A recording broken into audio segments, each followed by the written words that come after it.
Hi అండి. Welcome back to SS Telugu audio నవలలు. ఈరోజు మీరు వినబోయే నవల 'రాగం అనురాగం' మాలతి చందూర్ గారు రచించారు.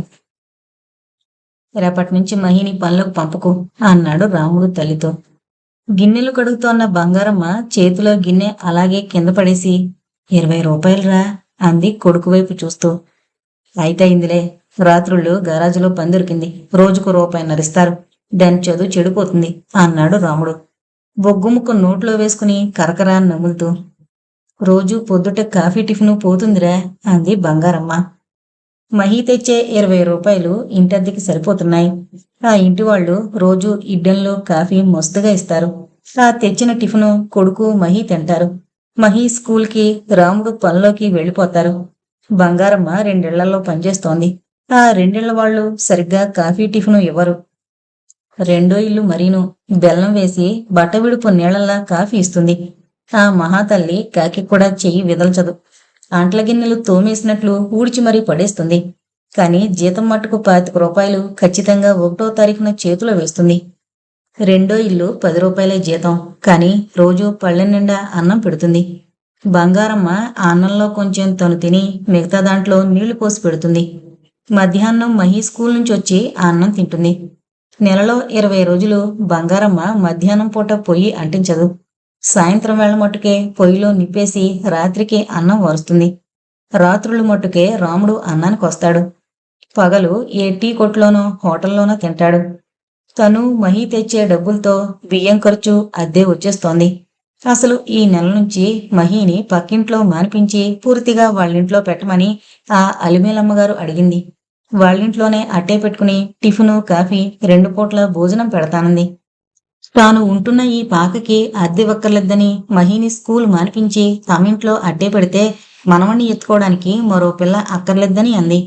ఈ విషయం రాముడితో చెప్పి ఈ నెల నుంచి దాన్ని పూర్తిగా పనిలో పెట్టేద్దామనుకుంటుంటే, ఒరే, ఇప్పటికే తిండికి ఇబ్బందిగా ఉంది, మహి కూడా పని మానేస్తే అసలు ఆ అమ్మగారు దానికి 2 పూట్ల అన్నం పెట్టి ఏడాదికి 2 జతలు బట్టలు కుట్టించి దాన్ని తమింట్లోనే అట్టే పెట్టుకుంటామన్నారు. బుల్లిబాబుని ఎత్తుకునేందుకు పనిపిల్ల కావాలంట. వాళ్ళ కోళ్ళమ్మగారు ఉద్యోగానికి వెళ్ళిపోతుందంట. వాళ్ళ గొడవలు మనకెందుకు గాని దీన్ని పాచి పనికి పంపకు. ఈ ఏడాది బాగా మార్కులొస్తే డబుల్ ప్రమోషన్ ఇస్తానంది ఆ సిస్టరమ్మ. ఆడపిల్లకి చదువెందుకురా, ఉద్యోగాలు చెయ్యాలా, ఊళ్ళెళ్ళాలా? అమ్మా, నాకు చదువు వంటబట్టలేదు. దానికి 100కి 100 మార్కులు వస్తున్నాయి. దాన్ని చదివించి కలెక్టర్ని చేస్తాను. కలెక్టర్ని చేస్తావో కాకించేస్తావో నాకెందుకు గాని, ఒరే, హెచ్చులకు పోకు. మనం కష్టం చేసుకుని బతికేవాళ్ళం. ఆడపిల్లలకి చదువులెందుకు? నా మాట విను. అలిమేలమ్మగారింట్లో ఉంచుదాం. వాళ్ళ బాబుని ఎత్తుకుంటుంది. ఆ అమ్మగారు షెడ్డుకి అద్దె కూడా కట్టకర్లేదంటున్నారు. అద్దె డబ్బులు నేను సంపాదిస్తాను గాని మహిని మట్టుకు చదువు మానిపించుకో. దీనికి మంచి మార్కులు వస్తున్నాయని ఆ సిస్టమ్మ జీతం లేకుండా పుస్తకాలు కొనక్కర్లేకుండా ఏర్పాటు చేశారు. ఒరేయ్, ఆ మిషన్ వాళ్ళని నమ్మకూడదట. అలిమేలమ్మగారు చెప్పారు. ఇలా చదువులు చెప్పిస్తామని ఆశపెట్టి ఆడపిల్లల్ని తమ మతంలోకి మార్చేసుకుంటారట. మనం దాన్ని పూర్తిగా మిషన్లో ఉంచడం లేదుగా. ఇంట్లో నుంచే స్కూల్కి వెళుతుంది. మతం మార్చుకుంటే మట్టుకే బాగా చదువు వస్తుందిగా. పిల్లదాన్ని కిరస్తానీ వాళ్లలో కలిపేస్తావట్రా? నీకేం పోయేకాలం వచ్చింది? ఓసే, ఊరికి అరవకు, అమ్మగారు వింటారు. అదే కిరస్తానీ కాదు, పిరస్తానీ కాదు. మొన్న ఆ సిస్టమ్ చెప్పింది, అన్ని పేపర్లకి 100కి 100 వస్తే దాన్ని 6లోంచి 8వ క్లాసులకు వేసేస్తారట. అంటే ఒక క్లాసు చదవనక్కర్లేదు అన్నాడు రాముడు ఉత్సాహంగా. మనకి చదువెందుకు? అది కూడా నీకు మళ్ళనే అంట్లు తోముతూ కూర్చోవాలా? ఏం చదువుకుని పెద్ద ఉద్యోగం చేస్తుంది, కలెక్టర్ అవుతుంది. ఏడిసింది. నిజంగానే అమ్మా, సిస్టరమ్మ చెప్పింది. ఎంత తెలివైన పిల్లని ఎక్కడా చూడలేదట. ఈ నెలంతా శ్రద్ధగా చదివితే డబుల్ ప్రమోషన్ ఇస్తానంది. రోజూ సాయంత్రం తను చదువు చెప్తానంది. అది సరేరా, మనకి చదువెందుకు? చదువుకుని ఉద్యోగం చేస్తుంది. అయితే నీ నెత్తిన బుట్ట బోర్లించి పోతుందిరా. అబ్బాయి, నీ ఇష్టం, ఇప్పుడే చెబుతున్నాను అంది బంగారమ్మ చిరాగ్గా. ఇదిగో, ఈ నెల నుంచి ఇంకో 40 ఎక్కువ సంపాదిస్తాను. ఆ డబ్బు నీకిస్తాను, సరేనా? నీకు ఎంతకీ డబ్బు గొడవేనా? విసుక్కుంటూ అన్నాడు రాముడు. బంగారమ్మకి కోపం తారాస్థాయిని అందుకుంది. గట్టిగా అరచి 4 తిట్లు తిడదామనుకుంది. కాని ఆ ఇంటిగల అమ్మగారు వాళ్ళు వింటారని నోరు నొక్కుకుని ఊరుకుంది. బంగారమ్మ కొడుకుని, తమ్ముడు కూతురు మహేశ్వర్ని తీసుకుని 2 ఏళ్ల క్రితం మద్రాసు వచ్చింది. ఆమె మొగుడు వడ్రంగం చేసేవాడు. వాళ్ళకి చిన్న తాటాకు కొంప, 1/2 ఎకరం మెట్టనేలా ఉండేవి. ఆ రెండు భర్త వైద్యానికి అతనితో పాటు కాలగర్భంలో కలిసిపోయాయి. తమ్ముడు నారాయణ మరో కులం పిల్లని పెళ్లి చేసుకుని అలరి పడ్డాడు. ఆ పెద్దింటి పిల్లని పెళ్లి చేసుకోవడం, ఆ తర్వాత తమ్ముడు మరదలు ఊరూరా పొట్ట చేతపుచ్చుకుని తిరగడం కళ్ళారా చూసింది. ఈ తిరుగుళ్లలో మరదలకి క్షయ అన్నారు. ఆ జబ్బు చిన్నపిల్లలకి అంటుకుంటుందేమోనని 6 నెలల మహేశ్వరిని తన చేతుల్లో పెట్టాడు తమ్ముడు. బంగారుపు బొమ్మలా ఉన్న ఆ పసిపిల్లని తను గుండెల్లో పెట్టుకుని పెంచుకుంది. ఆ తర్వాత మరదలు తమ్ముడు ఇంచుమించు 2-3 ఏళ్ల వ్యవధిలో చచ్చిపోయారు. మరదలు పరాయి ఊళ్ళోనే చచ్చిపోయింది. తమ్ముడు మటుకు ఆఖరి రోజుల్లో అక్కగారింటికొచ్చాడు. ఎముకల గుడిలా ఉన్న తమ్ముని చూసి బోరుని ఏడ్చింది బంగారమ్మ. అప్పటికి మహేశ్వరికి 3 ఏళ్లు వెళ్ళి 4 ఏళ్లు. బొద్దుగా తెల్లగా ఉండేది. దాన్ని 24 గంటలు ఎత్తుకుని మోసేవాడు 10 ఏళ్ల రాముడు. అది బావభుజం దిగేది కాదు. 2-3 సార్లు మహిని తండ్రి పడుకున్న నులక మంచం మీద కూర్చోబెట్టబోతే అది భయపడి కెవ్వున కేకవేసి ఏడ్చింది. నులక మంచంలో గుబురుగా గెడ్డం పెరిగి లోతుకుపోయిన గాజు కళ్లతో అస్థిపంజరంలాగున్న ఆ ఆకారాన్ని చూస్తే పెద్దవాళ్లకే కాస్త భయంగా ఉండేది. అందులో పసిది, ఏమీ తెలియని చిన్నపిల్ల భయపడ్డంలో ఆశ్చర్యమేముంది?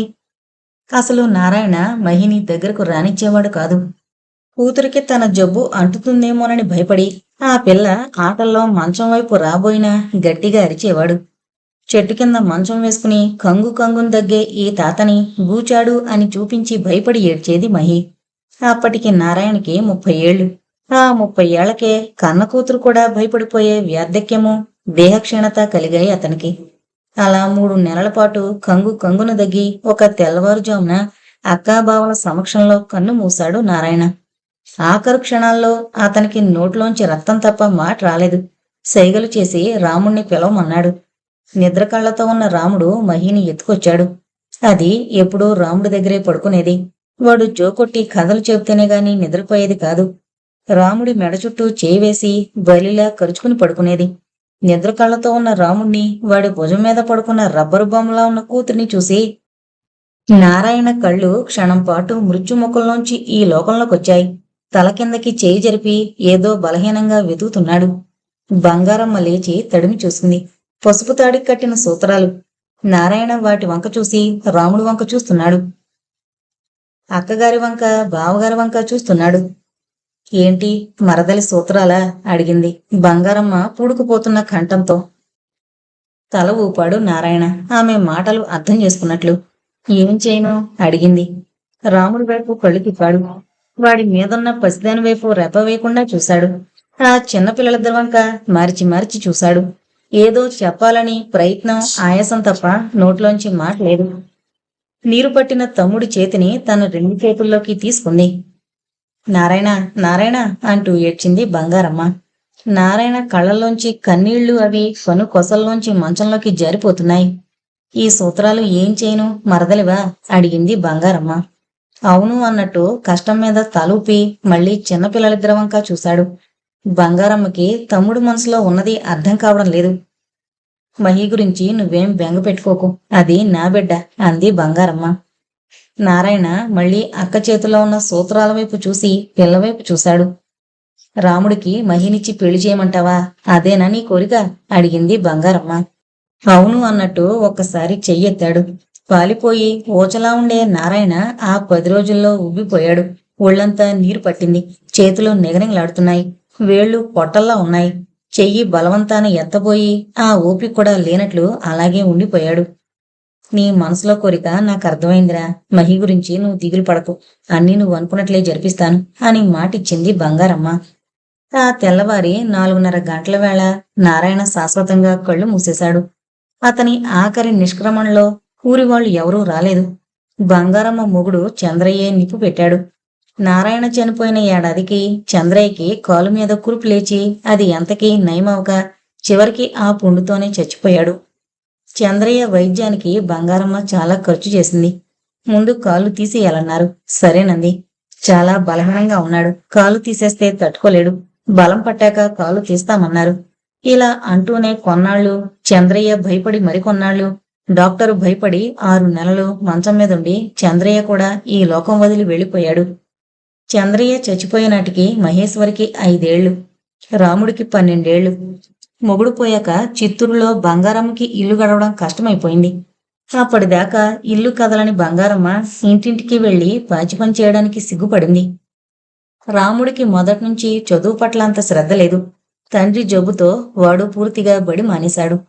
తండ్రి వడ్రంగి సామాన్లు భుజం మీద పెట్టుకుని ఎరుగున్న వడ్రంగితో పాటు వాడు పనిలోకి వెళ్లేవాడు. రోజుకి 2 రూపాయలు తెచ్చిచ్చేవాడు తల్లికి. 2 రూపాయలతో 3 ప్రాణాలు తినాలంటే చాలా కష్టంగా ఉండేది. బంగారమ్మ ఆలోచించి ఆలోచించి చివరికి తాకట్లో ఉన్న ఆ ఇల్లు పొలం అయిన వారికి అమ్మేసి బాకీలు తీర్చేసింది. రాముణ్ణి మహిని తీసుకుని మద్రాసు చేరుకుంది. మద్రాసు చేరుకునేటప్పటికీ బంగారమ్మ చేతిలో 200 రూపాయలు 4 ఇత్తడి బొచ్చులు ఉన్నాయి. మద్రాసు చేరుకున్న బంగారమ్మ కాలు నిలపడానికి స్థలం దొరికేందుకు చాలా యాతనలు పడాల్సొచ్చింది. మురికివాడలో ఒక పాకలో మరో కుటుంబంతో పాటు తలదాచుకుంది. ఆ మురికివాడలో ఉన్నప్పుడు రాముడు చెడిపోతాడేమోనని, మహిని ఎవరన్నా ఎత్తుకుపోతారేమోనని అరచేతుల్లో ప్రాణాలు పెట్టుకుని భయపడుతుండేది. బంగారమ్మకి తన గురించేం భయం లేదు. నల్లగా ఒక కాలు ఈడుస్తూ ఉంటుంది. 25 దాటాక రాముణ్ణి కన్నది. మరి పిల్లలు కలగలేదు. 40 ఏళ్లకే 60 ఏళ్ల మనిషిలా ఉండేది. రాముడు బంగారమ్మ అనుకున్నట్టు చెడిపోలేదు. పట్నం వచ్చాక వాడు తెలివి మీరి చిత్తూరులో కంటే ఇక్కడ ఎక్కువ సంపాదించొచ్చు అన్న నిజాన్ని త్వరలోనే తెలుసుకున్నాడు. రాముడు సన్నగా కడ్డీలా ఉండేవాడు. వాడి రెక్కల్లో శక్తి, కళ్ళల్లో ఆత్మశక్తి, మాటల్లో మర్యాద. దీనివల్ల వాడికి పని దొరకడం సమస్య అయ్యేది కాదు. అప్పుడే బంగారమ్మ ఇంటి పనికని కుదురుకోవడం ఆరంభించింది. రాముడు పొద్దుటే పనికి వెళ్లిపోతే మహి ఒంటరిగా ఉంటుందని తెల్లవారకు మునిపే 6 ఏళ్ల పసిదాన్ని వెంట పెట్టుకుని పాచి పనికి వెళుతూ ఉండేది. మహి గిన్నెలు కడగడం, ఇల్లు చెమ్మడం వంటి పనుల్లో సాయం చేస్తూ ఉండేది. మద్రాసు వచ్చిన కొత్తలోనే రాముడు మహిని పక్క రోడ్లో ఉన్న కార్పొరేషన్ స్కూల్లో చేర్చాడు. అది 8 ఇంటికొచ్చి గబగబా స్కూలుకు వెళుతుండేది. ఆ ఏడాదిలోనే మహి చాలా తెలివైన పిల్ల అని, దానికి అక్షరాలవి ముందే వచ్చాయని 4వ క్లాసులో కూర్చోబెట్టింది టీచర్. బంగారమ్మ 2-3 ఏళ్లలో పనులు చేసుకుంటున్నప్పుడు ప్రస్తుతం ఉంటున్న ఇంటి అమ్మగారి ప్రాపకం దొరికింది. తన పరిస్థితులు చెప్పుకుని ఆ మురికివాడలో ఉంటే పిల్లలు చెడిపోతారని ఆమెని ప్రాధేయపడింది. వాళ్ళకి చాలా పెద్ద స్థలం ఉంది. ఆ కాంపౌండ్ ఇంచుమించు కాలనీలా ఉంటుంది. 7-8 కుటుంబాలు కాపురం ఉంటున్నాయి. అక్కడే ఒక మూలగా రేకుల షెడ్డు వేసుకునేందుకు అనుమతి ఇచ్చారు. అంతకుముందు ఆ స్థలంలో వాళ్ళు ఆవుల్ని కట్టేసేవారు. ఆవుల్ని అమ్మేశారు. అందులో కొన్నాళ్లు వాచ్మెన్ ఉండేవాడు. వాడు వెళ్లిపోగా ఆ స్థలం, ముఖ్యంగా ఆ రేకుల షెడ్డు శిథిలావస్థలోనే ఉంది. అది బాగు చేసుకుని ఉండవచ్చునని పర్మిషన్ ఇచ్చింది ఆ ఇంటి యజమానురాలు. అయితే బాత్రూము, పంపు నీళ్లు అవి తమ బాధ్యత లేదంది. ఈ రెంటికి ఎలాగో తిప్పలు పడతానని బంగారమ్మ 2 పిల్లలతో ఆ షెడ్లోకి కాపురం మొదలుపెట్టింది. ఈ ప్రాంతాలు మురికివాళ్లు కావు. దొంగల భయం లేదు. ఇంటికి ఎదురుగానే ఆడపిల్లల స్కూల్ ఉంది. రాముడు ఆ స్కూల్కి వేసంగిలో వడ్రంగి పనికి వెళ్లాడు మేస్త్రితో పాటు. ఆ సమయంలోనే ఆ సిస్టర్స్ ప్రాపకం సంపాదించాడు. సిస్టర్స్కి మిగిలిపోయిన చెక్కలతో వేస్ట్ పేపర్ టిన్స్ తయారు చేసిచ్చాడు. వాటికి డబ్బు పుచ్చుకోలేదు. తన మేనకోడల్ని స్కూల్లో చేర్చుకోమని ప్రాధేయపడ్డాడు. స్కూల్స్ తెరవడానికి ముందుగానే 1-2 సార్లు మహిని కాన్వెంట్కి తీసుకువెళ్లాడు రాముడు. తెల్లగా పీలగా ఉన్న మహిని చూసి సిస్టర్ అంత ఇంప్రెస్ అవ్వలేదు. భయంగా నిల్చున్న ఈ 8 ఏళ్ల పిల్లని 4-5 ప్రశ్నలు వేశారు. మహి తల వంచుకునే సూటిగా బదులు చెప్పింది. పిల్ల తెలివిగలది అని నిర్ధారణకొచ్చి స్కూల్స్ తెరిచే రోజున పరీక్ష పెడతామని, ఆ రోజున తీసుకురమ్మని అన్నారు. పరీక్ష పెట్టినప్పుడు ఒక్క ఇంగ్లీష్లో తప్ప మిగతా అన్ని పేపర్లలో 100కి 100 మార్కులు వచ్చాయి. ఈ విషయం చెప్పినప్పుడు రాముడు ఇంచుమించు సిస్టర్ కాళ్ళు పట్టేసుకున్నాడు. అమ్మగారు, మీరు దయచూపి మా మహిని ఇంగ్లీష్ క్లాసులో చేర్చుకోండి. దానికి ఇంగ్లీషు బాగా వచ్చేట్టు నేను చెబుతాను అన్నాడు రాముడు. సిస్టర్ సన్నగా నవ్వి, నీకు ఇంగ్లీష్ వచ్చా అని అడిగింది. అక్షరాలు వచ్చండి. అక్షరాలైతే ఆ పిల్లకి వచ్చు. అది కాదు, చిన్న చిన్న మాటలు రాయాలి, చదవాలి. ఆగిపోయింది సిస్టర్. ఆ పిల్లవాడిలోని ఉత్సాహం, చదువు మీద ఇతనికి గల శ్రద్ధ చూసి ఆమె ముగ్ధురాలైంది. రాముడు, నువ్వు చదువుకోకూడదు అడిగింది. నాకు చదువు అవ్వదండి. నేను చదువుకుంటూ కూర్చుంటే మా అమ్మని ఎవరు పోషిస్తారండి? మా మహి చాలా తెలివైంది. దాన్ని పెద్దదాన్ని చెయ్యాలి. చదివించి గొప్పదాన్ని చేస్తాను అన్నాడు రాముడు. వాడి కళ్ళల్లోని పట్టుదల, కంఠంలో నిశ్చయం ఆ సిస్టర్ని కదిలించాయి. పాఠాలు మొదలవడానికి ఇంకా 15 రోజులు టైం ఉంది. రోజు మీ మహిని సాయంత్రం పూట ఇక్కడికి రమ్మను. మా సిస్టర్స్ ట్యూషన్ చెబుతారు అంది సిస్టర్. అమ్మగారు, ఎంత డబ్బైనా ఇచ్చుకుంటాను అన్నాడు రాముడు. డబ్బులక్కర్లేదు. 3 నెలల పరీక్షల్లో మీ మహికి ఇంగ్లీష్లో 50 మార్కులన్నా రావాలి. మేమిక్కడ పాఠాలు చెప్పినా నువ్వు ఇంటి దగ్గర శ్రద్ధగా చదివించాలి. లేకపోతే ఇంగ్లీష్ క్లాసులో కూర్చొనివ్వం అంది సిస్టర్.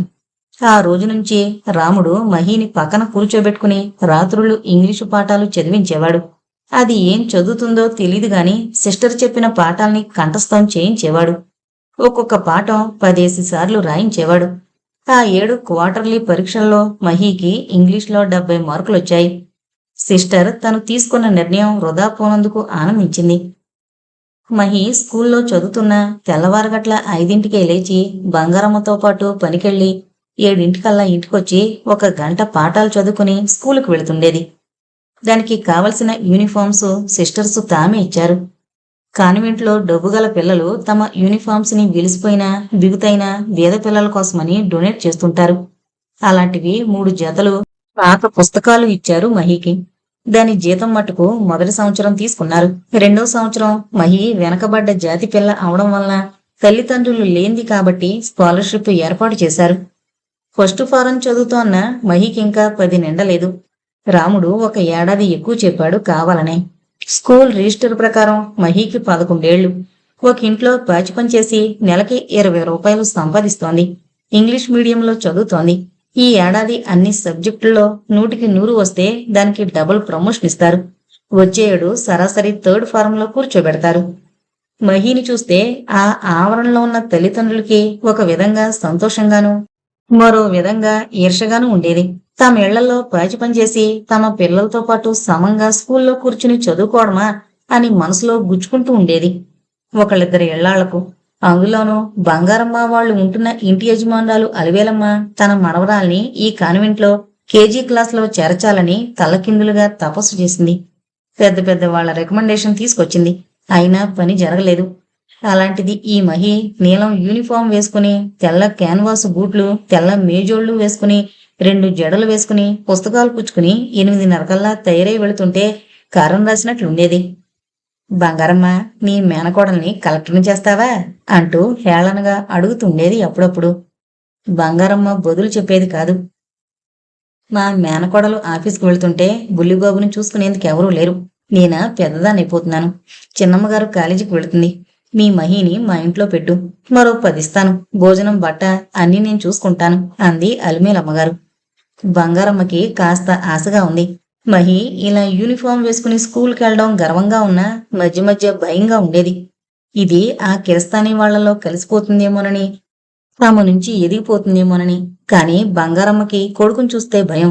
కొంప గోడు వదులుకుని ఈ పట్టణం వచ్చినప్పుడు పగలంతా అల్లల్లాడి 4 డబ్బులు సంపాదించింది రాముడే. తండ్రి పోయినప్పటి నుంచి వాడే ఈ ఇంటిని కాపాడుతున్నాడు. వాడి మాట ఎదిరించే శక్తి లేదు తనకు. మా రావుడికి చెబుతానమ్మగారు అంది బంగారమ్మ వినయంగా. బంగారమ్మ ఎంత పని చెప్పినా ఓర్పుగా చేస్తుంది, వినయంగా ఉంటుంది. ఇది నక్క వినయమో సాధు స్వభావమో అంతుపట్టడం లేదు అలివేలమ్మకు. షెడ్ ఇచ్చినందువల్ల తమకి పెద్ద నష్టమేమీ లేదు. ఒక విధంగా ఇల్లు కనిపెట్టుకునుండే మనుషులు దొరికారు. ఈ రోజుల్లో వాచ్మ్యాన్ పెట్టుకుంటే 100 రూపాయలన్నా ఇవ్వాలి అని వాదించేది అలివేలమ్మగారు మొగుడుతో పిల్లలతో. వాళ్ళెప్పుడైనా బంగారమ్మ మీద విసుకున్నప్పుడు. ఏం బంగారమ్మ, మీ మహిని పనిలో పెట్టేమాట ఏం చేశావు అడిగింది అలివేలమ్మగారు. మహి పక్క వాళ్ళింట్లో పని మానేసింది అని విని.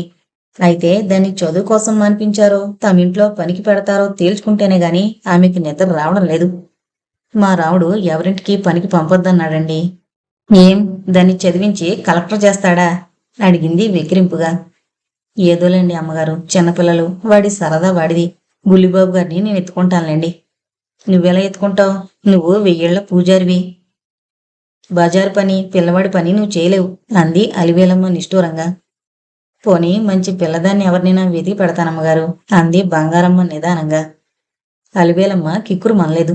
మరో పనిపిల్ల, అందులోనూ దొంగ బుద్ధి లేని మనిషి దొరకడం ఎంత కష్టమో ఆమెకి తెలుసు. మహిని తమింట్లో పనికి పెట్టకుండా చదువే ముఖ్యమని స్కూల్కి పంపుతున్నారని మనసులో కినుకుగా ఉంది. ఆవిడ బంగారమ్మకి ఊపిరి సలపకుండా పని పెడుతుండేది. బంగారమ్మకి బయట నుంచి నీళ్లు తెచ్చుకోవడానికి కూడా తీరుకుండేది కాదు. ఇంటి వాడకానికి, నీళ్లు పోసుకోవడానికి వీధి పంపులో నీళ్లు పట్టుకోవాలి. మహి పక్కింటికి పనికి వెళ్ళినప్పుడు బంగారమ్మ అలిమేలమ్మగారింటి పని మధ్యలో 4 బిందెలు నీళ్లు పట్టుకొస్తుండేది. ఇప్పుడు ఆ వ్యవధి దొరకడం లేదు. పొద్దున్న స్కూల్ టైం దాకా ఆవిడ క్షణం కనుమరుగైనా ఒప్పుకోవడం లేదు. అంచేత బంగారమ్మ వీధి పంపుకెళ్లి మహిని నీళ్లు పట్టుకురమ్మంది. అల్యూమినియం గిన్నెతో 5-6 సార్లు నీళ్లు పట్టుకొచ్చి పోస్తే సరిపోయేవి. 5-6 రోజులు గడిచేటప్పటికీ ఒకరోజు రావుడే నీళ్ల బిందె పట్టుకుని పంపుకు బయలుదేరాడు. అదేమిట్రా నువ్వు పట్టుకొస్తున్నావు, మహి ఉందిగా అంది బంగారమ్మ. అది చదువుకునే పిల్ల, ఇలా నీళ్లు తీసుకొస్తుంటే దాని క్లాస్ పిల్లలు చూస్తే నవ్వుతారు అన్నాడు రాముడు. ఏమే మహి, నీళ్లు తేనని మీ బావుకు చెప్పావా? నాతోనే చెప్పకపోయావా? నిష్ఠూరంగా అడిగింది బంగారమ్మ. లేదత్తా, నేనసలు అనలేదు, బావే తేవద్దన్నాడు. ఎరా, ఎప్పటినుంచో నెతికెక్కించుకుంటున్నావా? ఆడపిల్ల పని పాట నేర్చుకోవద్దా అడిగింది. ఇంట్లో ఎంత పనైనా చేయమను, అంతేగాని అలా నీళ్ల బిందెలు మోయడం నాకిష్టం లేదు. దాని క్లాసు పిల్లలంతా గొప్పింటి వాళ్ళు. ఇవాళ దాన్ని నీళ్ల బిందెలతో చూస్తే రేపు క్లాసులో నవరా.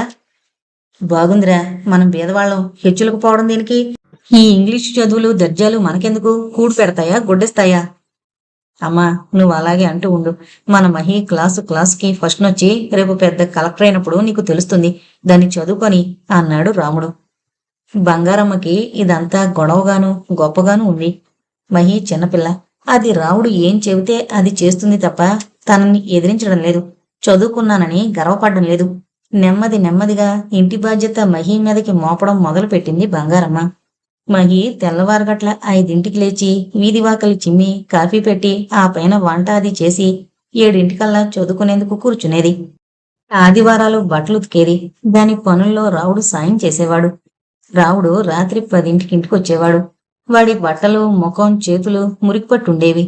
నూనె మరకలతో బట్టలు ఖరాబు చేసుకుని వచ్చేవాడు. వాడొచ్చేదాకా మహి లాంతర్ ముందు కూర్చుని చదువుకునేది. రాముడొచ్చి వేడి నీళ్లు పోసుకున్నాక ఇద్దరూ అన్నం పెట్టుకుని తినేవాళ్లు. ఆపాటికే బంగారమ్మ ఓ నిద్ర తీసి లేస్తుండేది. ఆ ఏడు మహీకి అనుకున్నట్టుగానే డబుల్ ప్రమోషన్ వచ్చింది. ఫస్ట్ ఫారం నుంచి థర్డ్ ఫారంలోకి ఒక దూకు దూకింది. రాముడు సంతోషానికి పట్టపగ్గాలు లేవు. సన్నగా బక్కపల్చగా ఉన్న మహి క్లాసులో పిల్లలందరికంటే చిన్నదిగా ఉండేది. ఫస్ట్ నుండేది. మహిని చూస్తే అందరూ జబ్బు పిల్ల అనుకునేంత పీలగా ఉండేది. దానికి తోడు తెల్లని తెలుపు. ఈ తెలుపు వల్ల మహి సన్నగా పాలిపోయినట్లు కనిపిస్తుండేది. దానికి మధ్యన ఆయాసంలా వస్తూ ఉండేది. రాముడు డాక్టర్ దగ్గరికి తీసుకెళ్లి చూపించాడు. అది ఉబ్బసమని, చల్లని పదార్థాలు తినకూడదని డాక్టర్ చెప్పాడు. మహి చదువు విషయంలో రాముడు ఎంత శ్రద్ధగా ఉండేవాడో అది తినే తిండి విషయంలోనూ ఎన్నో ఆంక్షలు పెడుతుండేవాడు. బ్రాహ్మల ఇంట్లో ఉంటున్నారు కాబట్టి మాంసము మొదలైనవి వాళ్ళు ఎప్పుడూ వదిలేశారు. ఆఖరికి ఆకుకూరలు కూడా వద్దు అంటుండేవాడు రాముడు. మహికి ఉబ్బసం వస్తుందేమోనని. 4th ఫారంలో ఉండగా డిసెంబర్ పరీక్షల ముందు వారం రోజులు పరీక్షలున్నాయనగా ఒక రాత్రి మహికి బాగా ఎక్కువ ఆయాసం వచ్చింది. తెల్లవార్లు కూర్చుని రొప్పుతూనే ఉంది. గొంతులో గురగుర, పిల్లి కోతలు. రాముడు రాత్రి 2ంటి వేళ దాన్ని ఎత్తుకుని రిక్షా స్టాండ్ దాకా తీసుకెళ్లి అక్కడ రిక్షాలో వేసుకుని హాస్పిటల్కి తీసుకెళ్లి ఇంజెక్షన్ ఇప్పించాడు. తెల్లవారక కాస్త సర్దుకుంది. ఆ మధ్యాహ్నం రాముడు పంచాయతీ పెట్టాడు. ఆ రోజు ఆదివారం. రాముడు కూడా సెలవే. అమ్మా, నిన్న దానికి టమాటా చారు పోసావా అడిగాడు. లేదురా, ఈ మధ్య మజ్జిగ నీళ్ళు కూడా పోయడం లేదు. పిచ్చిమొండకి పొడి మెతుకులే పెడుతున్నాను. ఆపేక్షగా మేనకోడల్ని జుట్టు సవరిస్తూ అంది బంగారమ్మ. ఏం తిన్నావు అడిగాడు రాముడు కోపంగా. నేనేం తినలేదు బావా, నిజంగా అంది మహి భయంతో. అది బావంక ధైర్యంగా చూడలేకుండా ఉండేది. 12 ఏళ్లు దాటినా మహికి ఈ బావ దగ్గర ఎంత చనువో అంత భయం. పరీక్షల్లో 1 మార్కు తక్కువ వచ్చినా ఈ బావ ఊరుకోడని దానికి తెలుసు. 4th ఫారంలో ఉన్న ఇంకా అది గౌన్లు వేసుకుంటూనే ఉంది. అది వయసుకు తగినట్లు ఎదగలేదు. నిజం చెప్పు, అబద్ధం చెప్పావో చర్మం ఒలిచేస్తాను అన్నాడు రాముడు చేయి పట్టుకుని గుంజుతూ. అది ఎక్కడ తింటుందిరా, స్కూల్కి వెళ్ళిన పిల్ల సరాసరి ఇంటికొస్తుందాయే, దానికి ఎవరు పెడతారు? బంగారమ్మ చెయ్యి విడిపించబోతూ అంది. నువ్వుండవే, ఓసే మహి, చెప్పు, ఏం తిన్నావు? స్కూల్లో ఏదన్నా తిన్నావా? చెప్పవే. పరీక్షలు వారం రోజుల్లో పెట్టుకుని దగ్గు తెచ్చుకున్నావా? చెప్పవే. చెవి పట్టుకుని మెలిపెడుతూ అన్నాడు రాముడు. ఐస్ ఫ్రూట్ తిన్నాను. నా ఫ్రెండు నాకొకటి కొనిచ్చింది. ఏడుపు కంఠంతో నిజం కక్కేసింది. నీకు సిగ్గులేదు? ఎవరో క్లాస్ పిల్ల కొనిచ్చిందని తింటావా? చల్లగా ఉండేవి తినద్దని చెప్పానా లేదా? చెప్పావు. మరెందుకు తిన్నావు? మహి మాట్లాడలేదు. ఆ రోజు రాముడు దాని రెండు చెవులు బాగా మెలిపెట్టాడు. మహి నోరెత్తలేదు. కుళ్ళి కుళ్ళి ఏడ్చింది తప్ప. ఆ తర్వాత దానికి క్యాడ్బరీ టాఫీ ఒకటి కొని తీసుకునొచ్చి పక్కన కూర్చుని ఓదార్చి బొజ్జగిస్తూ చెప్పాడు రాముడు. మహి, నీకు ఐస్ వస్తువులు పడవు. ఇంకెప్పుడూ తినకు. నువ్వు స్కూల్ ఫైనల్ పాస్ అయ్యేదాకా ఐసే తినకూడదు అన్నాడు రాముడు. అప్పుడు తినొచ్చా? అడిగింది మహి. తినొచ్చట, డాక్టర్ గారు చెప్పారు. నువ్వు స్కూల్కి ఫస్ట్ వస్తావు కదా, ఆ రోజున నీకు 2 ఐస్ క్రీంలు పెట్టిస్తాను. పరీక్షల ముందు జబ్బు చేస్తే మార్కులు తక్కువ వస్తాయి. ఫస్ట్ మార్కు రాకపోతే మీ సిస్టర్ దగ్గర నాకు అవమానం. ఆవిడ నన్ను పిలిచి, ఒరే రాముడు, నువ్వు బాగా చదివించడం లేదు అని కోపడుతుంది అని నెమ్మదిగా చెప్పాడు. మహీకి బావ చెవి మెలిపెట్టిన బాధ అప్పుడే పోయింది. బావని సిస్టర్ అవమానం చేస్తారని బెంగగా ఉంది. ఇంకెప్పుడు అబద్ధం చెప్పను, ఐస్ తినను అంది మహి బావ చేయి పట్టుకుని. దాన్ని ఇంతవరకు బావ ఎప్పుడూ కొట్టలేదు, కేకలు వేశాడే తప్ప. బావ తన చెవి మెలిపెట్టాడంటే బావకి ఎంత కోపం తెప్పించానో అనుకుంది మహి. ఇంకెప్పుడు ఐస్ ఫ్రూట్ తినకూడదు అనుకుంది ఆ రాత్రి. నీరసంగా ఉన్నా సరే పుస్తకాలు ముందేసుకుని కూర్చుంది. దాని పరీక్షలకు ముందు వారం రోజులు రాత్రుళ్ళు రాముడు గరాజు పనికి వెళ్లేవాడు కాదు. ఆ వారం రోజులు మహీతో పాటు పక్కన కూర్చుని అది నిద్రపోయేదాకా చదివించేవాడు. మహీ చదివే పాఠాలు రాముడికి అర్థమయ్యేవి కావు. అయినా సరే మరనాడు ఏం సబ్జెక్టో కనుక్కుని ఆ పుస్తకాలు చదువుతుందో లేదో చూసేవాడు. ఆపాటి ఇంగ్లీషు జ్ఞానం అలవరుచుకున్నాడు ఈ 4 ఏళ్లలో రాముడు. మహి స్కూల్ ఫైనల్కి వచ్చే వేళకి దాని చదువు పట్ల ఆ ఆవరణలో ఉన్న కుటుంబాల్లో 2 వర్గాలు ఏర్పడ్డాయి. 2-3 ఇళ్లవాళ్లు దీనికి చదువు దేనికి అన్నట్లు చూసేవారు. ముఖ్యంగా అలిమేలమ్మగారు. మహి మాటల్లో గర్వంగాని చదువుకుంటున్నాననే అహంకారంగాని ఉందేమోనని భూతద్దంలో వెతుకుతుండేది. స్కూలు వేళల్లో యూనిఫామ్ తప్ప ఉత్తప్పుడు పరికిణి చొక్కా వేసుకుని సెలవుల్లో తమింట్లో ఈ పని చేస్తుండేది. తనింట్లో తన మొగుడు తన కొడుకు ఈ మహి పట్ల సానుభూతి చూపిస్తే, చదువుకుంటుందని మెచ్చుకుంటే బంగారమ్మ ఎంత కష్టపడిపోతుందో దండకంలా చదివేది. లాండ్రీకి బట్టలు తీసుకువెళ్ళడం, చిన్న చిన్న బజారు పనులు, మిషనుకి వగేరా పంపుతుండేది అలిమేలమ్మ. మహి వెళ్ళను అని ఎప్పుడూ అనలేదు. వెళ్లడం అవమానమని అనుకునేది కాదు. వారు గొప్పవారు, వాళ్ళింట్లో తాముంటున్నారు, ఏ పని చెప్పినా చెయ్యాలి అనే అణకువ దాని నరాల్లో జీర్ణించుకుపోయినట్లుగా ప్రవర్తించేది.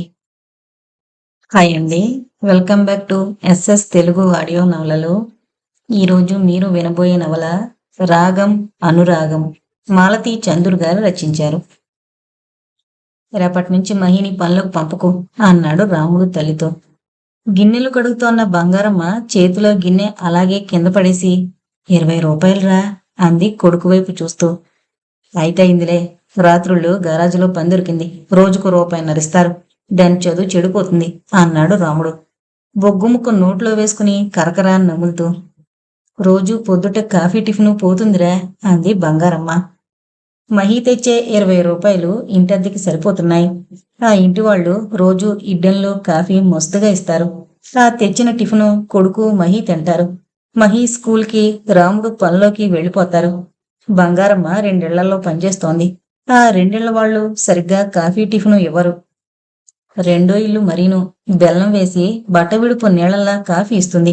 ఆ మహాతల్లి కాకి కూడా చెయ్యి విదల్చదు. ఆంట్ల గిన్నెలు తోమేసినట్లు ఊడ్చి మరీ పడేస్తుంది. కాని జీతం మట్టుకు 25 రూపాయలు ఖచ్చితంగా 1వ తారీఖున చేతిలో వేస్తుంది. రెండో ఇల్లు 10 రూపాయలే జీతం, కాని రోజు పళ్ళె నిండా అన్నం పెడుతుంది. బంగారమ్మ ఆ అన్నంలో కొంచెం తను తిని మిగతా దాంట్లో నీళ్లు పోసి పెడుతుంది. మధ్యాహ్నం మహి స్కూల్ నుంచి వచ్చి ఆ అన్నం తింటుంది. నెలలో 20 రోజులు బంగారమ్మ మధ్యాహ్నం పూట పొయ్యి అంటించదు. సాయంత్రం వేళ మట్టుకే పొయ్యిలో నిప్పేసి రాత్రికి అన్నం వరుస్తుంది. రాత్రులు మట్టుకే రాముడు అన్నానికి వస్తాడు. పగలు ఏ టీ కొట్లోనో హోటల్లోనో తింటాడు. తను మహి తెచ్చే డబ్బులతో బియ్యం ఖర్చు, అద్దె వచ్చేస్తోంది. అసలు ఈ నెల నుంచి మహిని పక్కింట్లో మానిపించి పూర్తిగా వాళ్ళింట్లో పెట్టమని ఆ అలిమేలమ్మగారు అడిగింది. వాళ్ళింట్లోనే అట్టే పెట్టుకుని టిఫిను, కాఫీ 2 పూట్ల భోజనం పెడతానంది. తాను ఉంటున్న ఈ పాకకి అద్దె ఒక్కర్లేద్దని మహిని స్కూల్ మానిపించి తమింట్లో అట్టే పెడితే మనవణ్ణి ఎత్తుకోవడానికి మరో పిల్ల అక్కర్లేద్దని అంది. ఈ విషయం రాముడితో చెప్పి ఈ నెల నుంచి దాన్ని పూర్తిగా పనిలో పెట్టేద్దామనుకుంటుంటే, ఒరే, ఇప్పటికే తిండికి ఇబ్బందిగా ఉంది, మహి కూడా పని మానేస్తే అసలు ఆ అమ్మగారు దానికి 2 పూట్ల అన్నం పెట్టి ఏడాదికి 2 జతలు బట్టలు కుట్టించి దాన్ని తమింట్లోనే అట్టే పెట్టుకుంటామన్నారు. బుల్లిబాబుని ఎత్తుకునేందుకు పనిపిల్ల కావాలంట. వాళ్ళ కోళ్ళమ్మగారు ఉద్యోగానికి వెళ్ళిపోతుందంట. వాళ్ళ గొడవలు మనకెందుకు గాని దీన్ని పాచి పనికి పంపకు. ఈ ఏడాది బాగా మార్కులొస్తే డబుల్ ప్రమోషన్ ఇస్తానంది ఆ సిస్టరమ్మ. ఆడపిల్లకి చదువెందుకురా, ఉద్యోగాలు చెయ్యాలా, ఊళ్ళెళ్ళాలా? అమ్మా, నాకు చదువు వంటబట్టలేదు. దానికి 100కి 100 మార్కులు వస్తున్నాయి. దాన్ని చదివించి కలెక్టర్ని చేస్తాను. కలెక్టర్ని చేస్తావో కాకించేస్తావో నాకెందుకు గాని, ఒరే హెచ్చులకు పోకు. మనం కష్టం చేసుకుని బతికేవాళ్ళం. ఆడపిల్లలకి చదువులెందుకు? నా మాట విను. అలిమేలమ్మగారింట్లో ఉంచుదాం. వాళ్ళ బాబుని ఎత్తుకుంటుంది. ఆ అమ్మగారు షెడ్డుకి అద్దె కూడా కట్టకర్లేదంటున్నారు. అద్దె డబ్బులు నేను సంపాదిస్తాను గాని మహిని మట్టుకు చదువు మానిపించుకో. దీనికి మంచి మార్కులు వస్తున్నాయని ఆ సిస్టమ్మ జీతం లేకుండా పుస్తకాలు కొనక్కర్లేకుండా ఏర్పాటు చేశారు. ఒరేయ్, ఆ మిషన్ వాళ్ళని నమ్మకూడదట. అలిమేలమ్మగారు చెప్పారు. ఇలా చదువులు చెప్పిస్తామని ఆశపెట్టి ఆడపిల్లల్ని తమ మతంలోకి మార్చేసుకుంటారట. మనం దాన్ని పూర్తిగా మిషన్లో ఉంచడం లేదుగా. ఇంట్లో నుంచే స్కూల్కి వెళుతుంది. మతం మార్చుకుంటే మట్టుకే బాగా చదువు వస్తుందిగా. పిల్లదాన్ని కిరస్తానీ వాళ్లలో కలిపేస్తావట్రా? నీకేం పోయేకాలం వచ్చింది? ఓసే, ఊరికి అరవకు. అమ్మగారు వింటారు. అదే కిరస్తానీ కాదు, పిరస్తానీ కాదు. మొన్న ఆ సిస్టమ్ చెప్పింది. అన్ని పేపర్లకి 100కి 100 వస్తే దాన్ని 6లోంచి 8వ క్లాసులోకి వేసేస్తారట. అంటే ఒక క్లాసు చదవనక్కర్లేదు అన్నాడు రాముడు ఉత్సాహంగా. మనకి చదువెందుకు? అది కూడా నీకు మళ్ళనే అంట్లు తోముతూ కూర్చోవాలా? ఏం చదువుకుని పెద్ద ఉద్యోగం చేస్తుంది, కలెక్టర్ అవుతుంది. ఏడిసింది. నిజంగానే అమ్మా, సిస్టరమ్మ చెప్పింది. ఎంత తెలివైన పిల్లని ఎక్కడా చూడలేదట. ఈ నెలంతా శ్రద్ధగా చదివితే డబుల్ ప్రమోషన్ ఇస్తానంది. రోజూ సాయంత్రం తను చదువు చెప్తానంది. అది సరేరా, మనకి చదువెందుకు? చదువుకుని ఉద్యోగం చేస్తుంది. అయితే నీ నెత్తిన బుట్ట బోర్లించి పోతుందిరా. అబ్బాయి, నీ ఇష్టం, ఇప్పుడే చెబుతున్నాను అంది బంగారమ్మ చిరాగ్గా. ఇదిగో, ఈ నెల నుంచి ఇంకో 40 ఎక్కువ సంపాదిస్తాను. ఆ డబ్బు నీకిస్తాను, సరేనా? నీకు ఎంతకీ డబ్బు గొడవేనా? విసుక్కుంటూ అన్నాడు రాముడు. బంగారమ్మకి కోపం తారాస్థాయిని అందుకుంది. గట్టిగా అరచి 4 తిట్లు తిడదామనుకుంది. కాని ఆ ఇంటిగల అమ్మగారు వాళ్ళు వింటారని నోరు నొక్కుకుని ఊరుకుంది. బంగారమ్మ కొడుకుని, తమ్ముడు కూతురు మహేశ్వర్ని తీసుకుని 2 ఏళ్ల క్రితం మద్రాసు వచ్చింది. ఆమె మొగుడు వడ్రంగం చేసేవాడు. వాళ్ళకి చిన్న తాటాకు కొంప, 6 ఎకరం మెట్టనేలా ఉండేవి. ఆ 2 భర్త వైద్యానికి అతనితో పాటు కాలగర్భంలో కలిసిపోయాయి. తమ్ముడు నారాయణ మరో కులం పిల్లని పెళ్లి చేసుకుని నానా అల్లరి పడ్డాడు. ఆ పెద్దింటి పిల్లని పెళ్లి చేసుకోవడం, ఆ తర్వాత తమ్ముడు మరదలు ఊరూరా పొట్ట చేతపుచ్చుకుని తిరగడం కళ్ళారా చూసింది. ఈ తిరుగుళ్లలో మరదలకి క్షయ అన్నారు. ఆ జబ్బు చిన్నపిల్లలకి అంటుకుంటుందేమోనని 6 నెలల మహేశ్వరిని తన చేతుల్లో పెట్టాడు తమ్ముడు. బంగారుపు బొమ్మలా ఉన్న ఆ పసిపిల్లని తను గుండెల్లో పెట్టుకుని పెంచుకుంది. ఆ తర్వాత మరదలు, తమ్ముడు ఇంచుమించు 2-3 ఏళ్ల వ్యవధిలో చచ్చిపోయారు. మరదలు పరాయి ఊళ్ళోనే చచ్చిపోయింది. తమ్ముడు మటుకు ఆఖరి రోజుల్లో అక్కగారింటికొచ్చాడు. ఎముకల గుడిలా ఉన్న తమ్ముని చూసి బోరుని ఏడ్చింది బంగారమ్మ. అప్పటికి మహేశ్వరికి 3 ఏళ్లు వెళ్ళి 4 ఏళ్లు. బొద్దుగా తెల్లగా ఉండేది. దాన్ని 24 గంటలు ఎత్తుకుని మోసేవాడు 10 ఏళ్ల రాముడు.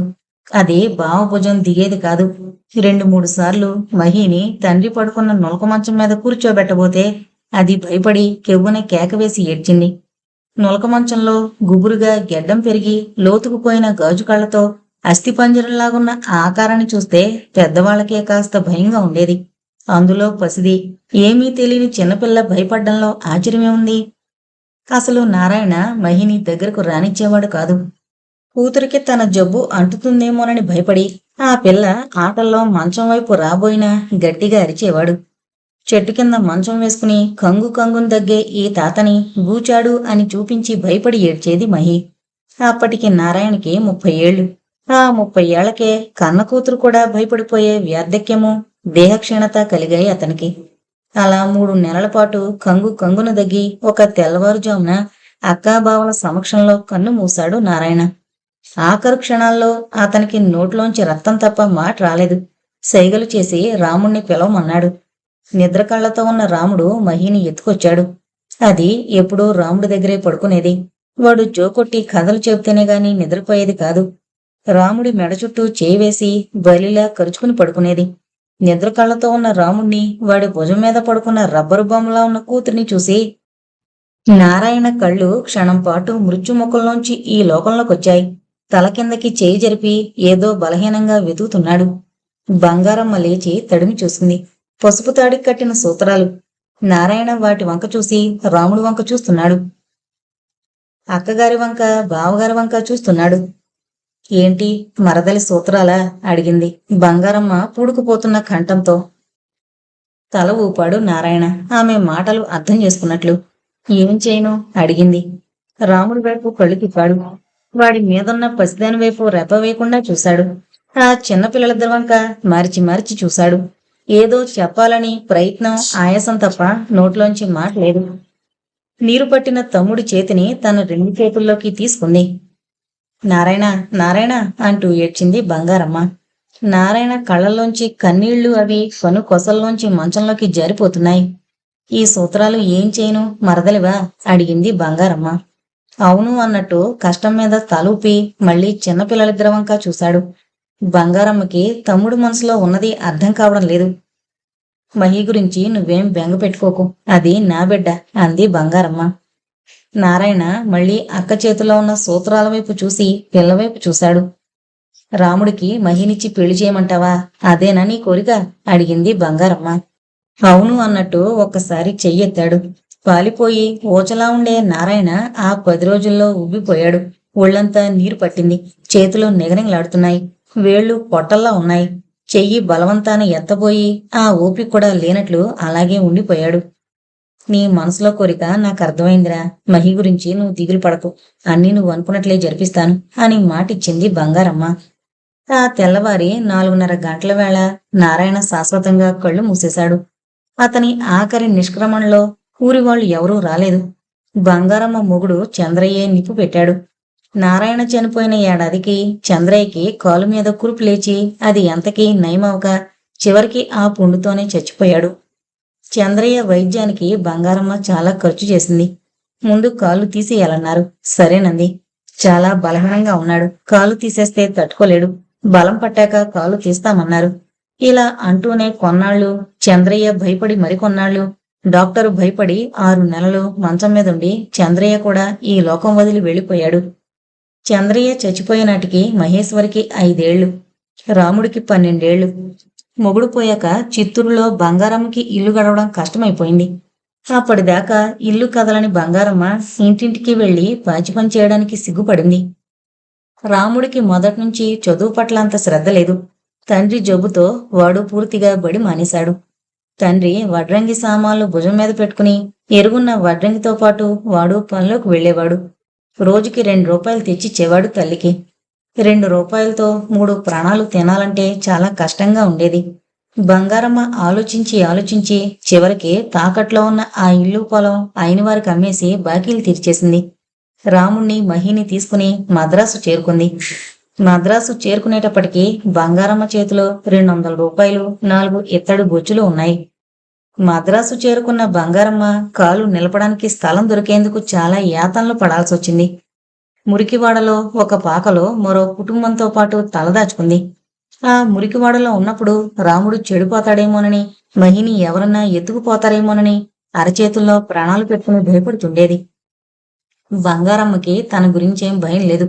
నల్లగా ఒక కాలు ఈడుస్తూ ఉంటుంది. 25 దాటాక రాముణ్ణి కన్నది. మరి పిల్లలు కలగలేదు. 40 ఏళ్లకే 60 ఏళ్ల మనిషిలా ఉండేది. రాముడు బంగారమ్మ అనుకున్నట్టు చెడిపోలేదు. పట్నం వచ్చాక వాడు తెలివి మీరి చిత్తూరులో కంటే ఇక్కడ ఎక్కువ సంపాదించొచ్చు అన్న నిజాన్ని త్వరలోనే తెలుసుకున్నాడు. రాముడు సన్నగా కడ్డీలా ఉండేవాడు. వాడి రెక్కల్లో శక్తి, కళ్ళల్లో ఆత్మశక్తి, మాటల్లో మర్యాద. దీనివల్ల వాడికి పని దొరకడం సమస్య అయ్యేది కాదు. అప్పుడే బంగారమ్మ ఇంటి పనికని కుదురుకోవడం ఆరంభించింది. రాముడు పొద్దుటే పనికి వెళ్లిపోతే మహి ఒంటరిగా ఉంటుందని తెల్లవారకు మునిపే 6 ఏళ్ల పసిదాన్ని వెంటబెట్టుకుని పాచి పనికి వెళుతూ ఉండేది. మహి గిన్నెలు కడగడం, ఇల్లు చెమ్మడం వంటి పనుల్లో సాయం చేస్తూ ఉండేది. మద్రాసు వచ్చిన కొత్తలోనే రాముడు మహిని పక్క రోడ్లో ఉన్న కార్పొరేషన్ స్కూల్లో చేర్చాడు. అది 8 ఇంటికొచ్చి గబగబా స్కూలుకు వెళుతుండేది. ఆ ఏడాదిలోనే మహి చాలా తెలివైన పిల్ల అని, దానికి అక్షరాలవి ముందే వచ్చాయని 4వ క్లాసులో కూర్చోబెట్టింది టీచర్. బంగారమ్మ 2-3 ఏళ్లలో పనులు చేసుకుంటున్నప్పుడు ప్రస్తుతం ఉంటున్న ఇంటి అమ్మగారి ప్రాపకం దొరికింది. తన పరిస్థితులు చెప్పుకుని ఆ మురికి వాళ్ళలో ఉంటే పిల్లలు చెడిపోతారని ఆమెని ప్రాధేయపడింది. వాళ్ళకి చాలా పెద్ద స్థలం ఉంది. ఆ కాంపౌండ్ ఇంచుమించు కాలనీలా ఉంటుంది. 7-8 కుటుంబాలు కాపురం ఉంటున్నాయి. అక్కడే ఒక మూలగా రేకుల షెడ్డు వేసుకునేందుకు అనుమతి ఇచ్చారు. అంతకుముందు ఆ స్థలంలో వాళ్ళు ఆవుల్ని కట్టేసేవారు. ఆవుల్ని అమ్మేశారు. అందులో కొన్నాళ్లు వాచ్మెన్ ఉండేవాడు. వాడు వెళ్ళిపోగా ఆ స్థలం, ముఖ్యంగా ఆ రేకుల షెడ్డు శిథిలావస్థలోనే ఉంది. అది బాగు చేసుకుని ఉండవచ్చునని పర్మిషన్ ఇచ్చింది ఆ ఇంటి యజమానురాలు. అయితే బాత్రూము, పంపు నీళ్లు అవి తమ బాధ్యత లేదంది. ఈ రెంటికి ఎలాగో తిప్పలు పడతానని బంగారమ్మ 2 పిల్లలతో ఆ షెడ్లోకి కాపురం మొదలుపెట్టింది. ఈ ప్రాంతాలు మురికివాళ్లు కావు. దొంగల భయం లేదు. ఇంటికి ఎదురుగానే ఆడపిల్లల స్కూల్ ఉంది. రాముడు ఆ స్కూల్కి వేసంగిలో వడ్రంగి పనికి వెళ్ళాడు మేస్త్రితో పాటు. ఆ సమయంలోనే ఆ సిస్టర్స్ ప్రాపకం సంపాదించాడు. సిస్టర్స్ కి మిగిలిపోయిన చెక్కలతో వేస్ట్ పేపర్ టిన్స్ తయారు చేసిచ్చాడు. వాటికి డబ్బు పుచ్చుకోలేదు. తన మేనకోడల్ని స్కూల్లో చేర్చుకోమని ప్రాధేయపడ్డాడు. స్కూల్స్ తెరవడానికి ముందుగానే 1-2 సార్లు మహిని కాన్వెంట్కి తీసుకువెళ్లాడు రాముడు. తెల్లగా పీలగా ఉన్న మహిని చూసి సిస్టర్ అంత ఇంప్రెస్ అవ్వలేదు. భయం భయంగా నిల్చున్న ఈ 8 ఏళ్ల పిల్లని 4-5 ప్రశ్నలు వేశారు. మహి తల వంచుకునే సూటిగా బదులు చెప్పింది. పిల్ల తెలివిగలది అని నిర్ధారణకొచ్చి స్కూల్స్ తెరిచే రోజున పరీక్ష పెడతామని, ఆ రోజున తీసుకురమ్మని అన్నారు. పరీక్ష పెట్టినప్పుడు ఒక్క ఇంగ్లీష్లో తప్ప మిగతా అన్ని పేపర్లలో 100కి 100 మార్కులు వచ్చాయి. ఈ విషయం చెప్పినప్పుడు రాముడు ఇంచుమించు సిస్టర్ కాళ్ళు పట్టేసుకున్నాడు. అమ్మగారు, మీరు దయచూపి మా మహిని ఇంగ్లీష్ క్లాసులో చేర్చుకోండి. దానికి ఇంగ్లీషు బాగా వచ్చేట్టు నేను చెబుతాను అన్నాడు రాముడు. సిస్టర్ సన్నగా నవ్వి, నీకు ఇంగ్లీష్ వచ్చా అని అడిగింది. అక్షరాలు వచ్చండి.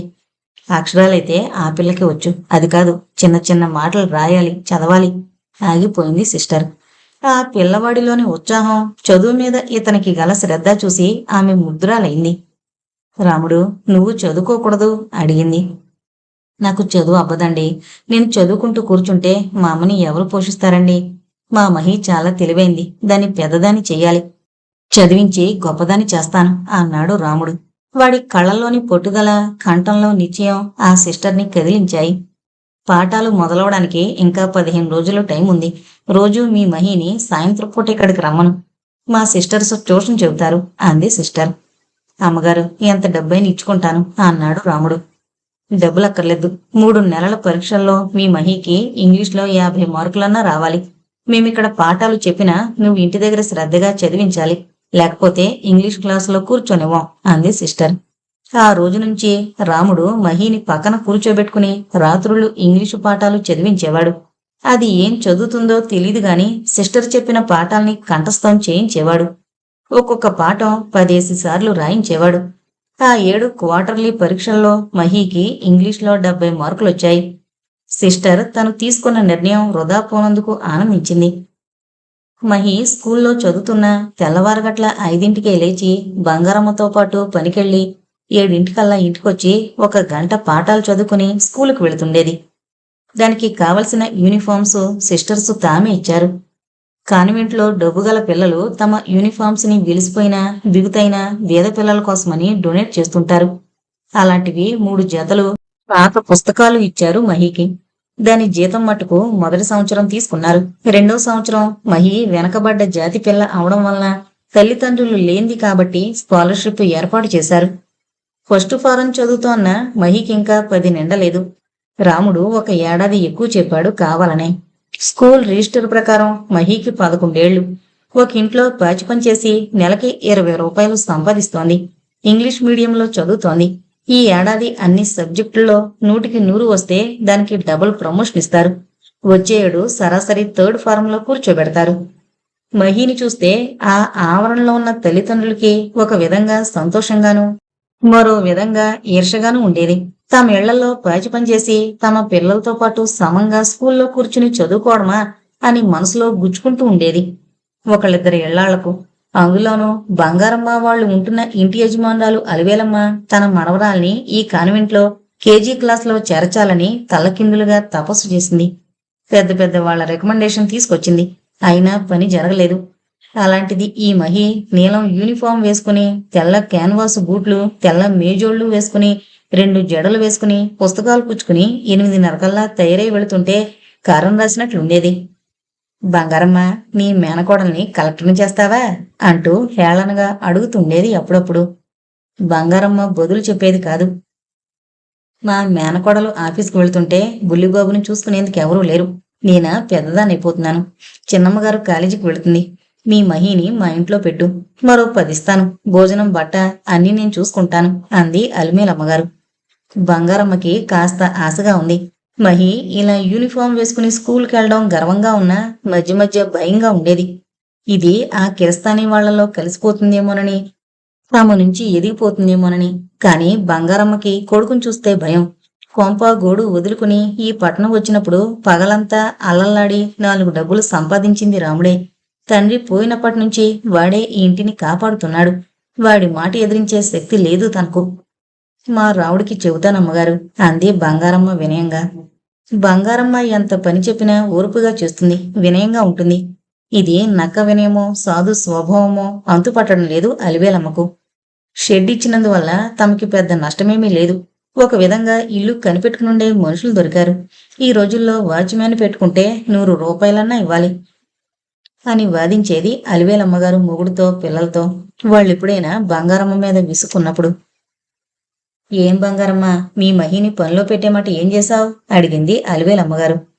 మహి పక్క వాళ్ళింట్లో పని మానేసింది అని విని, అయితే దాన్ని చదువు కోసం మానిపించారో తమింట్లో పనికి పెడతారో తేల్చుకుంటేనే గాని ఆమెకి నిద్ర రావడం లేదు. మా రావుడు ఎవరింటికి పనికి పంపొద్దన్నాడండి. ఏం, దాన్ని చదివించి కలెక్టర్ చేస్తాడా అడిగింది వెక్కిరింపుగా. ఏదోలేండి అమ్మగారు, చిన్నపిల్లలు, వాడి సరదా వాడిది. బుల్లిబాబు గారిని నేను ఎత్తుకుంటానులేండి. నువ్వెలా ఎత్తుకుంటావు? నువ్వు 1000 ఏళ్ల పూజారివి.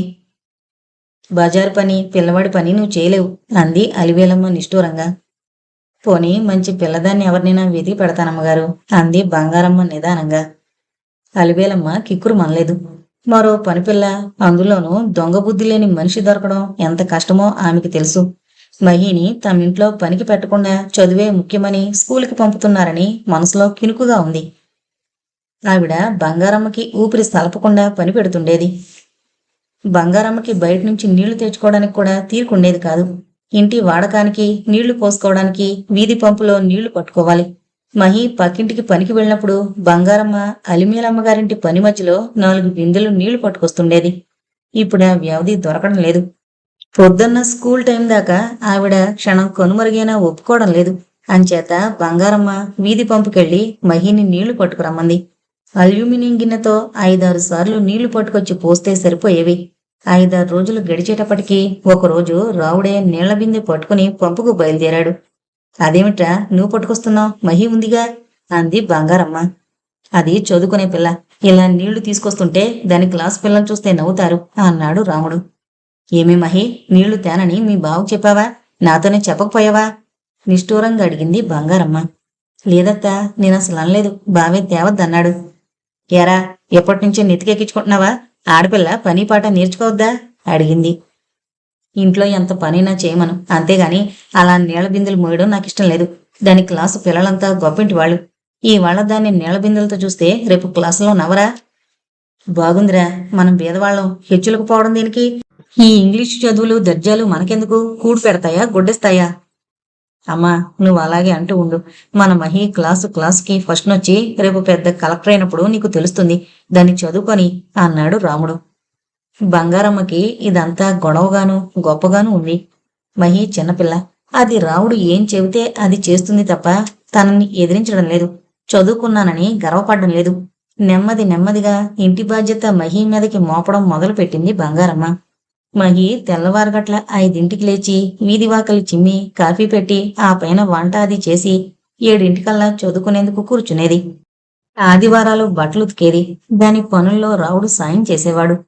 రావుడు రాత్రి 10ంటికి ఇంటికొచ్చేవాడు. వాడి బట్టలు, ముఖం, చేతులు మురికిపట్టుండేవి. నూనె మరకలతో బట్టలు ఖరాబు చేసుకుని వచ్చేవాడు. వాడొచ్చేదాకా మహి లాంతర్ ముందు కూర్చుని చదువుకునేది. రాముడొచ్చి వేడి నీళ్లు పోసుకున్నాక ఇద్దరూ అన్నం పెట్టుకుని తినేవాళ్లు. ఆపాటికే బంగారమ్మ ఓ నిద్ర తీసి లేస్తుండేది. ఆ ఏడు మహీకి అనుకున్నట్టుగానే డబుల్ ప్రమోషన్ వచ్చింది. ఫస్ట్ ఫారం నుంచి థర్డ్ ఫారంలోకి ఒక దూకు దూకింది. రాముడు సంతోషానికి పట్టపగ్గాలు లేవు. సన్నగా బక్కపల్చగా ఉన్న మహి క్లాసులో పిల్లలందరికంటే చిన్నదిగా ఉండేది. ఫస్ట్ నుండేది. మహిని చూస్తే అందరూ జబ్బు పిల్ల అనుకునేంత పీలగా ఉండేది. దానికి తోడు తెల్లని తెలుపు. ఈ తెలుపు వల్ల మహి సన్నగా పాలిపోయినట్లు కనిపిస్తుండేది. దానికి మధ్య మధ్యన ఆయాసంలా వస్తూ ఉండేది. రాముడు డాక్టర్ దగ్గరికి తీసుకెళ్లి చూపించాడు. అది ఉబ్బసం అని, చల్లని పదార్థాలు తినకూడదని డాక్టర్ చెప్పాడు. మహి చదువు విషయంలో రాముడు ఎంత శ్రద్ధగా ఉండేవాడో, అది తినే తిండి విషయంలోనూ ఎన్నో ఆంక్షలు పెడుతుండేవాడు. బ్రాహ్మల ఇంట్లో ఉంటున్నారు కాబట్టి మాంసము మొదలైనవి వాళ్ళు ఎప్పుడూ వదిలేశారు. ఆఖరికి ఆకుకూరలు కూడా వద్దు అంటుండేవాడు రాముడు. మహికి ఉబ్బసం వస్తుందేమోనని. ఫోర్త్ ఫారంలో ఉండగా డిసెంబర్ పరీక్షల ముందు వారం రోజులు పరీక్షలున్నాయనగా ఒక రాత్రి మహీకి బాగా ఎక్కువ ఆయాసం వచ్చింది. తెల్లవార్లు కూర్చుని రొప్పుతూనే ఉంది. గొంతులో గురగుర, పిల్లి కోతలు. రాముడు రాత్రి 2 వేళ దాన్ని ఎత్తుకుని రిక్షా స్టాండ్ దాకా తీసుకెళ్లి అక్కడ రిక్షాలో వేసుకుని హాస్పిటల్కి తీసుకెళ్లి ఇంజెక్షన్ ఇప్పించాడు. తెల్లవారక కాస్త సర్దుకుంది. ఆ మధ్యాహ్నం రాముడు పంచాయతీ పెట్టాడు. ఆ రోజు ఆదివారం. రాముడు కూడా సెలవే. అమ్మా, నిన్న దానికి టమాటా చారు పోసావా అడిగాడు. లేదురా, ఈ మధ్య మజ్జిగ నీళ్ళు కూడా పోయడం లేదు. పిచ్చిమొండకి పొడి మెతుకులే పెడుతున్నాను. ఆపేక్షగా మేనకోడల్ని జుట్టు సవరిస్తూ అంది బంగారమ్మ. ఏమే, ఏం తిన్నావు అడిగాడు రాముడు కోపంగా. నేనేం తినలేదు బావా, నిజంగా అంది మహి భయంతో. అది బావంక ధైర్యంగా చూడలేకుండా ఉండేది. 12 ఏళ్లు దాటినా మహికి ఈ బావ దగ్గర ఎంత చనువో అంత భయం. పరీక్షల్లో 1 మార్కు తక్కువ వచ్చినా ఈ బావ ఊరుకోడని దానికి తెలుసు. ఫోర్త్ ఫారంలో ఉన్న ఇంకా అది గౌన్లు వేసుకుంటూనే ఉంది. అది వయసుకు తగినట్లు ఎదగలేదు. నిజం చెప్పు, అబద్ధం చెప్పావో చర్మం ఒలిచేస్తాను అన్నాడు రాముడు చేయి పట్టుకుని గుంజుతూ. అది ఎక్కడ తింటుందిరా, స్కూల్కెళ్ళిన పిల్ల సరాసరి ఇంటికొస్తుందాయే, దానికి ఎవరు పెడతారు? బంగారమ్మ చెయ్యి విడిపించబోతూ అంది. నువ్వుండవే, ఓసే మహి, చెప్పు, ఏం తిన్నావు? స్కూల్లో ఏదన్నా తిన్నావా? చెప్పవే. పరీక్షలు వారం రోజుల్లో పెట్టుకుని దగ్గు తెచ్చుకున్నావా? చెప్పవే.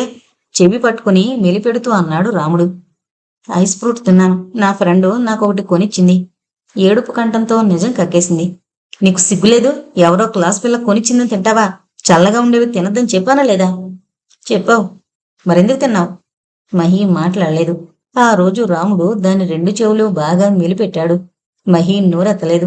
కుళ్ళి కుళ్ళి ఏడ్చింది తప్ప. ఆ తర్వాత దానికి క్యాడ్బరీ టాఫీ ఒకటి కొని తీసుకునొచ్చి పక్కన కూర్చుని ఓదార్చి బొజ్జగిస్తూ చెప్పాడు రాముడు. మహి, నీకు ఐస్ వస్తువులు పడవు. ఇంకెప్పుడూ తినకు. నువ్వు స్కూల్ ఫైనల్ పాస్ అయ్యేదాకా ఐసే తినకూడదు అన్నాడు రాముడు. అప్పుడు తినొచ్చా అడిగింది మహి. తినొచ్చట, డాక్టర్ గారు చెప్పారు.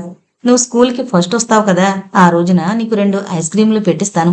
పరీక్షల ముందు జబ్బు చేస్తే మార్కులు తక్కువ వస్తాయి. ఫస్ట్ మార్కు రాకపోతే మీ సిస్టర్ దగ్గర నాకు అవమానం.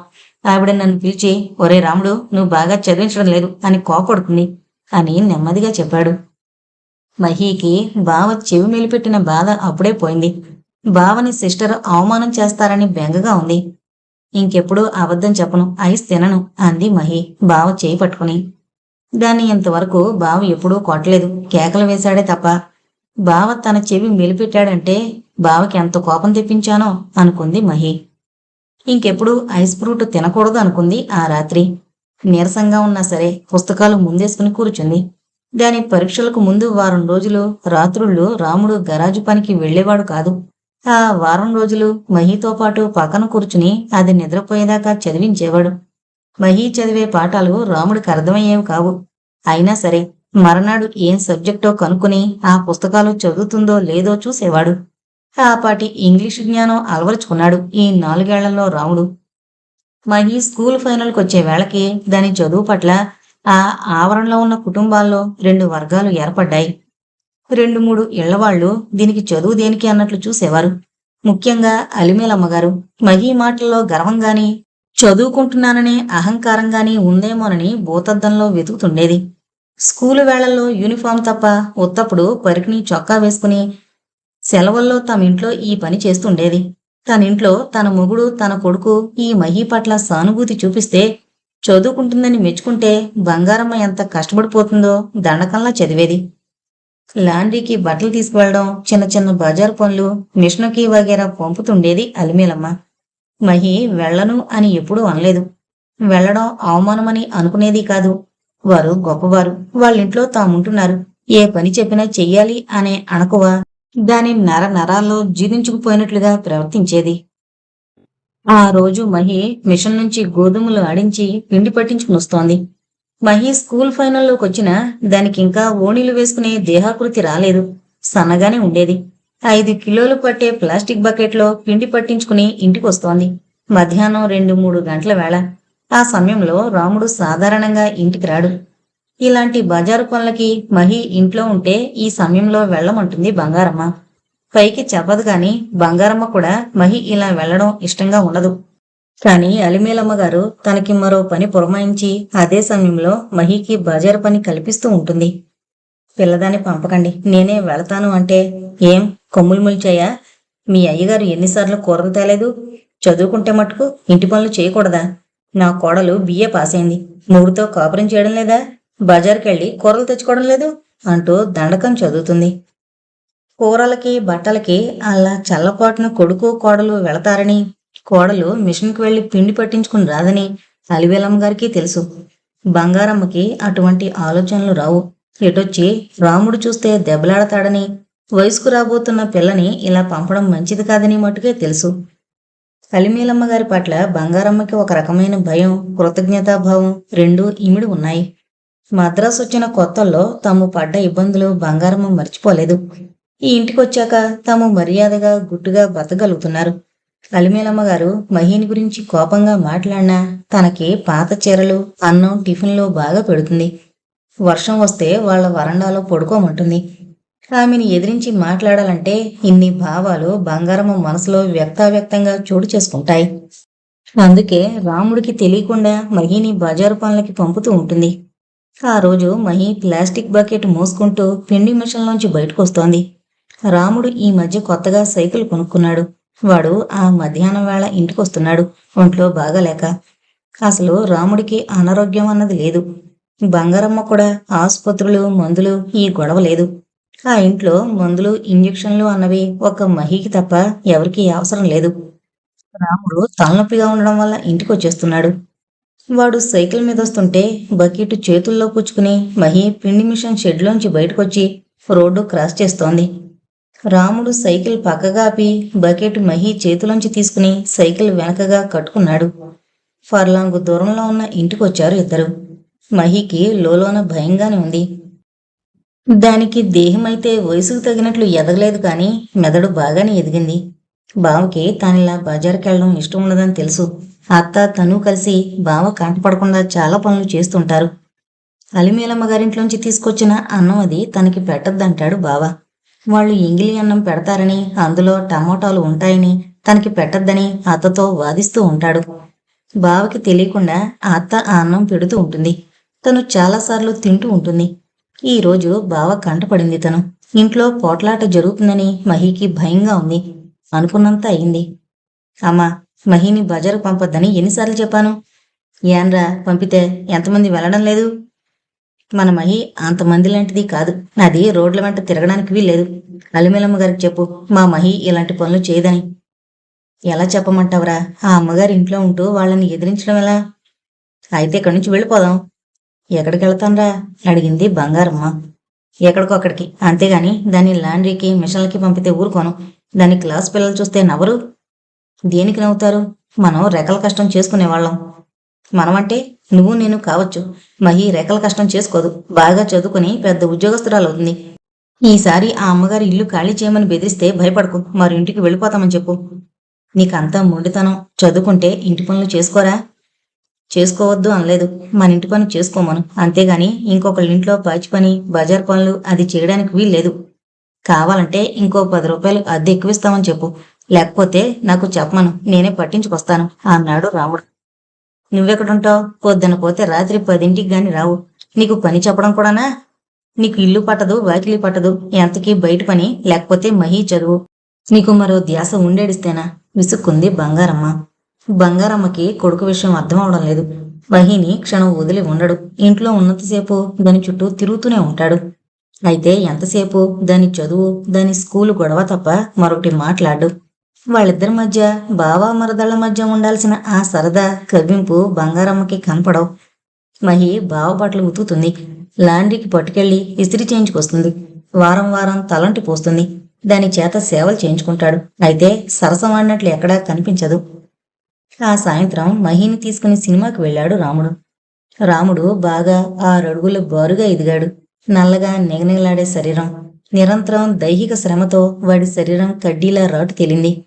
ఎక్కడి నుంచి వచ్చాయో గాని తమ 2 వైపులా లేని నొక్కుల జుట్టు రాముడికొచ్చింది అనుకుంది బంగారమ్మ. కొడుకుని చూస్తూ వెంటనే నారాయణ జ్ఞాపకం వచ్చాడు. తన తమ్ముడు నారాయణకి గిరజాలుండేవి. బహుశా వాడి పోలికే వచ్చి ఉండాలి అనుకుంది మళ్ళీ తనలో తాను. పొడుగ్గా ఉండి ప్యాంటు షర్టు వేసుకుని వెళుతుండే కొడుకుని చూస్తే బంగారమ్మకి గర్వంగా ఉండేది. రాముడు వడ్రంగం మానేశాడు. పూర్తిగా కార్ల రిపేరీలో పడిపోయాడు. వాడప్పుడప్పుడు ఓ పాత కారు తీసుకొచ్చి అమ్మా బీచ్కి తీసుకెళ్తాన్రా అంటూ ఉంటాడు. అలాంటప్పుడు బంగారమ్మకి గర్వంగా ఉన్న అలిమేలమ్మగారు చూస్తారేమోనని బిడియంగా ఉండేది. అలిమేలమ్మగారు మనవణ్ణి మనవరాల్ని పంపుతుంటారు. మహితో పాటు వాళ్ళని ఓ 4 రౌండ్లు తిప్పి ఇంటికి తీసుకొస్తుంటాడు రాముడు. పరికిణి జాకెట్టు వేసుకున్న మహి రాముడు పక్కన పీలగా పొట్టిగా కనిపించింది బంగారమ్మకి. రాముడు నల్లగా ఉన్నాడు. మహి తెల్లగా ఉంటుంది. వాళ్ళిద్దరినీ చూస్తే బంగారమ్మకి సీతారాముల్లా ఉన్నారనిపించేది. కాని ఈ మాట పైకనే ధైర్యం లేదు. ఆ మధ్య 1-2 సార్లు ఈ విషయం రాముడి దగ్గర ఎత్తినప్పుడు వాడు చివాట్లు వేశాడు. మహి చిన్నది, అది బాగా చదువుకుని కలెక్టర్ అవ్వాలి. పెళ్లి గిళ్ళి ఎత్తామంటే ఊరుకోను అన్నాడు. కొడుకు నోటికి జడిసి ఊరుకుంది బంగారమ్మ. ఆ ఏడు ఎస్ఎస్ఎల్సి పరీక్షలప్పుడు రాముడు మహిని తెల్లవారగట్ల 4ంటికి లేపి 8 దాకా చదివించేవాడు. రాత్రుళ్ళు 10 దాకా పక్కన కూర్చుని చదివించేవాడు. మహిని ఇంటి పని కూడా చేయనిచ్చేవాడు కాదు. నీళ్లు పట్టుకురావడం, షెడ్ లోపలే కూర్చుని గిన్నెలు కడగడం ఇలాంటి చిన్న పనులన్నీ తనే చేసేవాడు. మహి పరీక్షలు రాసింది. ఆ వేసంగిలోనే రాముడికి పల్లవన్ ట్రాన్స్పోర్ట్లో కండక్టర్ ఉద్యోగం వచ్చింది. మొదటి 6 నెలలు ట్రైనింగ్ పీరియడ్ అన్నారు. ఈ కండక్టర్ ఉద్యోగానికి కనీసం స్కూల్ ఫైనల్ పాస్ అవ్వాలి. అయితే రాముడు ఎస్ఎస్ఎల్సి చదవలేదు కానీ మద్రాసు వచ్చాక ఇంగ్లీషు మాట్లాడడం, కాస్త తప్పులతో మాట్లాడడం నేర్చుకున్నాడు. ఇంగ్లీష్లో సంతకం పెట్టగలడు. తమిళం ధారాళంగా చదవగలడు. అందుచేత వాడు వెనకబడ్డ తరగతివాడు కావడం చేతను ఉద్యోగం ఇచ్చారు. రాముడు తన కనీస విద్యార్హత 3rd ఫారం అని సర్టిఫికెట్ పుట్టించగలిగాడు. ఆ వేసవకాలంలో మహి మళ్లీ మామూలు నిత్యకృత్యంలో పడిపోయింది. ఉదయం సాయంత్రం ఇంటి పని, పగలంతా అలిమేలమ్మగారింట్లో ఆ పని ఈ పని చేస్తుండేది. వాళ్ల బుల్లిబాబుకి ఇంగ్లీషు అక్షరాలు మాటలు నేర్పిస్తూ ఉండేది. అలిమేలమ్మగారికి మహి పైన పూర్వంలా కోపం రావడం లేదు. అది చదువుకున్న పని మనిషి స్థాయిలోనే నమ్రతగా ఉంటోంది. స్కూలు ఫైనల్ పరీక్షలు రాసినా దానికి ఓణీలు వేసుకునే వ్యక్తత రాలేదు. పరికిణి జాకెట్ వేసుకుని తిరుగుతుండేది. అయితే అలిమేలమ్మగారు ఎక్స్రే కళ్ళతో మహీ దేహంలో యవ్వనపు ఛాయలు కనిపిస్తాయేమో, తన భర్త గాని కొడుకు గాని దీని వంక అటువంటి దృష్టితో చూస్తారేమోనని సదా కనిపెడుతూ ఉండేది. 7-8 పిల్లల నుంచి మహీని ఇంట్లో చూస్తూ ఉండడం చేత ఆ ఇంట్లో మగవాళ్ళకి ఇటువంటి ఆలోచనలు ఎప్పుడూ వచ్చేవి కాదు. ఈ పిల్ల కాన్వెంట్లో చదువుతోంది. తమలాంటి సంపన్నులింట్లో పిల్లలు ట్యూషన్లు పెట్టినా శ్రద్ధగా చదవరు, మంచి మార్కులు తెచ్చుకోరు. కాయ కష్టం చేసుకునే ఈ పిల్ల మంచి మార్కులతో పరీక్షలు పాస్ అవుతోందని సానుభూతి, ఆదరణ చూపిస్తుండేవారు. కాలనీలా ఉన్న ఆ కాంపౌండ్లో, అదే కాన్వెంట్లో ఇంకా 4-5 ఆడపిల్లలు చదువుతున్నారు. వాళ్ళందరూ తరచూ మహీని స్కూల్లో చూస్తూ ఉండేవారు. మహీ స్కూల్ ఫైనల్కి వచ్చినా ఆ పిల్లలకి పెద్ద క్లాసులో ఉందని దీని పట్ల భయం కానీ భక్తి కానీ ఉండేది కాదు. అది మళ్లలో పాచిపని చేసుకుని బతుకుతోంది. ఎంత చదివినా మాతో సరిసమానం కాలేదు అని దూరంగా ఉంచుతుండేవారు. నవ్వినట్లు పలకరించినట్లు స్కూల్లో మొహాలు పెట్టినా ఈ ఆవరణలోకి వచ్చేటప్పటికి సాయంత్రాల వేళ మిగతా ఆడపిల్లలందరూ కలిసి కబుర్లు చెప్పుకునేవాళ్ళు, ఆడుకునేవాళ్ళు. ఒకళ్లతో ఒకళ్ళు హోంవర్క్ గురించి గంటలు మాట్లాడుకునేవారు. మహి ఈ పిల్లలతో కలవడానికి ప్రయత్నించేది కాదు. వాళ్ళు దీన్ని తమతో చేర్చుకునేవారు కాదు. ఇంచుమించు మహి ఆ చిన్న షెడ్లో పంజరంలోని పక్షిలా ఏకాంతంగా గడుపుతుండేది. దానికి స్నేహితులు లేరు. ఇంటికొచ్చి కబుర్లు చెప్పే క్లాస్మేట్సు లేరు. అయితే ఈ విషయాలు బంగారమ్మకి స్ఫురించేవి కాదు. బంగారమ్మ మధ్యాహ్నం 3 నుంచి సాయంత్రం దీపాలు పెట్టేదాకా ఇళ్ల పనుల్లో మునిగిపోయేది. 7 అయితేనే గాని షెడ్డుకొచ్చేది కాదు. ఈ లోపల మహి స్కూల్ నుంచి వచ్చి ఇంటి పని వంట పని ముగించుకుని పుస్తకాలు పుచ్చుకుని కూర్చునేది. రాముడికి కండక్టర్ ఉద్యోగం వచ్చినప్పటి నుంచి ఒక్కొక్క రోజున 4 ఇంటికి వచ్చేసేవాడు. అటువంటప్పుడు అది బావ పక్కన కూర్చుని కబుర్లు చెబుతూ ఉండేది. అయితే రాముడికి అనిపించేది కాదు, మహీకి స్నేహితులు లేరు, ఆడుకునే తోటి పిల్లలు లేరు అని. పైపెచ్చు అది ఎవరితోనన్నా మాట్లాడినట్టు కనిపిస్తే నీ చదువు చెడిపోతుంది, వాళ్లతో మనకెందుకే అనేవాడు. ఒక్కోసారి దీపాలు పెట్టాక మహిని సైకిల్ మీద ఎక్కించుకుని బీచ్కి తీసుకెళ్లేవాడు. చాలా రోజులు మహి సైకిల్ మీద ముందు రాడు మీద కూర్చుని వెళుతుండేది. ఆ తర్వాత సిగ్గుపడి వెనక రాడు మీద కూర్చునేది. ఆ వేసంగిలో అడిగింది అలివేలమ్మగారు బంగారమ్మని. బంగారమ్మ, నీ కొడుక్కి పెళ్లి చేయవా అని. నేను చెబితే వినండి, వాళ్ళ అయ్యలాగానే కోపించబడండి అంది. అలివేలమ్మగారితో తన కష్టసుఖాలు చెప్పుకుంటూ ఉంటుంది బంగారమ్మ. తన తమ్ముడు నారాయణ గురించి, అతని భార్య గురించి చెబుతూ ఉండేది అప్పుడప్పుడు. అలివేలమ్మగారు బంగారమ్మని మాటల్లో పెట్టి పప్పులు బియ్యం బాగు చేయించుకుంటూ ఉండేది. మీ మరదల వైపు వాళ్ళు ఎవరూ మీ ఇంటికి రారా అడిగింది అలివేలమ్మగారు. లేదండి, మా వాణ్ణి పెళ్లి చేసుకుందని కులంలోంచి వెలేశారండి. తల్లి తండ్రి లేరా? ఉన్నారటండి, 2 అక్కలు 2 అన్నలు అటండి. ఈవిడ చివరిదటండి. చచ్చిపోయాక కూడా ఎవరూ రాలేదా? రాలేదండి, మా తమ్ముడు నాకు చెప్పలేదు, కానీ అప్పటికే మా మరదలి పెళ్ళయిందట. చిన్నప్పుడే పెనిమిటి పోయాడట. అంటే వెదముండని పెళ్లి చేసుకున్నాడన్నమాట అంది అలిమేలమ్మ ఉప్పుక్కున ఉమ్మినట్టు. బంగారమ్మ మనసు కొలుకుమంది. తన నోరు వెదవది, చెప్పకూడదనుకుంటానే అమ్మగారితో అన్ని విషయాలు చెప్పేస్తుంది. ఈవిడేమో ఇలాంటి మాటలంటుంది. బంగారమ్మ విసురుగా బియ్యం చెరుగుతూ ఉంది. బంగారమ్మకి కోపం వచ్చిందని అర్థమైంది అలివేలమ్మగారికి. ఈ రోజుల్లో అవన్నీ ఎవరు పట్టించుకుంటున్నారు లేదు, నువ్వు కాబట్టి ఆ పిల్లని అంతగా సాకుతున్నావు. మరొకరైతే నాకెందుకని రోడ్డు మీదకి తరిమేద్దురు అంది సానుభూతిగా. బంగారమ్మకి తృప్తిగా ఉంది. మద్రాసులో జీవితం ఒక రకంగా తిండి లోపం లేకుండా గడిచిపోతోంది. ఉదయం లేవడం, 3 ఇళ్లల్లో పొద్దుట చాకరీ, మళ్ళీ సాయంత్రం చాకరీ, ఇల్లు తొడవడం, గిన్నెలు తోమడం, బట్టలు ఉతకడం, ఇలా యంత్రంలా ఉదయం కళ్ళు తెరిచినప్పటి నుంచి రాత్రి మళ్ళీ కళ్ళు మూసేదాకా రోజు చాకరీ చేసుకుంటూ పోవడం అప్పుడప్పుడు చిరాగ్గా అనిపిస్తూ ఉంటుంది. అదే ఆవరణలో ఉండడం చేత ఒక్క రోజును కూడా తప్పించుకునేందుకు వీలు పడదు. అందరికీ పండగలు పబ్బాలు ఉంటాయి, సెలవులు ఉంటాయి. తనకి ఏ రోజు సెలవు లేదు. అసలు పండగొస్తే మరి కాస్త ఎక్కువ చాకరీ. ఇళ్ళు దులపడం, కడగడం, 10 సార్లు బజారుకి పరుగులు. తనకి కోళ్ళొస్తే కాస్త విశ్రాంతి దొరుకుతుందని ఆశగా ఉండేది బంగారమ్మకి. మహిని రాముడు పెళ్లి చేసుకుంటే తన బాధ్యత తీరిపోతుంది. అది పూర్తిగా ఇంటి పట్టునుంటుంది. ఇదిగో బంగారమ్మ, నేను గిట్టక అంటున్నాననుకోకు. పెద్దముండవి, ఇంకా ఎన్నాళ్ళు చాకరీ చేస్తావు? నీ కొడుక్కి మహిని కట్టబెట్టు. ఇప్పటికే దానికి కళ్ళు నెత్తుకొచ్చాయి. వాడు ఒప్పుకోడమ్మా. దాన్ని పెద్ద చదువులు చదివిస్తాడట. అంటే దాన్ని పెళ్లి చేసుకోడా? ఎప్పటినుంచే పెళ్ళేంటి అంటాడు. చేసుకోను అని అండమ్మా. మరి అది చదువుకోవాలట. చదువు ఉద్యోగం చేస్తుందా? బంగారమ్మ మాట్లాడలేదు. రాముడు మహిని కలెక్టర్ చేస్తాడని అనడం ఈ అమ్మగారికి చెప్పే ధైర్యం రావడం లేదు. ఇదిగో నా కోడల్ని చూస్తున్నావుగా, ఉద్యోగం చేస్తూ నా మాట వినడం లేదు. నెలకి 400 తెస్తున్నానని మిడిసిపాటు తప్ప ఇంట్లో ఒక్క కాని ఇవ్వదు. నెలకో చీర కొనుక్కొస్తుంది. ఈ పిల్లల్ని పెట్టుకుని ఇంటెడు చాకరీ నేను చేసుకుంటున్నాను. ఆడపిల్లని ఉద్యోగంలో పెట్టావా మనకి కాకుండా పోతారు. నా మాట విని చదివింది చాలు, చక్కగా వాళ్ళిద్దరికి పెళ్లి చేసేయ్ అంది అలిమేలమ్మగారు. బంగారమ్మ కూడా మహికి పెళ్లి చేయాలనే ఉంది. కొడుకు, కోడలు, మనవలు, మనవరాళ్ళు ఇలాంటి దృశ్యాలు కళ్ళ ముందు మెదులుతూ ఉన్నాయి. రాముడికి గవర్నమెంట్ ఉద్యోగం రాని వచ్చిందిగా, ఎంత ఇస్తారేంటి అడిగింది అలిమేలమ్మగారు. 200 దాకా ఇస్తారట. పైన 10-20 బేట కూడా ఇస్తారట. ఇంకేం, హాయిగా ఇద్దరికి పెళ్లి చేసే. మన వెనక బాత్రూమ్ ఉంది చూడు, అది మీరు వాడుకోండి. పక్కన మరో షెడ్డు దింపిస్తాను. మీ కొడుకు కోడలు వాళ్ళకి విడిగా రూమ్ అమరుతుంది. అసలు ఈ షెడ్డు మరి కాస్త పక్కాగా చేస్తే 100 రూపాయలు అద్దిస్తామని వస్తున్నారు అంది అలిమేలమ్మగారు. బంగారమ్మ మాట్లాడలేదు. కొడుక్కి ఎంత జీతం అంటే తను సంబరంగా చెప్పేసింది. ఈ అమ్మగారు అద్దె పెంచమంటారా? ఇప్పటికే 20 ఇచ్చుకుంటున్నాం, ఇంకా అడుగుతుందా అని భయపడుతుంది లోపల. మన తోటలో బోరింగ్ వేయిస్తామంటున్నారు అయ్యగారు. సాయంత్రం పూట 4 బిందెలు నీళ్లు కొట్టి చెట్లకు పొయ్యమను నీ కొడుకుని. మీరు వీధి పంపుకు వెళ్ళనక్కర్లేకుండా ఇక్కడే నీళ్లు కొట్టుకోవచ్చు అందావిడ. 5-6 ఏళ్లుగా ఈ కుటుంబం తమని కనిపెట్టుకునుంది. పగలు రాత్రి మనిషి సాయం పిలిస్తే పొలుపుతున్నారు. తమ కుటుంబం అంతా ఊరికెళ్లిపోయినా దొంగల భయం లేకుండా ఇల్లు కనిపెట్టుకుని ఉంటున్నారు.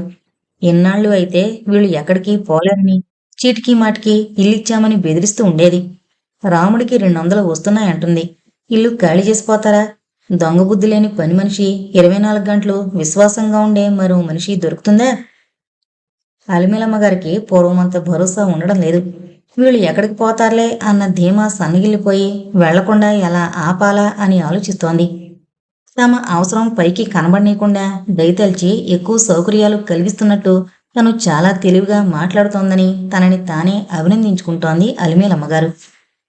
ఎస్ఎస్ఎల్సి రిజల్ట్స్ కోసం మహి కంటే రాముడే ఆదుర్దాగా ఎదురు చూస్తున్నాడు. పరీక్షా ఫలితాలు ఇంగ్లీషు పేపర్లలో కాక తమిళ పేపర్లో వస్తాయని ఎవరో చెప్పారు వాడికి. అక్కడితో ప్రతిరోజు తమిళ పేపర్ కొనడం అలవాటు చేసుకున్నాడు. పేపర్ చదవడం, రాజకీయాలు చర్చించడం రాముడికి అలవాటైంది. ఆ వారంలో రిజల్ట్స్ వస్తాయని అనుకుంటున్నారు. ఇవాళ రేపు అంటూ అనుకుంటూనే ఆ మరనాడు రిజల్ట్స్ వేస్తారని ఖచ్చితంగా తెలిసింది. మరుసటి రోజు రిజల్ట్స్ ప్రకటిస్తారనగా కాన్వెంట్ నుండి ప్యూన్ వచ్చాడు రాముడింటికి సిస్టర్ రమ్మన్నారంటూ. మహీకి కాళ్లలోంచి భయం పుట్టుకొచ్చింది.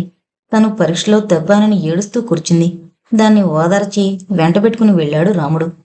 పొడుగ్గా ఆత్మవిశ్వాసంతో ఉన్న ఈ రాముని చూస్తే సిస్టర్కి ఏరా అని పిలవడానికి ధైర్యం రాలేదు. పక్క బెంచి మీద కూర్చోమంది ఇద్దరిని. రాముడు కూర్చోలేదు. మహి తల ఉంచుకుని నిల్చుంది. అమ్మగారు పిలిచారట అడిగాడు రాముడు వినయంగా. ఆనాడు తమకి వేస్ట్ పేపర్ టిన్స్ చేసి ఇచ్చిన 14 ఏళ్ల బాలుడు సిస్టర్ కళ్ళల్లో మిదిలాడు. ఏం చేస్తున్నావు? పీటీసీలో కండక్టర్ ఉద్యోగం దొరికిందండి, 6 నెలలైంది అన్నాడు నమ్రతగా. పర్మనెంట్ చేస్తారా? చేస్తారటండి. అయితే మహి చదువు ఆపవు కదూ అడిగింది సిస్టర్ నవ్వుతూ. ఆపనండి, అది బాగా చదువుకుని పెద్దదవ్వాలండి. ఎంత చదువుకోవాలి అడిగింది సిస్టర్. కలెక్టర్ ఉద్యోగం చేసేంత చదువు కావాలండి అన్నాడు రాముడు. వాడి కళ్ళల్లో చిన్నప్పటి అమాయకతే, చిన్నప్పటి ఆశే. మహి నువ్వలా హాస్టల్ వైపు వెళ్ళు అంది సిస్టర్. మహి హాస్టల్ వైపు జారుకుంది బ్రతుకు జీవుడా అని. మహి గురించి వివరాలు కావాలి అంది సిస్టర్. అంటే అడిగాడు రాముడు. మహి ఎదురుగుండా చెప్పకూడదని ఊరుకున్నాను. మహికి హయ్యెస్ట్ మార్కులు వచ్చాయని తెలిసింది. స్టేట్ ఫస్ట్ అవునో కాదో ఇంకా తెలియలేదు. జర్మనీ నుంచి ఓ సిస్టర్ వచ్చింది. ఆవిడ తెలివైన పిల్లలకు సాయం చేస్తానంటున్నారు. రాముడికి సిస్టర్ చెప్పేది పూర్తిగా చెవులోకి ఎక్కలేదు. మహీకి హయ్యెస్ట్ మార్కులు వచ్చాయి. అమాంతం సిస్టర్ కాళ్ళ మీద పడ్డాడు 6 అడుగుల మనిషి. సిస్టర్కి నవ్వొచ్చింది, జాలి వేసింది. లేలే, మహీ చదువుతుంది అంటే అదంతా నీ ఘనతే. ఈ జర్మన్ సిస్టర్ మహీకి ఫాస్టర్ పేరెంట్స్ని ఏర్పాటు చేస్తానంది. అంటే నాకు అర్థం అవడం లేదండి. నీకు అర్థం అవనక్కర్లేదు. మహి ఎప్పుడు పుట్టిందో తండ్రి పేరు అది మా రిజిస్టర్లో ఉన్నాయి. ఆ పిల్లకి ఎవరైనా ఉన్నారా? మీ ఆదాయం, మహి తల్లివైపు బంధువులు ఎవరన్నా ఉన్నారా? ఇత్యాదివి రాసి పంపు. దాని చదువు అది నేను రాసి పంపుతాను. ప్రతి నెల 50 రూపాయలు అది చదువుకున్ననాళ్ళు స్కాలర్షిప్గా ఇచ్చే ఏర్పాటు చేస్తారు అంది సిస్టర్. రాముడికి గాలిలో తేలిపోతున్నట్లుగా ఉంది. మహి పరీక్ష తప్పుంటే మళ్ళీ చదివించడానికి ఎలా బ్రతిమలాడాలా అని భయపడుతూ వచ్చాడు. ఇక్కడ మహీకి ఇంత గొప్ప అవకాశం సిద్ధంగా ఉంది. అలాగే అమ్మా అన్నాడు కలల్లో నడుస్తున్నట్టు. మహీని పీయూసీలో చేర్పించడం మేం చూసుకుంటాం. ఇక ఆ పిల్ల చదువు గురించి నువ్వు భయపడకు అంది సిస్టర్. రాముణ్ణి చూసినప్పుడల్లా సిస్టర్కి ఆశ్చర్యంగానూ తమాషాగానూ ఉండేది. వాడికి చదువు పట్ల అంతటి శ్రద్ధ, ఆపేక్ష. అయితే ఆ చదువు తన కోసం కాదు, మహి చదువుకోవాలి, మహి పెద్దదవ్వాలి అని ఒక నిస్వార్థమైన ప్రయోజనం కోసం పగలు రాత్రి ఆలోచిస్తూ ఉంటాడు. ఆ సాయంత్రం రాముడు మహిని హోటల్కి తీసుకెళ్లి 2 ఐస్ క్రీంలు పెట్టించాడు. కొత్త పరికిణి చొక్కా రెడీమేడ్లో కొన్నాడు. రాముడికైతే షోకేస్లో ఉన్న మ్యాక్సీ కొనాలని అనిపించింది. కానీ తన తల్లి ఒప్పుకోదు. అలిమేలమ్మగారు నవ్వుకుంది. ఒక్క క్షణం పాటు నైలాక్సు చీర కొందామని కూడా అనుకున్నాడు. కానీ మహి చిన్నది, దానికి ఇప్పటినుంచి చీరలేమిటి అనుకున్నాడు మళ్ళీ. వారం రోజులకి మహి స్టేట్ ఫస్ట్ వచ్చినట్లు పేపర్లో ఫోటోతో సహా ప్రచురించారు. అసలు ఆ ఫోటో మహి ఫాస్టర్ పేరెంట్స్కి పంపడానికి 2 కాపీలు తీసి పంపమంది సిస్టర్. రాముడు మహిని స్టూడియోకి తీసుకెళ్లి 2 రకాల ఫోటోలు తీయించి పంపాడు. అందులో ఒకటి అన్ని పేపర్లలో వచ్చింది. అసలు పేపర్లో మహి ఫోటో పడ్డట్టు అలిమేలమ్మగారి భర్త ఆశ్చర్యంతో కేక పెట్టేదాకా ఎవరికీ తెలీదు. ఒసేవ్ అలిమేలు, మన మహి ఫోటో పడిందేవ్ అంటూ ఆయన కళ్ళజోడు సవరించుకుంటూ కేక పెట్టారు. దేనికి అంటూ ఆవిడ కలుపుతున్న కాఫీ అలానే వదిలేసి ముందు హాల్లోకొచ్చింది. స్కూలు ఫైనల్లో స్టేట్ ఫస్ట్ వచ్చింది. 600కి 575 మార్కులొచ్చాయట. ఆసి దీని దుంపదగా, వేలుడంత లేదు, ఎంత పనిచేసింది అంటూ ముక్కు మీద వేలు వేసుకుంది అలిమేలమ్మగారు. పాపం వాళ్ళు చూసారో లేదో, ఆ పేపర్ ఇచ్చిరా. ఎందుకండి పేపర్ ఇవ్వడం, నేను పిలిచి చెబుతానుండండి అంటూ కాఫీ కలిపేందుకు వెళ్ళింది వంటగదిలోకి. ఆమె భర్తగారు పేపర్ పుచ్చుకుని ముందు వాకిట్లోకొచ్చి రాముని పిలిచారు బిగ్గరగా. రాముడికి పేపర్లోని ఫోటో చూస్తుంటే లోకమంతా గిరున తిరిగినట్లు అనిపించింది. స్టేట్ ఫస్ట్ వస్తే ఫోటో వేస్తారని, ప్రభుత్వం ప్రత్యేకంగా గోల్డ్ మెడలు, నగదు బహుమతి ఇస్తారని అలిమేలమ్మగారి భర్త చదివి చెప్తుంటే వాడికి గాలిలో తేలిపోతున్నట్లు అనిపించింది. అయితే హడావుడికంతా ముఖ్య కారకురాలైన మహి తలుపు వెనక నక్కి నిల్చుంది. దానికి ఏదో కంగారుగా, ఉత్సాహంగా ఉంది. 6 ఏళ్లుగా ఈ ఆవరణలో నిశ్శబ్దంగా, భయంగా తిరిగే తను ఈనాడు అందరి కళ్ళల్లో పడింది. అందరూ తనని ప్రత్యేకంగా చూస్తున్నారు. మహి నత్తగుల్ల కింద నత్తలా మరీ ముడుచుకుపోయి అత్త వెనకగా నిల్చుంది. మహి పెట్టుకునేందుకు ఒక మంచి రిస్ట్ వాచి కొనాలని చాలా కోరికగా ఉంది రాముడికి. వాడి చేతికి వాచి ఉంది.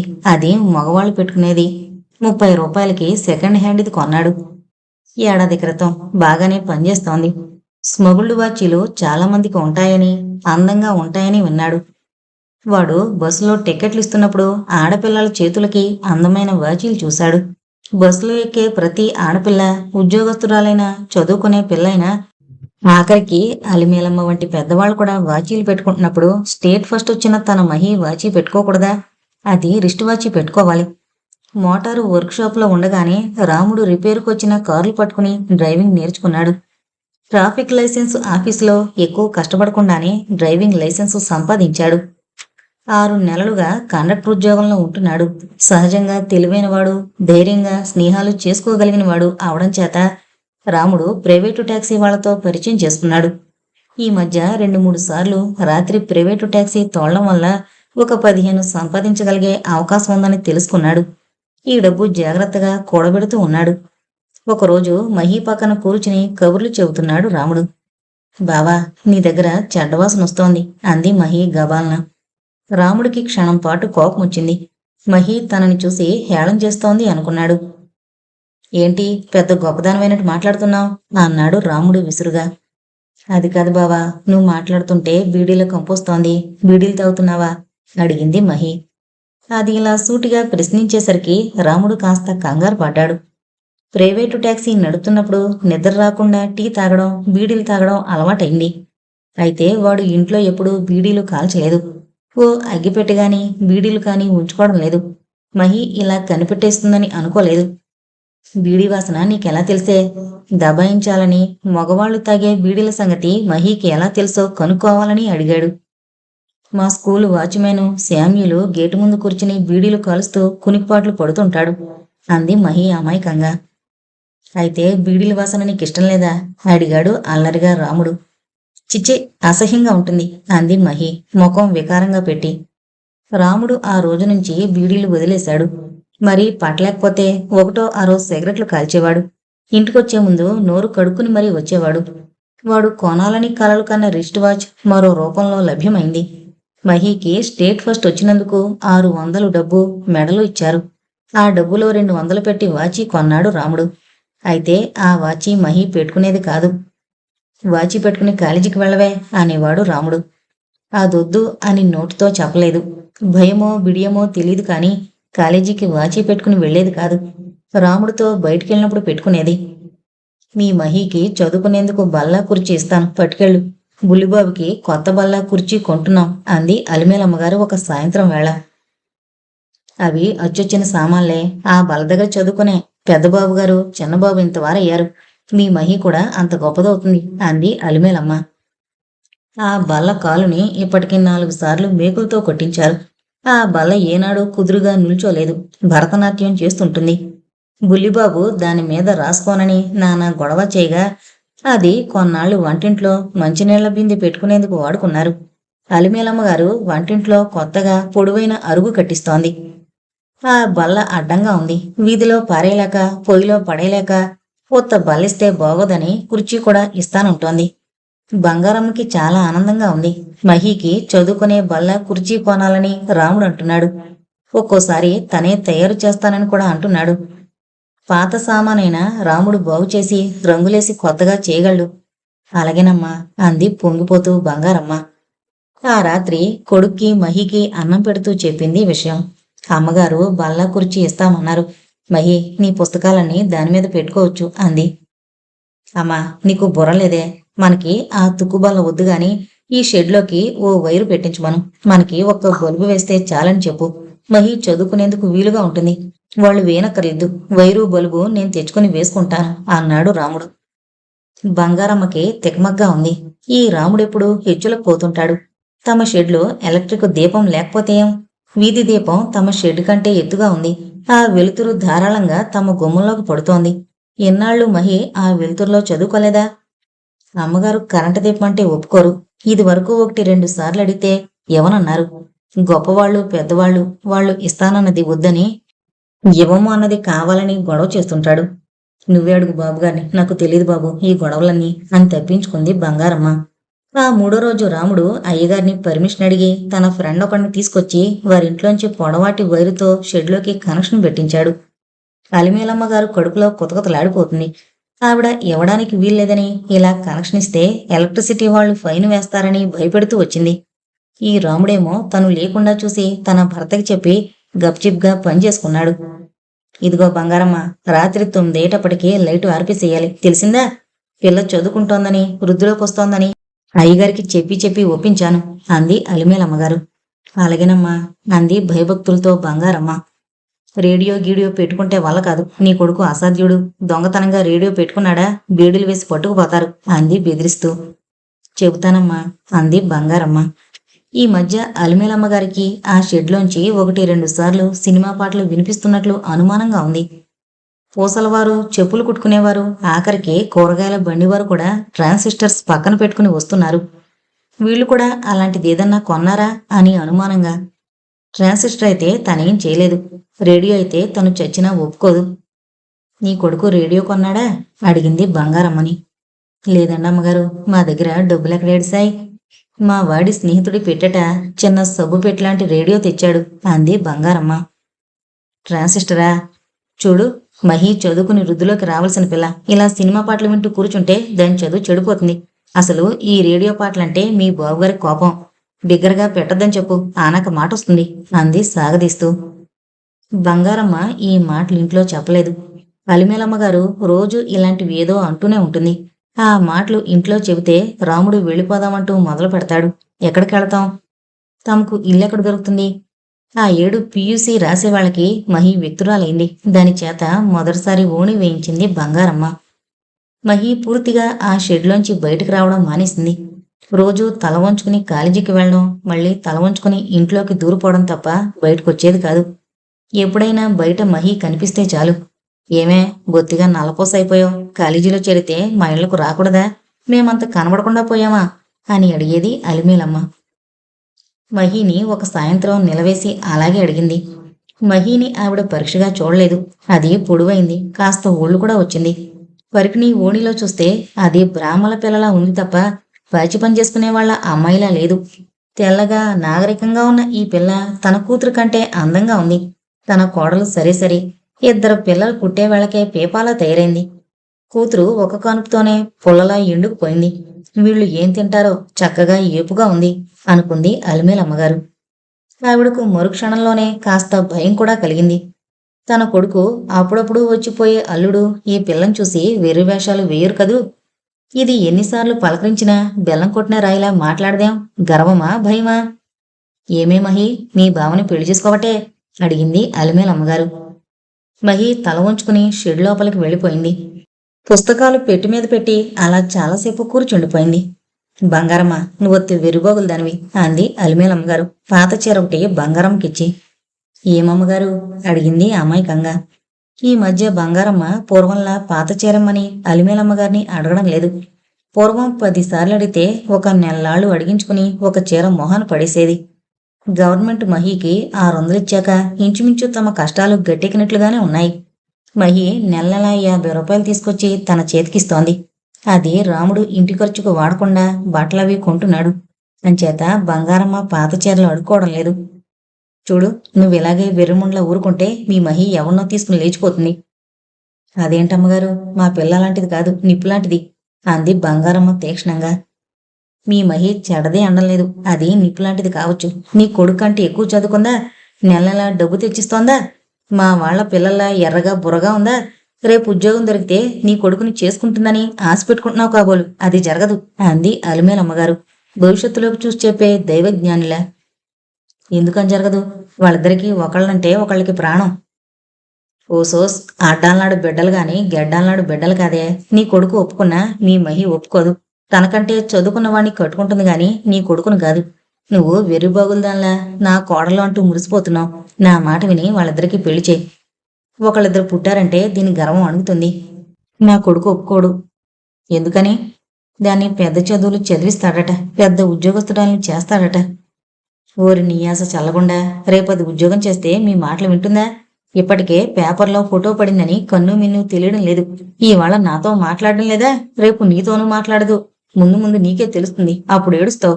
అమ్మగారు చెప్పినప్పుడే కళ్ళు తెరవలేదే అని అంది అలిమేలమ్మ. పోన్లేండమ్మా, ఎవరి రాతలు ఎలా ఉన్నాయో, ఇంతవరకు నా మాట ఒక్కనాడు కూడా అది ఎదిరించలేదు. నా కొడుకు చేత వినిపించుకోలేని దాన్ని పరాయమ్మ కన్నబిడ్డ వినలేదని ఎందుకనుకోవాలి అంది బంగారమ్మ. అలిమేలమ్మగారికి బంగారమ్మను చూస్తే ఒక్కోసారి వెర్రిబాగుల్ది అని జాలిగా ఉంటుంది. ఒక్కోసారి ఈ ముండ మనసు మహాలోతు, మనసులో ఉంది పైకి చెప్పదు అని తిక్కగా ఉంటుంది. ఆ 3వ రోజున రాముడికి సెలవు. మహికి కాలేజ్ ఉంది. అది కాలేజీకి వెళ్ళింది. రాముడు ఇంట్లో ఉన్నాడు. సహజంగా వాడు మధ్యాహ్నం పూట ఇంట్లో ఉండడు. సినిమాకో స్నేహితులో అని తిరుగుతూ ఉంటాడు సెలవైతే. తల్లి కొడుకులు అన్నం తిన్నారు. బంగారమ్మకి కాస్త వ్యవధి దొరికింది. మహి ఇంట్లో లేదు. రాముడు ఇంట్లో ఉన్నాడు కాబట్టి తన మనసులోని భయాల్ని, అలిమేలమ్మగారి మాటల్లోని నిజానిజాల్ని తెలుసుకోవాలి అనుకుంది. ఎర్రరాముడు పెళ్లి చేసుకోవా అడిగింది బంగారమ్మ. ఇప్పుడా గొడవెందుకే విసుగ్గా అన్నాడు రాముడు. అది కాదురా, వయసొచ్చిన పిల్ల, నువ్వు పెళ్లికి ఎదిగిన వాడివి. ఇద్దరం ఇంట్లో ఉంటే ఉన్నాం కదే. అదేరా, చూసిన వాళ్ళు. ఎవరా చూసేది? ఆ అలిమేలమ్మగారేనా? 6 ఏళ్ల నుంచి చూస్తోంది. మీ ఇద్దరికి పెళ్లి చేస్తే నాకు బాగుంటుంది. ఇప్పుడు ఏం బాగాలేదు. నేను సంపాదిస్తున్నాను, అది చదువుకుంటోంది. ఇంకా ఏం కావాలి? అంతేనా? పెళ్లి పెడాకులు పిల్ల పాప వద్దా? ఎవరికి? నీకా? నవ్వుతూ అడిగాడు వేళకోళం పట్టించి. ఒళ్ళు పొగరబట్టి వాగుతున్నా. నాకు పెళ్లి పెడాకులు కాకపోతే నువ్వు ఉండేవాడివా? అతి తెలివి పోకు. నీకు మహికి పెళ్లి చేస్తే ఏమవుతుంది? హాయిగా సుఖంగా ఉండొచ్చు. ఇప్పుడులేమా? మహి నీ మాట వింటోంది, నేను నీ మాట వినడం లేదా? తెచ్చి డబ్బు ఇంట్లోకే కదా ఇస్తున్నావు. కాని పెళ్ళి? అమ్మా, నీకు చాలాసార్లు చెప్పాను, మహి బాగా చదువుకోవాలి, కలెక్టర్ అవ్వాలి. అప్పుడు నిన్ను పెళ్లి చేసుకుంటుందా? అప్పటి విషయం అప్పుడు చూసుకుందాం. ఇప్పుడు ఎందుకు? ఎంత చేసి అది నీ నెత్తిన బుట్ట బోర్లించిపోతుంది. అప్పుడు ఏడుద్దువు గాని. ఎవరు? అలిమేలమ్మగారైనా ఏడ్చేది? ఆవిడ మాట ఎందుకెత్తావు? కోపంగా అడిగింది బంగారమ్మ. ఆవిడే కదా మరి చెప్పి పెట్టింది. త్వరలోనే ఆవిడ ఏడ్చే రోజులు వస్తాయని చెప్పిరా. ఏంట్రా మాటలు? పెద్దంతరం చిన్నంతరం లేకుండా. తప్పు పెద్దవాళ్ళు. ఆవిడంటే మన కళ్ళు పోతాయి. ఆ మహాలక్ష్మి పంచన సుఖంగా ఉన్నాం. లేకపోతే మన గొడవలు ఆవిడకెందుకు? నువ్వింట్లో జరిగిన ప్రతిదీ ఆ అమ్మగారికి చెబుతావు. ఆవిడేమో నీకు లేనిపోనివి చెబుతుంది. ఇల్లిచ్చారు, 24 గంటలు చాకరీ చేయించుకుంటున్నారు. ఇంకా ఏం కావాలి? మనం ట్రాన్సిస్టర్ పెట్టుకోకూడదు, మనం చదువుకోకూడదు, నేను తెల్ల బట్టలు వేసుకోకూడదు, మంచి ఉద్యోగం చేయకూడదు. నువ్వు ఆవిడిచ్చిన పాత బట్టలే కట్టుకోవాలి. ఆవిడేమో అలా అనలేదు, మన మంచికే చెప్పింది. మన మంచి నాకు తెలుసు. నువ్వు పెళ్లి మాట మరోసారి ఎత్తావంటే ఊరుకోను. మహి ముందు పెళ్లి అన్నావంటే ఇంట్లోంచి వెళ్ళిపోతాను. మీ మామయ్యకు పిల్లని చేసుకుంటానని మాటిచ్చానురా. ఆ కథ ఇప్పటికి 1000 సార్లు విన్నాను. ఇచ్చావు, కాదనలేదు. కానీ పెళ్లి విషయం ఎత్తావంటే ఊరుకోను. మన మహి చదువుకోవాలి. అలిమేలమ్మగారి లాంటి వాళ్ళని గడగడలాడించే కలెక్టర్ ఉద్యోగం చెయ్యాలి. ఆ తర్వాతే పెళ్లి గిళ్ళి అన్నాడు రాముడు. బంగారమ్మ నోరు మూసుకుని ఊరుకుంది. అలిమేలమ్మగారు చెబుతున్నంతసేపు ఆవిడ అనుకున్నట్లే జరగబోతుందేమోనని భయంగా ఉంటుంది. రాముడితో మాట్లాడుతుంటే దాని చదువు కోసం తప్ప రాముడు మహిని పెళ్లి చేసుకోను అనడం లేదన్న తృప్తి కలుగుతోంది. అయితే మహి మారిపోతుందా అన్న సందేహం ఒక్క క్షణం పాటు మనసులో తలెత్తింది. కాని దానికి ఎవరున్నారు? తల్లి లేదు, తండ్రి లేడు. రాముడు తను తప్ప ఎవరూ లేని వెర్రిబాగుల్ది. అది తమ మాట ఎదిరిస్తుందా? అందులోనూ బావ మాట ఎదిరించడం అన్నది రాదు. రానే రాదు అని మనసుని సమాధానపరుచుకుంది. మహి పియూసీలో చేరినప్పటి నుంచి రాముడుకు ఒక విషయం గురించి భయంగా ఉండేది. అంత క్రితం మహి స్కూల్కి నడిచి వెళుతుండేది. ఇప్పుడు కాలేజీ బస్సులో వెళుతోంది. తను కండక్టర్గా ఉన్న బస్సులో మహి ఎక్కుతుందేమోనని మనసులో బెరుగ్గా ఉండేది. రాముడు ఉద్యోగంలో చేరి సుమారు 8 నెలలు దాటిపోయింది. ఇంచుమించు అన్ని రోడ్లలోనూ వేశారు. పొడవుగా చురుకుగా ఉన్న రాముడు కండక్టర్గా టికెట్ డబ్బు అడుగుతుంటే, బస్సులో ప్యాసింజర్స్ ని ముందుకు జరగమంటుంటే కొందరు ఆడపిల్లలు అతని వంక ఆశగా చూడడం, కావాలని తాకుతూ నిల్చోవడం చేస్తూ ఉండేవారు. అందరూ కాదు గాని ఒకరిద్దరు ఇలా తన వంక తెలిసినట్లు చనువుగాను ప్రవర్తిస్తున్నప్పుడు రాముడికి మొహమాటంగా ఉండేది. ముఖ్యంగా మహి కూడా ఇలాగే ప్రవర్తిస్తుందా అన్న ఆలోచనలు వస్తుండేవి. మరి ఉదయం వేళ సాయంకాలం వేళ విపరీతమైన రష్గా ఉన్నప్పుడు ఆ ఒకరిద్దరు పిల్లలు, ముఖ్యంగా ఆ రెండో అమ్మాయి బస్ ఎక్కినప్పుడు రాముడికి ఇబ్బందిగా ఉండేది. ఆ పిల్ల ఏదో కాలేజీలో చదువుతోందని, కాస్త ఉన్నింటి పిల్ల అని రాముడు గ్రహించుకున్నాడు. అల్లరి వల్లో లేక నిజంగా తనపైన అభిమానమో వాడికి అర్థమయ్యేది కాదు. ఆ అమ్మాయి చిల్లరిస్తున్నప్పుడు అరచేయి తాకుతూ చిల్లర చేతిలో పెట్టేది. సరైన చిల్లరివ్వండి అని పల్లవన్ ట్రాన్స్పోర్ట్ వారు పెట్టిన బోర్డుని అర్థం చేసుకున్నట్లు ప్రతిసారి రూపాయి నోటో ₹1/2 కాసో ఇచ్చేది. చిల్లర తిరిగిస్తున్నప్పుడు కావాలనే తన కళ్ళలోకి చూసేది. ఆ పిల్ల అరచేతిని తాకినప్పుడు రాముడికి ఎలాగో ఉండేది. మొదట్లో కాస్త కంగారుగాను ఒళ్లంతా కంపించినట్లు అనిపించేది. రాను రాను ఆ పిల్ల తెగువ, ఆ అమ్మాయి భావాలు అర్థమవుతున్నాయి. తను ఏ కాస్త చనువిచ్చినా తనతో సినిమాకి గాని హోటల్కి గాని వచ్చేస్తుందని కూడా అనిపించింది. అనేక సార్లు అడిగేద్దామని నాలుక చివరిదాకా వచ్చిన మాటల్ని బలవంతాన ఆపుకున్నాడు. అలా అడుగుదామనుకున్నప్పుడు మహి జ్ఞాపకం వచ్చేది. మహి కూడా ఇలానే కండక్టర్తో చనువుగా ఉంటుందా అన్న అనుమానం పీడిస్తూ ఉండేది. ఒకసారి అనుకోకుండా ఒక ఉదయం బస్సులో రాముడికి మహి తటస్థపడింది. రాముడికి ఆ రూట్లో డ్యూటీ లేదు. ఆ రోజు డిపోకొచ్చాక ఆ కండక్టర్కి మైకంలా వచ్చి పడిపోయాడు. మరో అతను లీవులో ఉన్నాడు. అందుకని అనుకోకుండా ఈ డ్యూటీలోకి వేశారు. తాత్కాలికమైన ఏర్పాటుగా బస్సులో ఎక్కుతూనే మహి భావం చూసింది. బస్సు చాలా రష్గా ఉంది. కాలేజీలకి ఆఫీసులకి తొక్కిసలాడుతూ వెళ్లే వేళ మహి తోసుకుంటూ ఎక్కింది. టిక్కెట్లు ఇస్తోన్న రాముని చూసి బావా అంది ఆశ్చర్యంగా సంతోషంతో. రాముడు గుడ్లెరజేసి టికెట్ ప్లీజ్ అన్నాడు. మహి చిల్లర చేతిలో పెట్టింది. దాని అరచెయ్యి రాముడి చేతిని తాకింది. రాముడు మొహం కోపంతో జేవురించిపోయింది. టిక్కెట్లిచ్చేందుకు ముందుకెళ్ళిపోయాడు. మహికి భయంగా ఉంది. బావ ఎందుకంత కోపంగా చూశాడు? తనేం తప్పు చేసింది? బావా అని పిలవకూడదా? బావకి తను పలానని తెలియడం ఇష్టం లేదా? మహి కాసేపు మదనపడి ఆటల్లో పడి ఆ విషయం మర్చిపోయింది. సాయంత్రం అది ఇంటికొచ్చే వాళ్ళకి రాముడు ఇంకా ఇంటికి రాలేదు. బావని మొదటిసారి బస్సులో చూసినట్లు అత్తతో చెప్పింది సంబరంగా. అయితే ఆ రాత్రి రాముడు మహిని బాగా చివాట్లు వేశాడు. బస్సులో నన్ను బావని ఎందుకు పిలిచావు? అడిగాడు దూకుడుగా. అలవాటు చొప్పున పిలిచేశాను. నాకు డబ్బులిచ్చినట్లే అలవాటుగా రోజు కండక్టర్ చేయి పట్టుకుని మరీ డబ్బులిస్తావా? మహి తెల్లబోయింది. నీ అరచేయి ముట్టుకున్నానా? అంటే అంత ఒళ్ళు తేలికుండా ఉందన్నమాట. వెధవ వెకిలి వేషాలు నువ్వును. చదువుకునేందుకు వెళుతున్నారా? మొగాళ్ళని రాసుకుంటూ తిరగడానికి వెళుతున్నారా? మీ ఆడపిల్లలు మరీ చెడిపోయారు. ఇలాంటిది మరోసారి జరిగిందంటే వీపు పగిలిపోతుంది అరుస్తున్నాడు. ఏంట్రా దాన్ని ఎందుకలా కేకలేస్తున్నావు? అందుకుంది బంగారమ్మ. నువ్వు ఉండవే, అన్నింటికి వస్తావు, నీకెందుకు, బయటికి పో అంటూ గదమాయించాడు తల్లిని. మహికి ఉడుకుమొత్తనంగా ఉంది. తనేదో అందరి మగవాళ్ళని ముట్టుకుంటున్నట్లు ఎందుకు కేకలేస్తున్నాడు? తను బావ చేతిని తాకిందా? అసలు అటువంటి ఆలోచనే తనకి రాలేదు. బావ కనిపించాడన్న సంతోషంలో పైకి బావా అని పిలిచింది తప్ప తను కండక్టర్తో ఎన్నడూ మాట్లాడలేదే. మహి వచ్చే ఏడుపును ఆపుకుంటూ, అందుకే పాస్ కొనమన్నాను, నువ్వు కొనివ్వలేదు అంది ఎలా చెప్పాలో తెలియక. ఏడిసావులే, వచ్చే నెలలో కొనుక్కుందుగా. చాలే అన్నానుగా అన్నాడు రాముడు. ఆ రాత్రి రాముడికి చాలాసేపటిదాకా నిద్ర పట్టలేదు. బస్సులో రోజూ తనని కవ్వించే ఆ కాలేజీ పిల్ల ముఖం చాలాసార్లు కళ్ళ ముందు మెదిలింది. ఆ పిల్ల పేరేంటో, ఏం చదువుతోందో అడిగితే ఏం చేయబోతున్నాడు? కాఫీ హోటల్కి పిలిస్తే వస్తుందా? వచ్చి ఇంకెలాంటి పాడాలోచనలు రానివ్వకూడదు. తను ఆ పిల్లను పిలిచినట్టే మహీని కూడా మరో కండక్టర్ పిలుస్తాడేమో. అలాంటి పనులు ఎప్పుడూ చేయకూడదు. ఈసారి ఆ పిల్ల పలకరించినా తను తిరిగి నవ్వకూడదు. మౌనంగా ఉండాలి, ఎరగనట్లు ప్రవర్తించాలి అని గట్టిగా నిశ్చయించుకున్నాడు. ఆ తర్వాత ఆ పిల్ల చనువు పొడిగించడానికి ప్రయత్నించిన రాముడు పట్టుదలగానే ఉన్నాడు.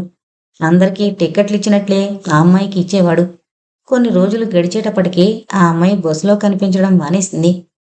బస్సులో ఆ అమ్మాయినైతే మర్చిపోయాడు గాని రాముడికి కాలేజీ పిల్లలు ఎలా ఉంటారు, ఉద్యోగస్తులైన ఆడపిల్లల వేషభాషలు ఎలా ఉంటాయి, ఇలాంటివి తెలుస్తూనే ఉన్నాయి.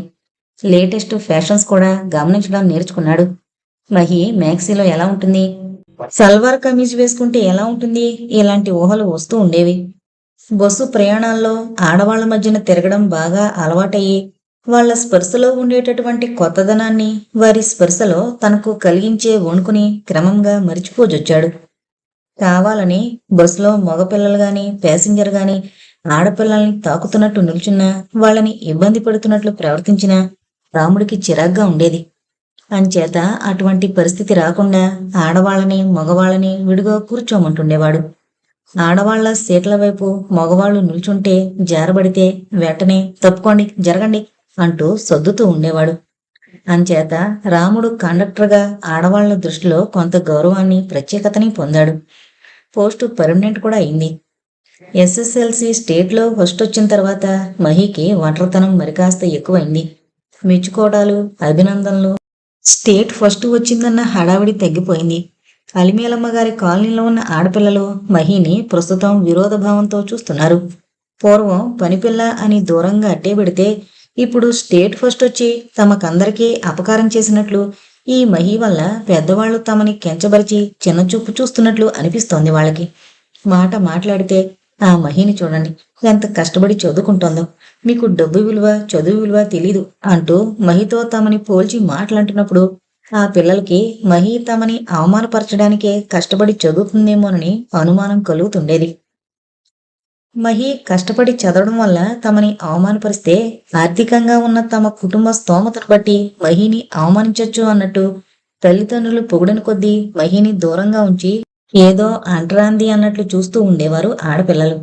మహి పీయూసీలో చేరడానికి ముందే అది పాచి పని చేసుకుని బతికే వాళ్ళ అమ్మాయి అన్న వార్త కాలేజీకి చేరవేశారు ఎవరో. స్టేట్ ఫస్ట్తో పాటు పాచి పని చేసుకుని బ్రతికే పిల్లని కూడా కాలేజీలో పిల్లలకు తెలిసింది. పైకి ఎవరు అనేవారు కాదు గాని మహికి కాలేజీలో కూడా స్నేహితురాళ్లు ఏర్పడలేదు. సాదాగా పరికిని ఓణి వేసుకుని ఒక్కజడ వేసుకుని కాలేజీకి వస్తున్న మహి తెలివైన పిల్ల అని సమ్మతించారే గాని తమ గ్రూప్కి చెందిన పిల్లగా ఒప్పుకోలేదు. ప్రతి సబ్జెక్ట్లో ఫస్ట్ రావడం కూడా తోటి పిల్లలకి రుచించేది కాదు. ఆఖరి పీరియడ్ క్లాసు ఎగ్గొట్టి పారిపోవడం, బీచ్ రోడ్లో షూటింగ్ జరుగుతుంటే క్లాసు ఎగ్గొట్టేసి ఆ తారల ఆటోగ్రాఫుల కోసం కాచుకునుండడం ఇత్యాది పనులు మహి చేసేది కాదు. అసలు దానికి బీచ్లో షూటింగ్ జరగబోతోందని తెలిసేది కాదు. ఈ వార్త దాని చెవిన ఎవరూ వేసేవారు కూడా కాదు. ఒక రకంగా మహికి కాలేజీలోనూ ఇంట్లోనూ కూడా ఒంటరిగా గడపడం అలవాటైపోయింది. ఒక సాయంత్రం కాలేజీ నుండి ఇంటికి వెళ్ళేటప్పటికీ 4 కొత్త మొహాలు కనిపించాయి మహికి. ఆశ్చర్యంగా ఉంది. దానికి తెలివి తెలిసినప్పటి నుంచి బంధువులని ఎవరూ తమ ఇంటికి రావడం ఎరుగదు. అత్త బావ తను తప్ప మద్రాసులో దానికి మరో సన్నిహితులు తెలియదు. ఈ నలుగురిలో 2 పెద్దవాళ్లు, మరో 2 చిన్నవాళ్లు ఉన్నారు. ఆ పెద్దతనికి కడుపులో పుండట, వైద్యానికని మద్రాసు తీసుకొచ్చారు. బస్సులో రాముణ్ణి చూసి గుర్తుపట్టి ఎక్కడా ఉండడానికి చోట్లేక ఇక్కడికొచ్చారు. వస్తూ వాళ్ళు బియ్యం మూట కట్టుకుని మరీ వచ్చారు. ఆ ముసలతన్ని ఆటోలు ఎక్కించుకుని రోజు క్యాన్సర్ ఆసుపత్రికి తీసుకువెళ్తున్నారు, కొడుకు కోడలు దగ్గరుండి. ఆ వచ్చిన వాళ్ళు వారం 10 రోజులు ఉండేసరికి అలిమేలమ్మగారికి పిచ్చులు వెర్రులు ఎత్తడం మొదలుపెట్టింది. మొదట్లో కొడుకు కోడలు ముసలావుని ఆసుపత్రికి తీసుకెళ్లారు. 1-2 రోజులు పోయాక సైకిల్ రిక్షా కుదిర్చి పెద్దామని సాయం ఇచ్చి పంపి చిన్నవాళ్లైన ఈ భార్యాభర్తలు మద్రాసులో అన్ని విశేషాలు చూసొస్తుండేవారు. కాలేజీ నుంచి ఇంటికొచ్చిన మహి చెవుల్లో ఈ దంపతుల కబుర్లు నవ్వులు వినబడుతూ ఉండేవి. ఇవి వింటుంటే ఒక్కొక్కప్పుడు మహికి ఎలాగో ఉండేది. ఒక్కోసారి సిగ్గుగా ఉండేది, మరోసారి కుతూహలంగా కూడా ఉండేది. మొదట్లో వీళ్ళు ఎన్నాళ్ళుంటారని నెమ్మదిగా అడిగినా అలిమేలమ్మ గారికి ఈ వచ్చిన వాళ్ళు ఎక్కడే ఉండిపోతారేమోనని భయంగా ఉంది. తమ ఇంటి ముందు అసహ్యంగా ఆ రోగిష్టివాడు, కులుకుతూ సినిమా వేషాలు వేసే ఆ కోడలు, బీడీలు కాల్చి ఎక్కడికక్కడే ఉమ్మే ఆ కొడుకుని చూస్తే అలిమేలమ్మ గారికి ఒళ్ళు కారం రాసినట్లుండేది. ఇదిగో బంగారమ్మ, ఇల్లు మీకనిచ్చాం గాని ఇలా అడ్డమైన వాళ్ళని చేరిస్తే ఒప్పుకోను అంది కోపంగా. 4 రోజులు ఉండిపోతారు, వైద్యం చేయించుకుంటున్నారు. ఇక్కడ వీల్లేదని చెప్పు. గుమ్మంలో ఏంటా వికైకలు పక్కపక్కలోనూ మా ఇంటికి నలుగురు వస్తూ పోతూ ఉంటారు. వీళ్ళేమో ఆ గుమ్మం దగ్గర నుంచి కదలరు. త్వరగా పంపేయ్ అంది తీక్షణంగా. అలాగేనమ్మా అంది బంగారమ్మ. అయితే వాళ్ళకి ఎలా చెప్పాలి? బంగారమ్మ కూడా కష్టంగానే ఉంది. వాళ్ళు బియ్యం మూటగట్టుకొచ్చిన 2 పూట్ల కూర ఉండాలి. పొద్దున్నే కాఫీ కాచాలి.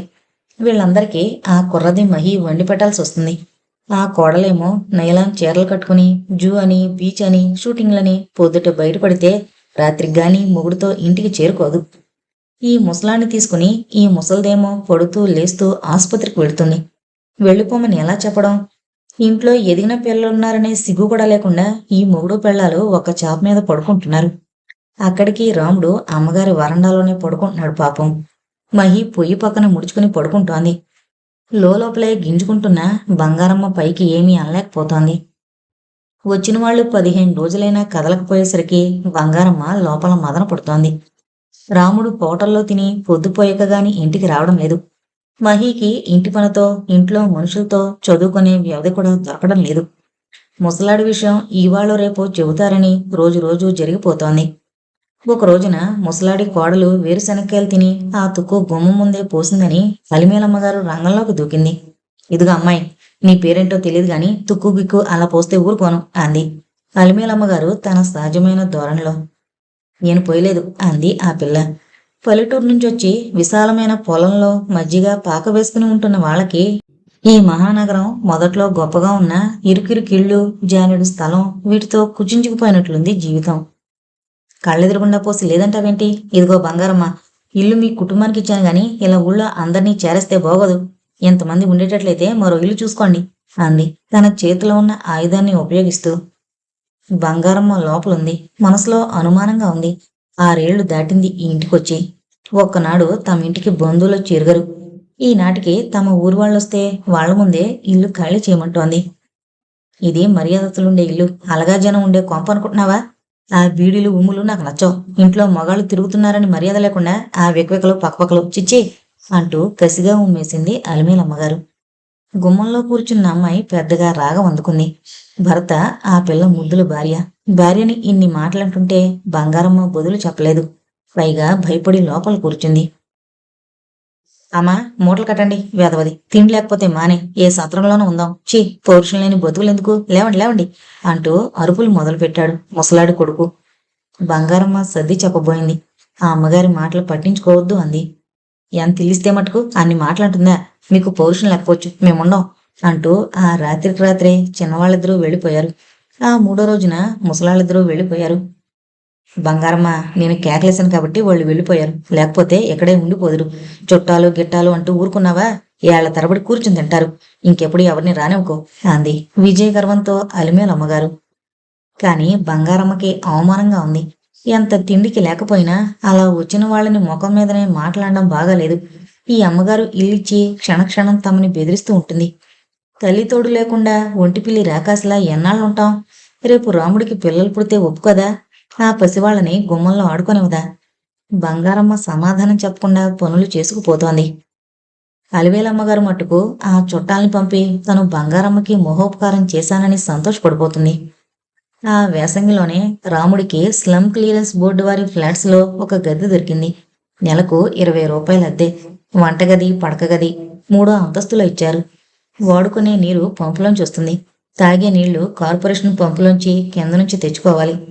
పై నెలలో షెడ్డు ఖాళీ చేసి వెళ్ళిపోతున్నామని చెప్పినప్పుడు అలిమేలమ్మ గారికి నిజంగానే ఏడుపొచ్చింది. గుండెల్లో రైళ్లు పరిగెట్టాయి. తెల్లవారగట్ల పాల నుంచి రాత్రి గేటు మూసేదాకా ఈ పనులన్నీ ఎవరు చేస్తారు అని గాబరా పట్టుకుంది. బంగారమ్మ, మీరేదో వెళ్ళిపోతారని కాదు, ఆ స్లమ్స్ లో మీ మహిలాంటి పిల్లలు ఉండగలరా అని. చక్కగా మా వాళ్ల పిల్లలా ఉంటుంది. వయసుకొచ్చింది, చదువుకుంది. ఆ చుట్టూ మగపిల్లలంతా దాన్ని బతకనివ్వరు అంది అలిమేలమ్మగారు. బంగారమ్మకి కాస్త భయం వేసింది. మద్రాసు వచ్చి 6 ఏళ్లయింది. అయినా బంగారమ్మకి బయట ప్రపంచం తెలీదు. ఆ అమ్మగారి మాటలు తప్ప బయట మాటలు ఎరగదు. ఎంతకీ కూరలు కొట్టు, సరుకులు కొట్టు, పాల డిపో తప్పించి. ఎర్ర రాముడు, అక్కడంతా రౌడీ పిల్లలు ఉంటారట, ఇక్కడే సర్దుకుపోదాం అంది రాజీ ధోరణిలో. అసలు ఇంకో చోటికి మారదామని మొదటిసారి ఒప్పుకుంది బంగారమే. రాముడు వీళ్ళని వాళ్ళని పట్టుకుని ఒక రూమ్ సంపాదించాడు. అది సంపాదించగలగడం ఎంతటి ప్రయోజకత్వమో తల్లికి చెప్పినా అర్థం కాదు. 10 ఏళ్లుగా ప్రయత్నిస్తున్న వాళ్ళకు కూడా దొరకలేదు. తన అదృష్టం కొద్దీ దొరికింది. పోవే, రౌడీ పిల్లలు ఎక్కడలేరు. మనం మంచిగా ఉంటే అందరూ బాగానే ఉంటారు. మనం వెళ్ళిపోతేనే గాని మీ అమ్మగారికి నీ విలువ తెలీదు. నీలాంటి అమాయకం మనిషి గొడ్డు చాకరీ చేసేది దొరకదని భయం అన్నాడు రాముడు. అంతేనంటావా? లేకపోతే మన మీద ప్రేమ రోజు రోజుకి బెదిరిస్తుంటుంది. పెద్ద ఇల్లు తనకే ఉన్నట్టు నువ్వా పిచ్చిముండవి? ఆ స్లమ్స్ లో అందరూ ఉండడం లేదా? కూర్చున్నామని నుంచున్నామని అనేవాళ్ళు ఉండరు. స్వతంత్రంగా హాయిగా బతకొచ్చు. మన మహీకి బస్సు ఇంకా దగ్గర అన్నాడు రాముడు. ఆ షెడ్డు ఖాళీ చేసి వెళ్ళిపోతుంటే అలిమేలమ్మగారు నిజంగానే ఏడ్చేసింది. బంగారమ్మకి కన్నీళ్లు తిరిగాయి. మహీకి కడుపులో పిరికిగా ఉంది. ఒక విధంగా సంతోషంగా ఉంది. అక్కడ వాళ్ళు తనని తక్కువదానిగా చూడరు, దూరంగా ఉంచరు. కొత్త స్నేహితులు దొరుకుతారు అని ఆశగా ఉంది. సుమారు 7 ఏళ్లు గడిపిన ఆ పరిసరాల్ని, చిరపరిచితమైన మొహాల్ని వదిలి స్లమ్ క్లియరెన్స్ బోర్డు వారి ఫ్లాట్లలోకి మారారు బంగారమ్మ వాళ్ళు. ఆ ఏడు కూడా మహి మంచి మార్కులతోనే పీయూసీ పాస్ అయింది. కాలేజీ ఫస్ట్ వచ్చింది. కాలేజీలో అందరికంటే దానికే ఎక్కువ టోటల్ వచ్చింది. ఆ మరుసటి ఏడు బీకాంలో చేరింది. బోర్డు ఫ్లాట్స్ లో జీవితం మహీకి ఒక రకంగా బాగానే ఉంది. ఇక్కడ ఎవరిని చూసి భయపడనక్కర్లేదు.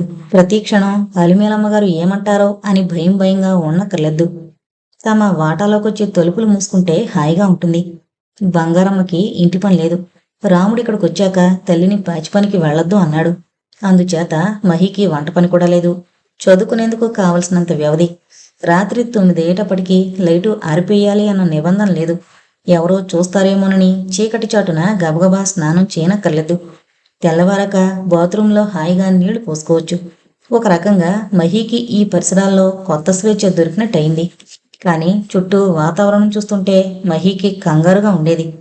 2 అంతస్తులు దాటుకుని 3వ అంతస్తు చేరుకునేసరికి వైతరిని దాటినంత భయంకరంగా ఉండేది. మేడమెట్లు ఎవరివి కావు కాబట్టి అందరూ తుక్కు గుమ్మ ముందుకు తోసేవారు. మెట్లు ఎప్పుడూ కాగితాలు, సిగరెట్ పీకలు, మన్నుతో నిండుండేవి. ఈ మెట్ల కంటే రోడ్లు శుభ్రంగా ఉన్నాయి అనుకునేది మహి. మహీకి గ్రాహ్యం తెలిసినప్పటినుంచి అలిమేలమ్మగారి ఇంటి పరిసరాలు తప్ప ఇంకో చోటు తెలీదు. ఆవిడ ఇల్లు చుట్టూ ఆవరణ పరిశుభ్రంగా ఉండేది. ఉండేదేంటి, అద్దంలా ఒక్క ఆకు పడకుండా అత్త ఊడ్చేది. తమ షెడ్లో కూడా శుభ్రంగా ఉండేది ఎప్పుడు. అలాంటి పరిసరాల నుంచి వచ్చిన మహికి ఈ మెట్ల మీద నుంచి నడవాలంటే, అసలు రోడ్ నుంచి ఈ మేడల దగ్గరకు రావాలంటే ప్రాణాంతకంగా ఉండేది. ఆ మేడల్లో ఉండే పిల్లలందరూ, ముఖ్యంగా పసివాళ్ళందరూ చుట్టూ ఉన్న స్థలంలోనే బాత్రూంకి కూర్చోవడం మహికి ఆశ్చర్యంగా ఉండేది. అసహ్యంగా ఉండేది. అజాగ్రత్తగా ఉంటే కాలు పేంట మీద పడుతుందో అన్న భయంతో తల ఉంచుకుని చూసి నడిచేది. మెట్ల మీద తుక్కు సరే సరి. 2 అంతస్తుల మెట్లు దాటుతున్నప్పుడు రకరకాల వ్యక్తులు తటస్థపడుతుండేవారు. 18, 20 వయసులో ఉన్న మగపిల్లలు పని పాట లేకుండా బీడీలు తాగుతూ పేకాడుకోవడం, మెట్ల మీద రైలింగ్స్ పట్టుకుని నిల్చుని వచ్చిపోయే అమ్మాయిల్ని పేర్లు పెట్టి ఏడిపించడం సర్వసాధారణ విషయం. మహీ వాళ్ళు ఈ ఫ్లాట్స్లోకి వచ్చాక మొదటి 6 నెలలు బ్యూటీ అని, సినిమా స్టార్ అని, స్టైల్ అని మహీని రకరకాల పేర్లతో పిలిచి ఏడిపిస్తుండేవారు. ఆ మెట్ల మీద ఏనాడు ఎలక్ట్రిక్ దీపం వెలిగేది కాదు. ప్రతిసారి బల్బు వేసిన మరునాటికి మాయమయ్యేది. స్విచ్లు, బల్బులు ఎవరి సొత్తు కాదు కాబట్టి ఎప్పటికప్పుడు వేసినవి వేసినట్లే మాయమైపోయేవి. అంచేత మెట్ల మీద బలువు వేయడం మానుకున్నారు స్లమ్ క్లియరెన్స్ వారు. కాస్త చీకటి పడితే ఆ మెట్ల మీద నడవడానికి ఆడవాళ్ళకి, ముఖ్యంగా వయసు పిల్లలకి భయంగా ఉండేది. అప్పుడప్పుడు కేకలు, ఏడుపులు వినిపిస్తుండేవి మెట్ల మీద నుంచి.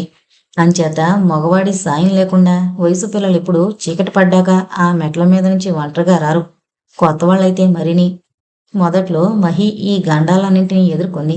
కాలేజీలో ఆలస్యమైతే ముందుగానే ఇంట్లో చెప్పేది. బంగారమ్మో, రాముడో బస్టాప్ దగ్గర నిల్చునేవారు. అలిమేలమ్మ గారింట్లో ఉన్నప్పుడు బంగారమ్మకి బయట ప్రపంచంతో సంబంధం ఉండేది కాదు. ఎంతకీ పాచి పని, గిన్నెలు తోమడం, బట్టలు ఉతకడం, ఇల్లు 3 ఏళ్ల పనితో క్షణం తీరిక లేకుండా యాంత్రికంగా చాకరీ చేసి మేను వాల్చేది. తెల్లారితే మళ్లీ చాకరీ. ఈ బోర్డు ఫ్లాట్స్ కి మారాక పాచి పనికెళ్లే అవసరం లేదు. రాముడు తెచ్చిన జీతం, మహీకొచ్చే స్కాలర్షిప్, వీటితో ఇల్లు గడిచిపోతోంది. మధ్యాహ్నం వేళ ఓ కునుకు తీసి పక్క గదిలో ఉన్న వాళ్లతో, 3వ గదిలో వాళ్లతో కబుర్లు వేసుకునేది. ఎత్తనాలకి వెళుతుండేది. ఆ మేడగదుల్లో ఉన్న ఆడపిల్లలు చాలా మంది చదువుకుంటున్నారు. చదువబ్బక ఇంట్లో కూర్చుని సినిమా కబుర్లు చెప్పుకునే ఆడపిల్లలు ఉన్నారు. మహి చదువుకోవడం పెద్ద ప్రత్యేకంగా ఎవరికీ అనిపించలేదు గాని ఇంట్లో వరసైన బావుండి పెళ్లి చేసుకోకుండా కాలేజీకి వెళ్లడం వాళ్ళందరికీ ఆశ్చర్యంగా అనిపించింది. పెళ్లి చేసేయండి, ఆనక చదువుకోవచ్చు. మూడో వాటాలో ఉన్న మరియమ్మ సలహా. మరియమ్మ కూతురు బాయ్ ఫ్రెండ్స్తో తిరిగి తిరిగి చివరికి కొడంబాకంలో తేలింది. అందుకని మరియమ్మకి ఆడపిల్లల మీద మగపిల్లల మీద నమ్మకం లేదు. అది బాగా చదువుకుని పెద్ద ఉద్యోగం చేయాలట. అప్పటిదాకా పెళ్లి మాట ఎత్తకూడదట అంది బంగారమ్మ. ఇవన్నీ నమ్మకు.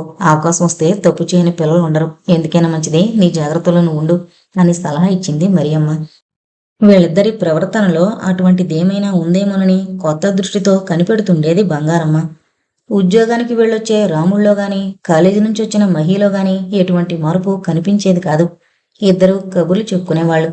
రాముడు దాని పుస్తకాలు తిరగేస్తూ ఉండేవాడు. బావా, నువ్వు మెట్రికులేషన్కి కట్టకూడదు అడిగింది మహి ఒకసారి. నాకెందుకే చదువు? నేను చదువుకోవడం లేదా? నువ్వు వేరు. నువ్వు చదువుకుని పెద్ద కలెక్టర్ కావాలి. మరి నువ్వో?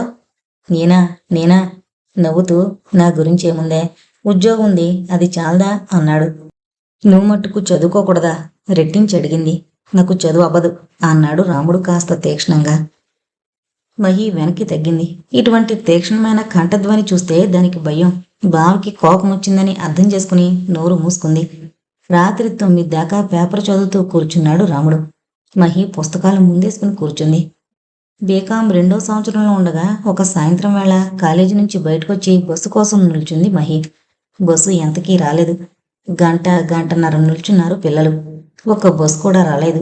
రోడ్డు మీద టాక్సీలు, ఆటో రిక్షాలు, సైకిల్ రిక్షాలు మహా జోరుగా పోతున్నాయి. సైకిల్ మీద డబుల్స్ వెళుతున్నారు.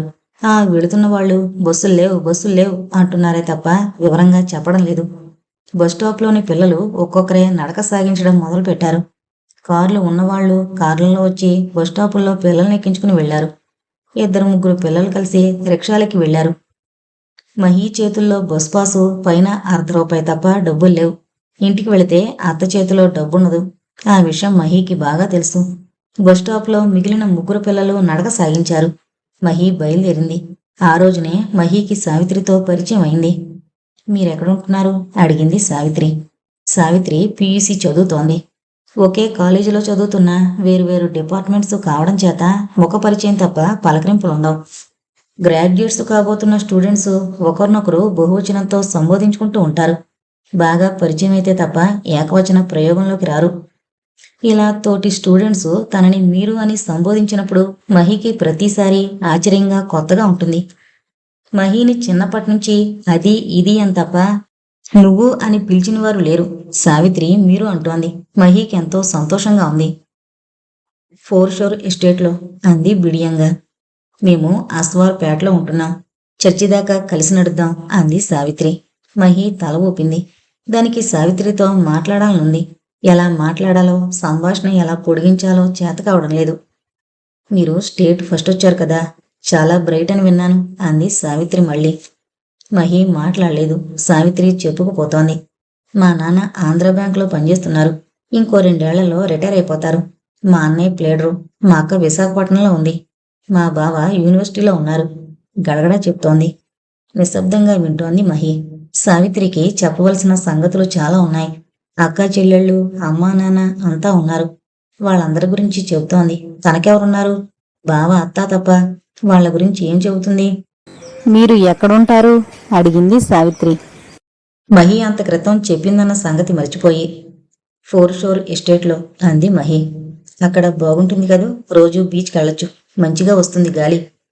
ఉత్సాహంగా అంది సావిత్రి. గాలి రావచ్చు, కానీ ఏమీ బాగుండదని తను ఎలా చెబుతుంది? తాము ఒక్క గదిలో ఉంటున్నామని ఆ పరిసరాలు ఎంత మురిగ్గా గందరగోళంగా ఉంటాయో ఎలా చెప్పడం? మీరు మా ఇంటికి రావాలి ఒక రోజున. కాలేజీ నుంచి మా ఇంటికి తీసుకువెళతాను. మీ వాళ్ళకి అభ్యంతరం ఉండదనుకుంటా నవ్వింది మహి బదులు చెప్పకుండా. మీ నాన్నగారు ఏం చేస్తుంటారు? రోడ్డు మీదకు ఫ్లాట్స్ కనిపిస్తుంటాయి. అక్కడేనా మీ ఇల్లు అడిగింది సావిత్రి. మహి అవును అనలేదు, కాదు అనలేదు. మీ నాన్నగారికి ఏం పని? రెట్టించింది సావిత్రి. సావిత్రికి తెలియక అడుగుతోందా? తెలిసి తన బీదతనాన్ని అవహేళన చేద్దామని అడుగుతోందా? తను పాచి పని చేసుకునే వాళ్ళ అమ్మాయినని ఈ సావిత్రికి తెలీదా? నాకు అమ్మా నాన్న లేరు. మా అత్త దగ్గర ఉంటున్నాను. మా బావ పల్లవన్ ట్రాన్స్పోర్ట్లో కండక్టర్ అంది మహి తలెత్తి సావిత్రి కళ్ళలోకి సూటుగా చూస్తూ ఛాలెంజ్ చేస్తున్నట్టు. సావిత్రి ముఖంలో మహి ఆశించిన హేళన గాని జాలి గాని లేదు. అరే, ఈరోజు బస్సు స్ట్రైక్ కదా, మీ బావ కూడా అందులో ఉండుంటారు కదూ, గబగబా అంది. మహికి ఆ విషయం తట్టని లేదు. మా బావ స్ట్రైక్స్ వాటిలో కల్పించుకోడు అంది మహి. అలాగా, ఈసారి మా ఇంటికి తప్పకుండా రావాలి. ఇటువైపు నుంచి నేను వెళ్ళిపోతాను, బై బై అంటూ చర్చి రోడ్లోకి తిరిగింది సావిత్రి. మహి తల వంచుకుని నడక సాగించింది. శాంతం హైరోడ్డు మీద మహిలా నడుచుకుంటూ చాలామంది వెళుతున్నారు. కాళ్ళు ఈడ్చుకుంటూ మహి తమ ఫ్లాట్స్ వైపుగా నడిచింది. బస్టాప్లో బంగారమ్మ ఆదుర్దాగా ఎదురుచూస్తూ ఉంది. బస్సులు రావడం లేదు. అయినా అక్కడే నిల్చుంది బంగారమ్మ. స్టాప్లో ఎవరూ లేరు. మహి ఎలా వస్తుందోనన్న ఆదుర్ద, చీకటి పడిపోయిందన్న భయము తప్ప ఆమెకి మరో ఆలోచన లేదు. అత్త అంది మహి బస్టాపులో నిల్చున్న బంగారమ్మను పిలుస్తూ. అదేంటి నడిచొచ్చావు? బస్సులు స్ట్రైక్గా. అవునట కదా, మీ బావ ఇంటికి రాలేదు. 4 గంటలకల్లా వచ్చేసేవాడు అంది బంగారమ్మ. బస్సు స్ట్రైక్ కదా, ఎలా వస్తాడు? పద, మనం లోపలికి వెళ్ళిపోదాం అంది మహి. దాని కాళ్ళు పీకుపోతున్నాయి. ఇంట్లోకి వెళ్ళి కూలబడితేనే గాని లాభం లేదు. 2 అంతస్తులు దాటుకుని 3వ అంతస్తులోకి వెళ్ళి గది తాళం తీశాక కూలబడింది మహి. ఆ రాత్రి 10 అయింది, 11 అయింది. రాముడు ఇంటికి రాలేదు. మహికి భయంగా ఉంది. బావింత ఆలస్యం ఎప్పుడూ చేయలేదు. నైట్ డ్యూటీ అయితే ముందే చెప్పేవాడు. ఆఖరి బస్సులో 11 వచ్చేవాడు. ఇంకా రాలేదు. చుట్టుపక్కల వాటాల్లో వాళ్ళు వరండాల్లో నిల్చుని అనుకుంటున్న మాటలు వినిపిస్తున్నాయి. స్టూడెంట్స్కి కండక్టర్కి మధ్య గలాట జరిగిందట. దేనికి? ఏముంది, ఈ మగపిల్లలు టికెట్ లేకుండా ఎక్కుంటారు. ఫుట్బోర్డు మీద నిల్చున్నారేమో. అది కాదట, ఎవరో స్టూడెంటు ఆడపిల్ల జడ కత్తిరించబోతుంటే కండక్టర్ పట్టుకున్నాడట. అందుకని స్టూడెంట్స్ అందరూ కలిసి కండక్టర్ని కొట్టబోయారు. దాంతో స్ట్రైకు. ఎవరు ఎవరిని కొట్టినా బస్సులు ఆగిపోతున్నాయి. నడుచుకుంటూ వచ్చాను అన్నాడు. మహి వాళ్ల భాగానికి 3 ఏళ్ల అవతలున్న కార్పొరేషన్ ఎల్డీసీ. అతనికి 6 పిల్లలు. అందరూ సైజువారీగా ఉంటారు. భార్య సన్నగా పీలగా ఉంటుంది. ఆయన పేరు పెరుమాళ్ళు. వెంకటేశ్వర పెరుమాళ్ళు లాగానే నల్లగా దిమ్మచెక్కలా ఉంటాడు. భార్య 6 బిడ్డల తల్లైనా నాజుగ్గా ఉంటుంది. 6 పిల్లల తల్లంటే ఎవరూ నమ్మరు. ఈ పెరుమాళ్ళు ఏడాదికో పిల్లని ఈ లోకంలోకి తెస్తూ ఆడవాళ్ల వంక ఆశగా చూస్తూ ఉంటాడు. మహికి అతని చూపులంటే అసహ్యం. అసలు విషయం తెలుసుకుందామనున్న పెరుమాళ్ళు కంఠం విని లోపల నుంచి బయటకు రాలేదు. అత్త, నువ్వు వెళ్ళి అడగవే, అసలు ఏం జరిగిందో, బావింకా రాలేదు. బంగారమ్మని తోసింది మహి. ఏం జరిగింది బాబు అడిగింది బంగారమ్మ. మీ మహి కాలేజీ నుంచి వచ్చిందా అడిగాడు పెరుమాళ్ళు చాలా అక్కరతో. వచ్చిందండి, పాపం పిల్లది నడుచుకుంటూ వచ్చింది. ఇంతకీ బస్సు స్ట్రైక్ ఎందుకు జరిగింది? వాడెవరో స్టూడెంటు ఆడపిల్ల జడ కత్తిరిస్తుంటే ఈ కండక్టర్ పట్టుకున్నాడట. స్టూడెంట్స్ అంతా వాడి మీద కలియబడ్డారట. దాంతో బస్సు వాళ్ళు స్ట్రైకు. ఎక్కడో ఒక మూల కండక్టర్ని కొడితే వీళ్ళకెందుకు, ఎక్కడ బస్సులు అక్కడ వదిలేసి వెళ్ళిపోయారు. మీ రాము వచ్చాడా అడిగాడు ఆయన. లేదండి అంది బంగారమ్మ. ఇప్పుడప్పుడే రాడు. వీళ్ళంతా కూర్చుని మీటింగ్ పెట్టుంటారు. వెళ్ళి పడుకో. తెల్లారొస్తే వచ్చినట్టే. ఈ లోపల ఎంతమందిని పట్టుకుపోతారో. రేపు బస్సులు నడుస్తాయో నడవో. బంగారమ్మ హడలిపోతూ తమ భాగానికొచ్చింది. మహికి భయంగా ఉంది. బస్సు వాళ్ళంటే బావ కూడా దెబ్బలు తగిలాయా? ఆ కండక్టర్ ఎవరో చాలా మంచివాడే ఉండాలి. ఆడపిల్లల్ని బస్సుల్లో ఈ మగ స్టూడెంట్స్ ఎలా కానరాకుండా అల్లరి పెట్టగలరో తనకి బాగా తెలుసు. కావాలని మీద పడుతుంటారు. ఎర్రనట్లు భుజం మీద గెడ్డం వానించి నిల్చుంటారు. రద్దీగా ఉన్న నెపంతో మెడ మీద వేడి ఊపిరి వదులుతుంటారు. ఇవి తనకి చాలాసార్లు జరిగింది. ఇంట్లో చెబితే బావ బస్సులో వెళ్ళనివ్వడం చెప్పలేదు. పాపం ఆ పిల్ల జుట్టు ఎవరు కత్తిరించారో. ఆ కండక్టర్ గురించి చాలాసేపు ఆలోచించింది మహి. అతనికి దెబ్బలు తగిలితే ఎవరు సేవలు చేస్తారో. ఇంట్లో అమ్మా నాన్న ఉండుంటారు. భార్య కూడా ఉండుంటుంది. వీళ్ళంతా కనుక్కొని ఉపచారాలు చేస్తూ ఉంటారు. అసలు ఇటువంటి పని చేసినందుకు ప్రభుత్వం ఆ కండక్టర్కి తప్పకుండా అవార్డు ఇస్తారు. ఎవరై ఉంటారో తను. మధ్య మధ్య మెలకు వస్తూనే ఉంది మహికి. ఆ రాత్రంతా రాముడు ఇంటికి రాలేదు. తెల్లవార్లు మధ్య మధ్య లేచి కిటికీలోంచి చూస్తూ మళ్లీ పడుకుంటూ గడిపింది. ఆ మరనాడు సిటీలో బస్సులు నడవలేదు. స్కూళ్ళు కాలేజీలు మూసేశారు. సిటీలో అక్కడక్కడ స్టూడెంట్స్కి ట్రాన్స్పోర్ట్ వర్కర్స్కి మధ్య కొట్లాట్లు, రాళ్లు రువ్వుకోవడాలు, సోడా సీసాలు విసురుకోవడాలు ఇత్యాది అల్లర్లు జరిగాయి. ఆ రోజంతా కూడా రాముడు ఇంటికి రాలేదు. బంగారమ్మ ఏడుస్తూ ఉంది. మహికి ఎక్కడికి వెళ్లాలో ఎవరిని అడగాలో పాలుపోలేదు. బయటకు వెళ్లేందుకు బస్సులు లేవు. ఈ చుట్టుపక్కల భాగాల్లోని ఎవరితోనూ మహీకి పరిచయం లేదు.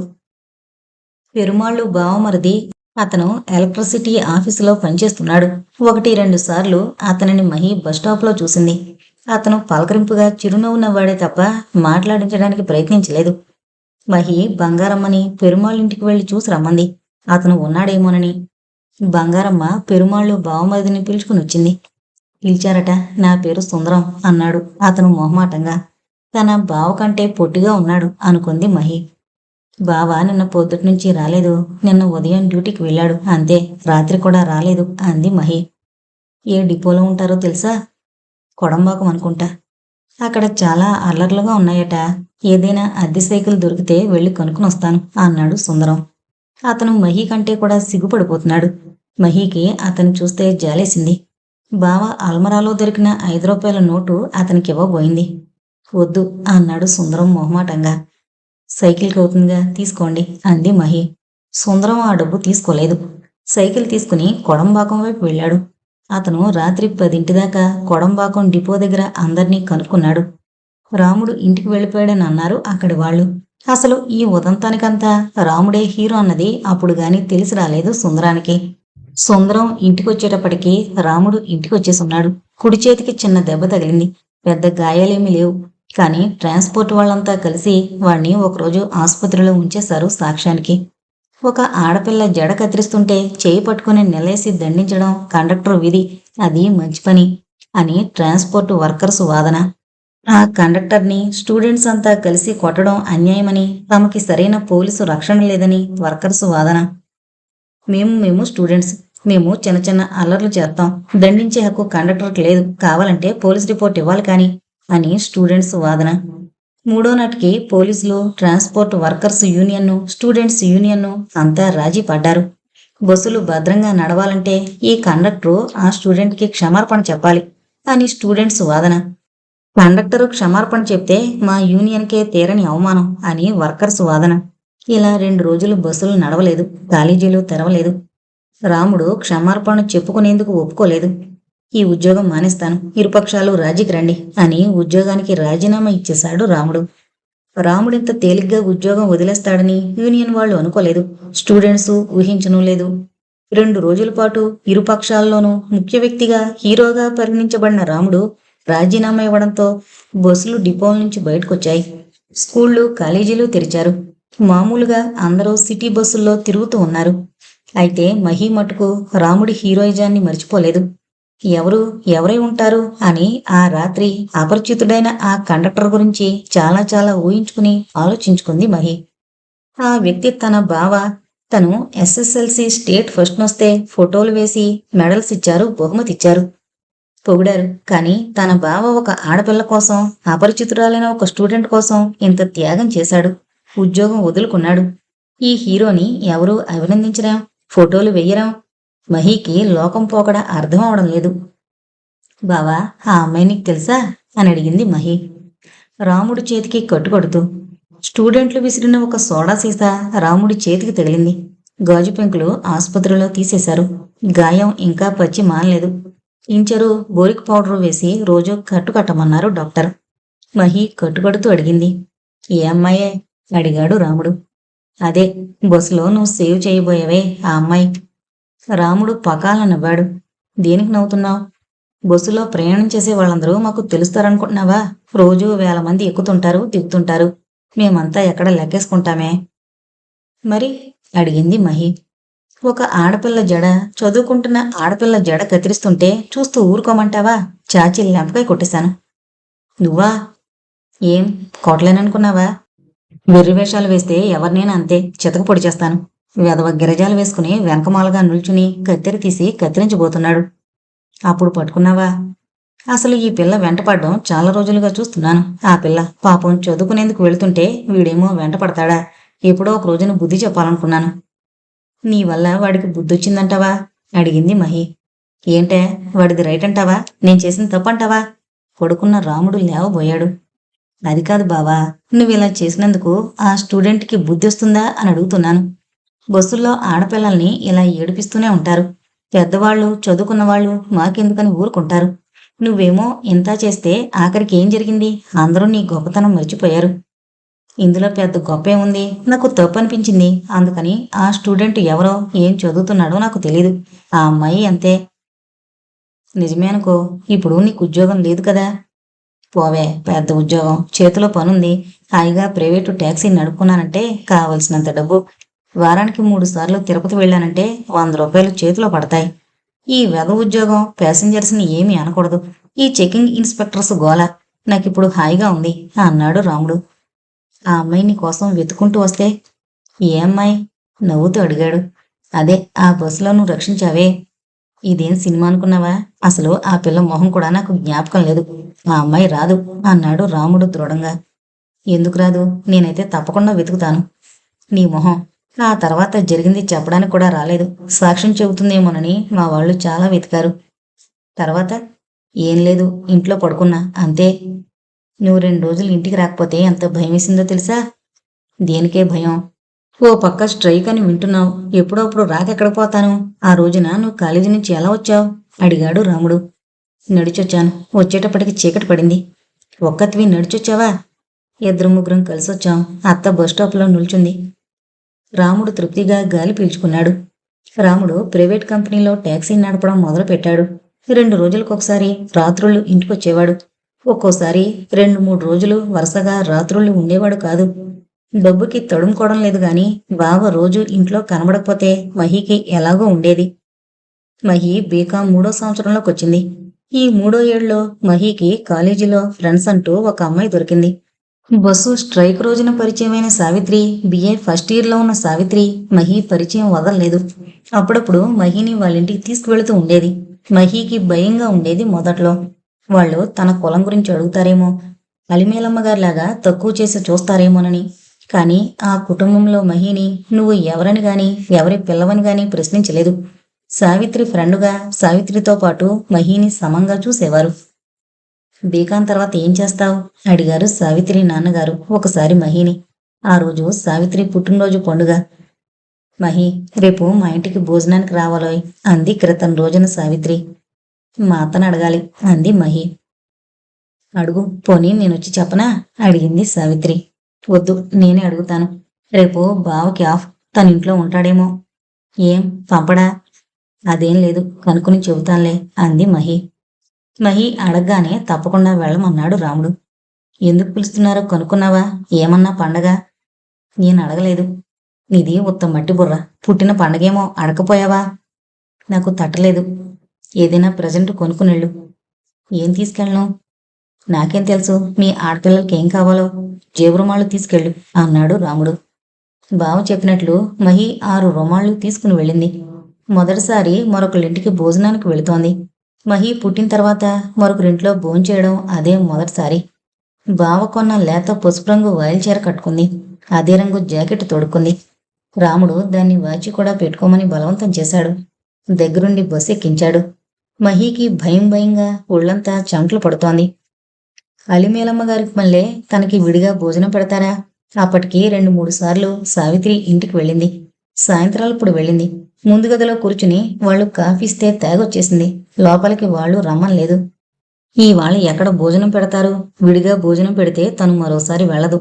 అలిమేలమ్మ గారైతే తమకి వేరు దారి లేదు కాబట్టి ఎలా పెట్టినా తినేది. తను సావిత్రి ఇంటికి వెళ్ళకపోయినా పర్వాలేదు, తమకి గడవకపోదు. మహి ప్రత్యర్థిని ఎదుర్కొనే వీరుల్లో వెళ్ళింది. మహి వెళ్లే వాళ్ళకి సావిత్రి ముందు గదిలోనే ఉంది.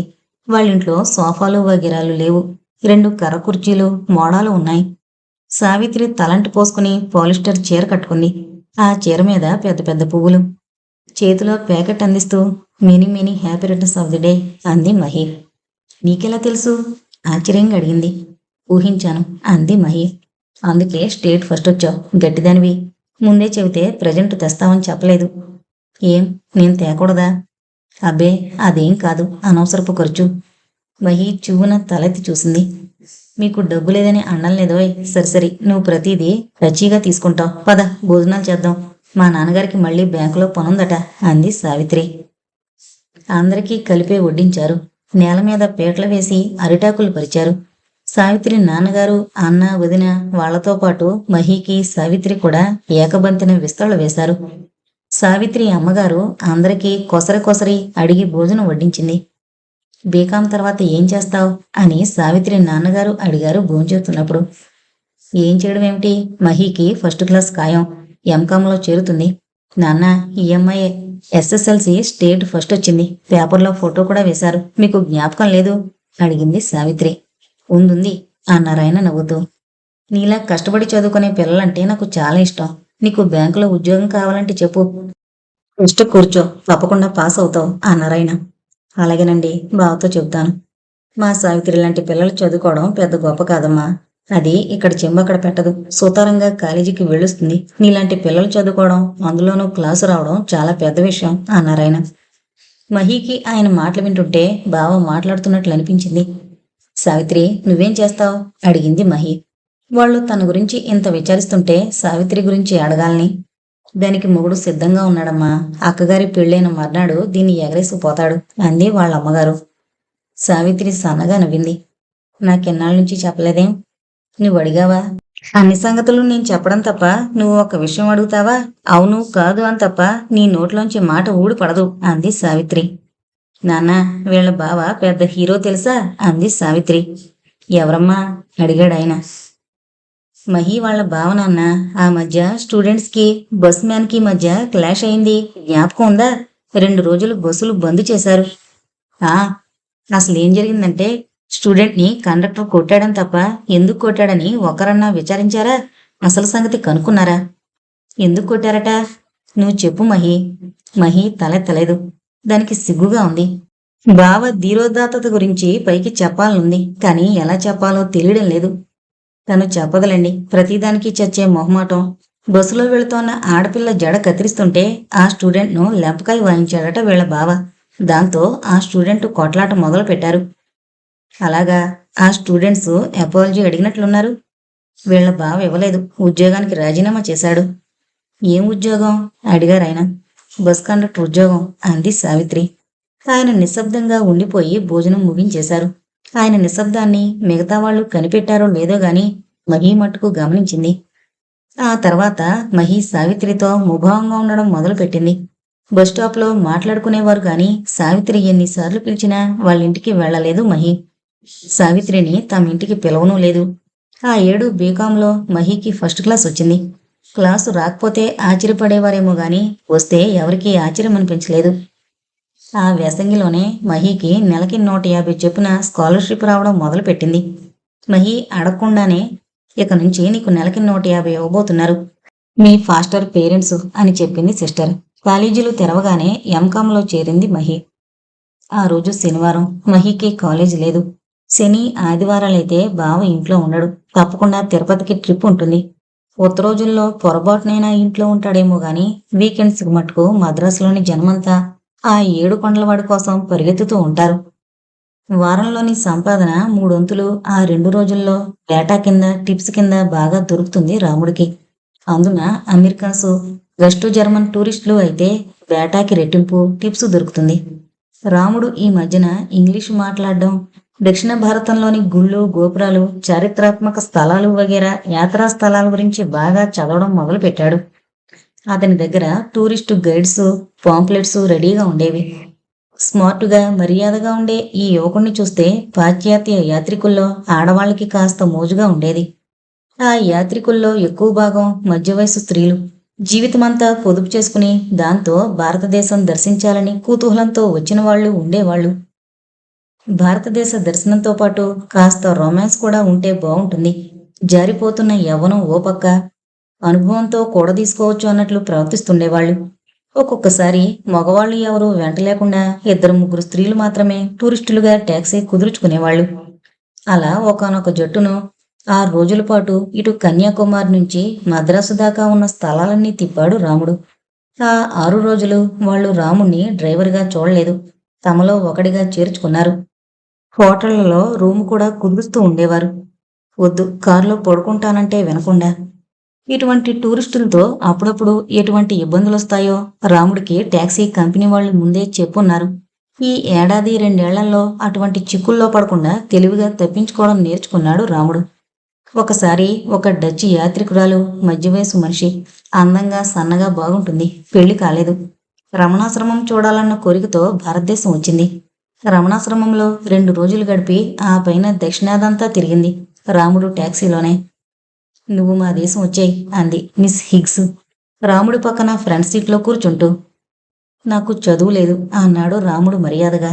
ఈ స్త్రీలు మన దేశపు యాత్రికుల్లా వెనక సీట్లో కూర్చోరు, ముందు కూర్చుని ఆగకుండా గలగలా మాట్లాడుతుంటారు. సాధారణంగా ఇటువంటి టూర్స్లో రాముడు బండి తోలుతూ మహీని గురించి ఆలోచిస్తూ ఉంటాడు. అది కలెక్టర్ అయ్యి తామిద్దరూ ఇలా ఫ్రంట్ సీట్లో కూర్చుని ప్రయాణాలు చేస్తున్నట్టు గవర్నమెంటు కారు డ్రైవరు ఇచ్చిన ఆ డ్రైవర్ని వెనక కూర్చోమని తామిద్దరూ కబుర్లు చెప్పుకుంటూ ఎలా ప్రయాణించేది ఊహించుకుంటూ ఉంటాడు.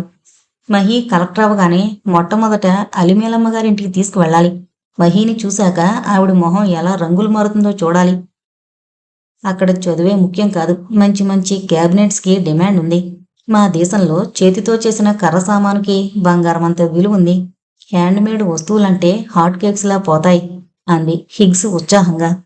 ఈ టూరిస్టుల్లో 3 వంతుల మంది రాముణ్ణి అతని ఇంటి గురించి, జీవితం గురించి అడుగుతూనే ఉంటారు. మొదటి రోజు గడిచాక 2వ రోజు నుంచి ఎక్కడ పుట్టింది, ఏం చదువుకున్నది, బాల్యం, ప్రస్తుతం ఈ వృత్తి, ఇవన్నీ అడుగుతూ ఉంటారు. రాముడి జీవితం వీళ్ళందరికీ రొమాంటిక్గా కనిపిస్తోంది. ఈ విషయం 1-2 సార్లు చెప్పడంతో గ్రహించుకున్నాడు. మొదట్లో తన స్వంత విషయాలు చెప్పడానికి మొహమాట పడ్డాడు. తన పేదరికం, మొదట్లో తను వడ్రంగి పని చేయడం, మరదలు మహి ఐఏఎస్ కావాలని చదివించడం, ఇవన్నీ ఆ టూరిస్టులకి చాలా థ్రిల్లింగ్గా ఉండేవి. ఒకసారి ఇండియా వచ్చిన పాశ్చాత్యులు ఈ దేశపు ఆకర్షణలో పడి మళ్లీ మళ్లీ వచ్చినట్లే ఒకసారి రాముడు టాక్సీ ఎక్కితే మళ్లీ ఈ దేశం వదిలేదాకా అతనే డ్రైవర్గా కావాలి అంటుండేవాళ్లు కొంతమంది. ముఖ్యంగా ఇది అమెరికన్ టూరిస్టులతో ప్రారంభమైంది.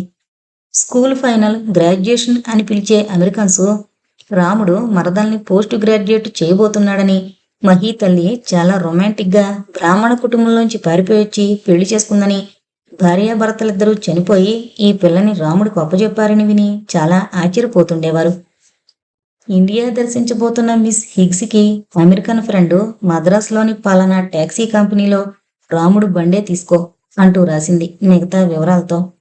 మిస్ హిగ్స్తో అలా పరిచయం అయింది రాముడికి. మీ దేశం రావాలంటే మాలాంటి వాళ్ళకి సాధ్యపడదండి అన్నాడు రాముడు. నేను స్పాన్సర్ చేస్తానుగా. నీ మీద ఇన్వెస్ట్ చేసిన డబ్బు నాకు 6 నెలల్లో వచ్చేస్తుంది. అప్పుగా ఇస్తున్నాను, ఊరికే కాదులే అంది హిగ్స్ ఉత్సాహంగా. నల్లగా, పొడవుగా, ఆరోగ్యంగా ఉన్న ఈ ఇండియన్ బాయ్ని తనతో తీసుకెళ్లిపోతే గొప్పగాను థ్రిల్లింగ్గాను ఉంటుంది అనుకుంటోంది మిస్ హిగ్స్. రాముడికి ఇలా ఆడవాళ్లు అతి చనువుగా మాట్లాడడం కొత్త కాదు. ట్రాన్సిస్టరు, సిగరెట్ లైటరు, ఎలక్ట్రిక్ షేవరు, ఇలా చాలామంది అతనికి ప్రజెంట్లు ఇచ్చారు ఇండియా నుంచి వెళ్ళిపోతూ. అవి వాళ్ల దృష్టిలో చాలా చిన్న వస్తువులు. రాముడికి డబ్బు పుచ్చుకున్నప్పటికంటే ఇలాంటి వస్తువులు ప్రజెంట్గా తీసుకున్నప్పుడు సంతోషంగా ఉండేది. డబ్బన్నప్పుడు అది కేవలం టిప్ అని ఎక్కడో అనుమానంగా ఉండేది. మా మహి చదువైపోయాక ఇద్దరం కలిసొస్తాం అన్నాడు రాముడు. అబ్బో, అదెప్పటి మాటో అంది నిరుత్సాహంగా మిస్ హిగ్స్. అయితే మిస్ హిగ్స్ అక్కడితో ఆగలేదు. ఆమె స్టీర్ డ్యాం వెళ్ళాక కూడా ఉత్తరాలు రాస్తూనే ఉంది రాముణ్ణి రమ్మని. ప్రతి క్రిస్మస్కి తప్పకుండా గ్రీటింగ్ కార్డులు పంపుతూనే ఉంటుంది. ఆ శనివారం రాముడు పొద్దుటే వెళ్ళిపోయాడు. ఆదివారం రాత్రికో సోమవారం ఉదయానికో వస్తానన్నాడు. మహికి ఈ చుట్టుపక్కల పరిసరాల్లో ఊపిరి సలపనట్లుగా ఉంటోంది.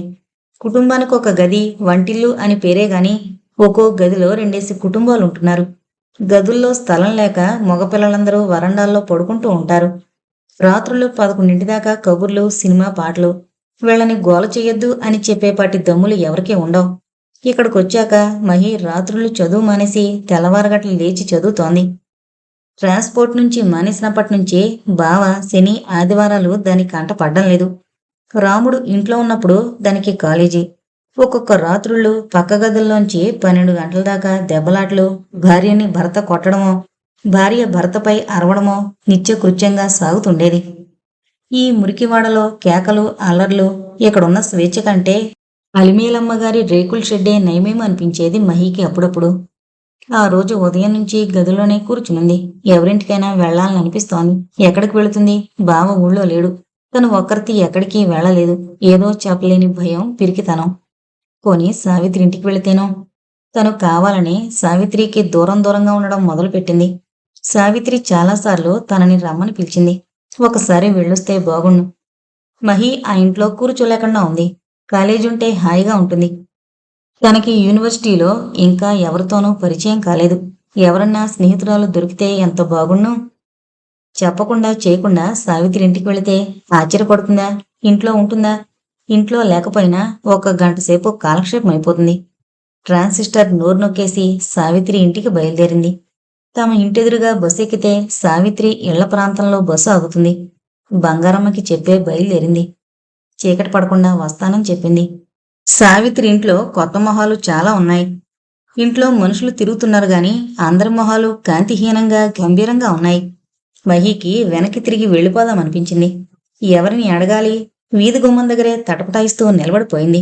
ఈలోగా ఎవరో పెద్దాయన తలుపు తీసుకుని రాబోతున్నారు. లోపలున్నారు వెళ్ళమ్మా అని చెప్పి ఆయన రోడ్డు మీదకి వెళ్ళిపోయారు. మహి నెమ్మదిగా ముందు వరండాలోకొచ్చింది. అక్కడ అన్నీ కొత్త మొహాలే. లోపలికి వెళ్ళండి అన్నారు ఎవరో దారి చూపిస్తూ. మహి వరండాలో చెప్పులు వదిలి లోపలికొచ్చింది. 6 నెలల క్రితం తాను హాల్లో భోంచేసింది. అక్కడ ఒక చాప మీద ఒక మూల సావిత్రి కూర్చునుంది. సావిత్రి ఒడిలో తల్లి తలపెట్టుకుని ఏడుస్తోంది. సావిత్రి తల్లిని సముదాయిస్తోంది. పక్కనే సావిత్రి వదినగారు కళ్ళనీళ్లు పెట్టుకుంటోంది. మహిని చూడగానే సావిత్రి బావురుమంది. 2 చేతులు చాచి, నాన్న నీ గురించి అడుగుతుండేవారు, నీకు ఉద్యోగం ఇప్పిస్తానంటుండేవారు అంటూ మహిని పట్టుకుని ఏడుస్తోంది సావిత్రి. నీకెలా తెలిసింది? ఎవరు చెప్పారు? అడిగింది సావిత్రి. మహి బదులు చెప్పలేదు. తను అనుకున్నదొకటి, ఇక్కడ జరిగిందొకటి. ఎంత పొరపాటు చేసింది.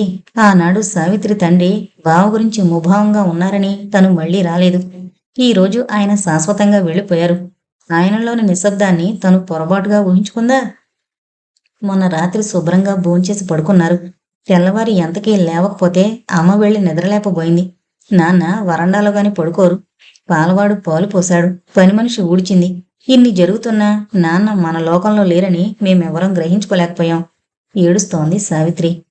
మహీకి గొంతులో నుంచి శబ్దం రావడం లేదు. అపరాధిలా తల వంచుకుంది. సావిత్రి చేతిని అలాగే పట్టుకుని. రాత్రి ఎంత బాధపడ్డారో. దాహం అయిందేమో, నొప్పి పుట్టిందేమో, ఎవరినీ పిలవలేక ఎంత బాధపడ్డారో. అందరం ఉండి లేనివారయ్యారు. మేము హాయిగా నిద్రపోతుంటే నాన్నేమో. ఏడుస్తోంది సావిత్రి. మహి అనునయంగా వీపు రాస్తోంది. ఆనాడు ఆయన ఎంత ఆదరంగా మాట్లాడారు. తను ఎవరో అడగలేదు, కులం అడగలేదు. చదువుకుంటున్న పిల్ల అని మొట్టుకే సంబరపడిపోయారు. అటువంటి మనిషి మీద తను అనవసరంగా కోపం తెచ్చుకుని దూరంగా ఉండిపోయింది. సావిత్రి ఎన్నిసార్లు పిలిచినా వెళ్ళలేదు. ఆ వ్యక్తి ఇక లేరు. మహీకి దుఃఖం వస్తోంది. తనకి తల్లి లేదు, తండ్రి లేడు. తల్లిదండ్రుల వాత్సల్యానికి దూరమైన తను తండ్రిలాంటి ఒక వ్యక్తి ఆదరంగా మాట్లాడినప్పుడు అతని వాత్సల్యాన్ని తోసిపుచ్చింది, తిప్పికొట్టింది. మనసంతా అల్లకల్లోలంగా ఉంది. మహి అక్కడ ఉండగానే ఎవరో వస్తున్నారు, పోతున్నారు. ప్రతిసారి సావిత్రి తల్లి ఏడుస్తోంది. మహి ఆ దృశ్యాన్ని చూడలేకుండా ఉంది. ఆ రోజు నవ్వుతూ కొసరి కొసరి వడ్డించిన ఆమె ఈనాడు శోకదేవతలా పడుంది. ఆమెకి చుట్టూ అందరూ ఉన్నా ఏమీ లేనిదానిలా పడుంది. మరిక కూర్చోలేక గంట లోపునే బయలుదేరింది. ఆ రాత్రి 11 వేళ 3వ గదిలో ఉన్న పెరుమాళ్ళు భార్యకి చాలా జబ్బు చేసింది. 6 పిల్లల్ని కన్నా పెరుమాళ్ళు భార్య కడుపుతో ఉంది. ఆ రోజు మధ్యాహ్నం వంటగదిలో జారిపడింది. చిన్న దెబ్బే అని ఎవరికీ చెప్పకుండా ఇంట్లో పనంతా చేసుకుంది. భర్తకి, తమ్ముడికి, పిల్లలకి వండి పెట్టింది. అలానే నడు నొప్పితో.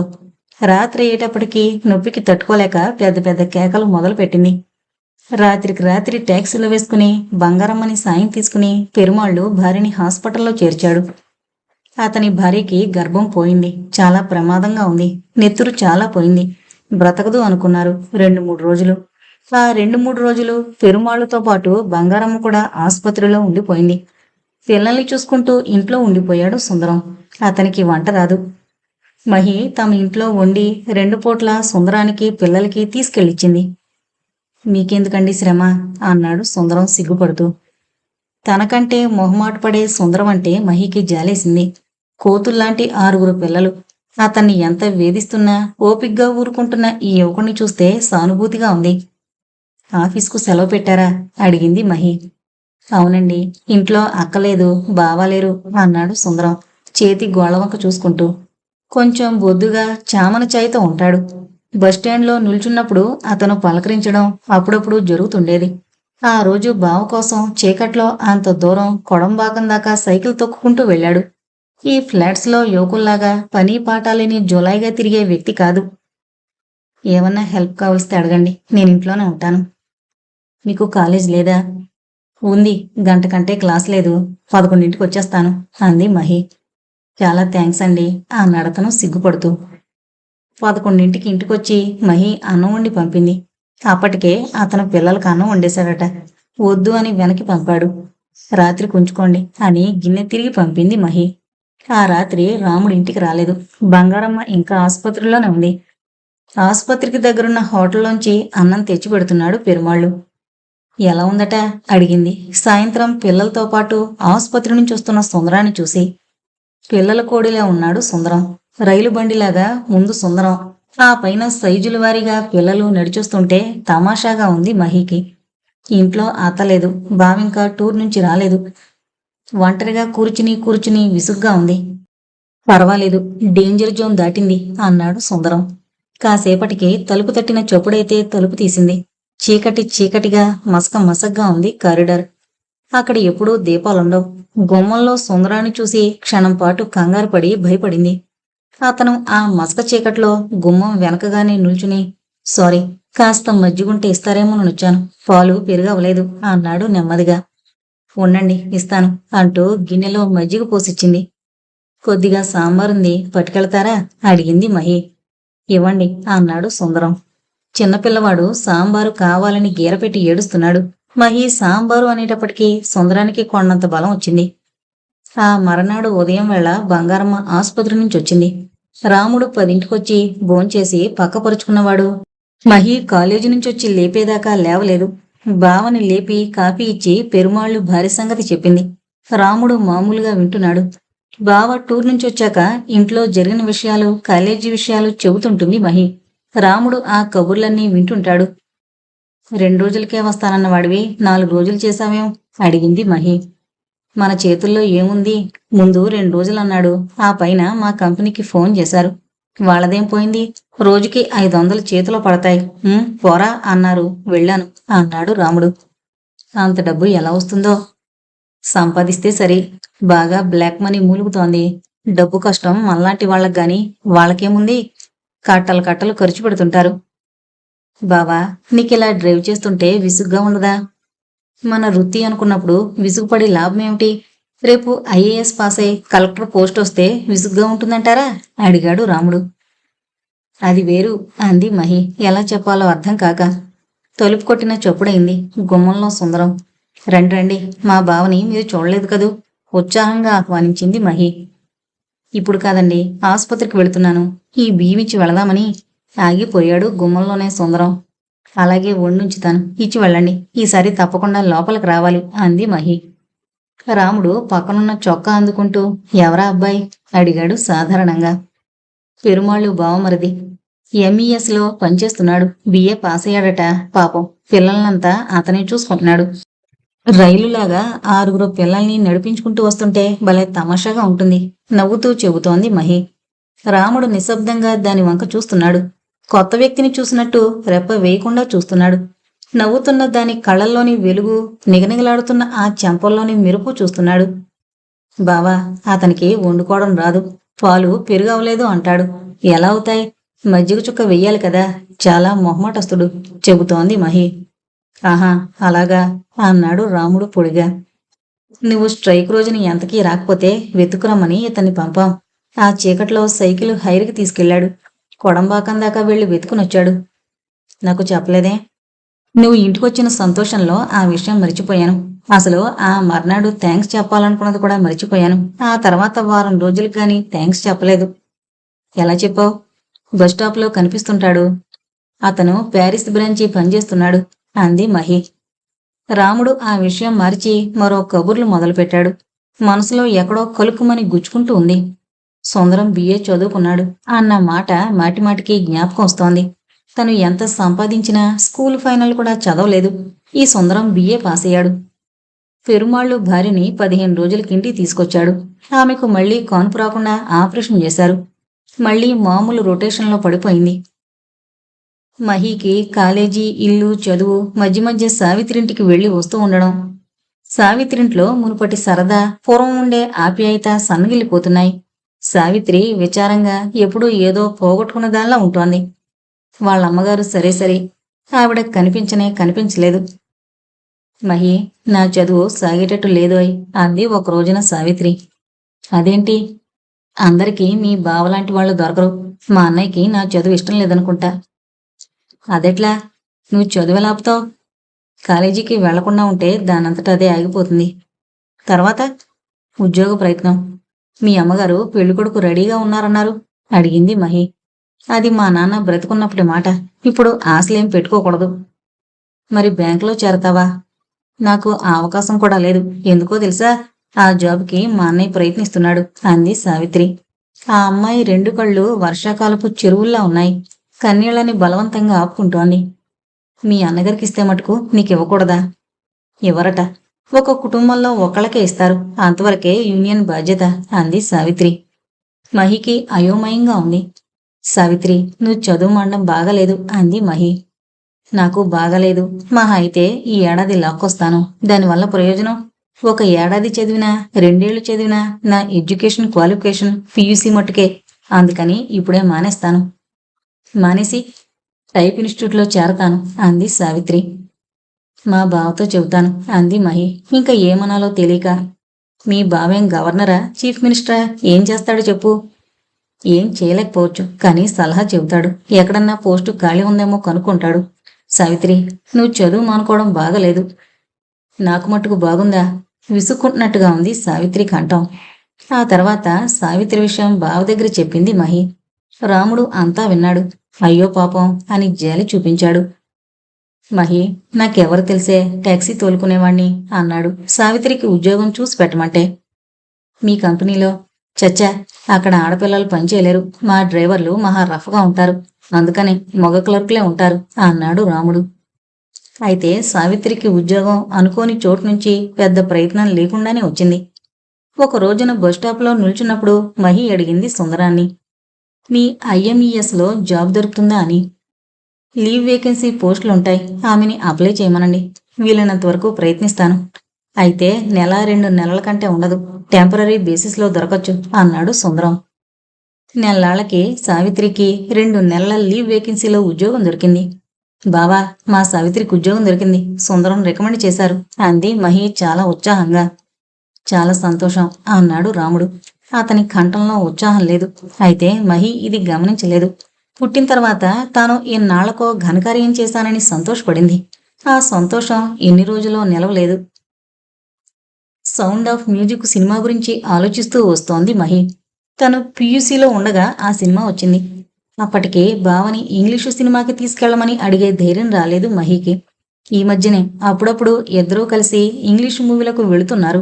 బావ టెర్రీకాటు ప్యాంటు వేసుకుని, సన్న చెక్స్ షర్టు వేసుకుని పక్కన నడుస్తుంటే మహికి చాలా గర్వంగా ఉంటుంది. బావ పొడుగ్గా పెద్ద ఆఫీసర్లాగా దర్జాగా ఉంటాడు. ఎప్పుడు ఫస్ట్ క్లాస్కే టికెట్లు కొంటాడు. ఇంటర్వెల్లో తను కోన్ ఐస్ క్రీమ్ తప్పకుండా తింటుంది. ఈ మధ్య తనకి దగ్గు, ఆయాసం రావడం లేదు. పూర్తిగా తగ్గిపోయాయి. అందుకనే అడిగినప్పుడల్లా బావ ఐస్ క్రీమ్ కొంటున్నాడు. ఈ రోజు ఎలాగైనా సరే వెళ్ళాలి. ఆ సినిమా రెండోసారి వచ్చినా చూడకపోతే తన జన్మెందుకు? చాలా చాలా బాగుంటుందట. ఉత్సాహంగా నడుస్తూ తన గదిలోకొచ్చింది. తలుపు మీద కొట్టబోయి ఆగిపోయింది మహి. లోపల నుంచి బావ కేకలు, అత్త మాటలు వినిపిస్తున్నాయి. నీ వల్ల ఇలా తయారైంది, బావ గట్టిగా అంటున్నాడు. మహి ఉత్సాహమంతా నీరు కారిపోయింది. ఎవరిని గురించి? బహుశా తన గురించి అయి ఉంటుంది. అత్త అనాల్సిన మాటలు బావంటున్నాడు. ఎందుకు ఎందుకు ఏం జరిగింది? మహి భయం భయంగా తలుపు తట్టింది. తలుపు తెరుచుకుంది. బావ ప్రళయకాల రుద్రుళ్లా నడుం మీద 2 చేతులు పెట్టుకుని తలుపుకి అడ్డంగా నిల్చున్నాడు. కళ్ళు నిప్పులు కొక్కుతున్నాయి. లోపలికి రానీరా, గుమ్మంలోనే పట్టుకుంటే ఎట్లా తెలుస్తుంది అంది అత్త.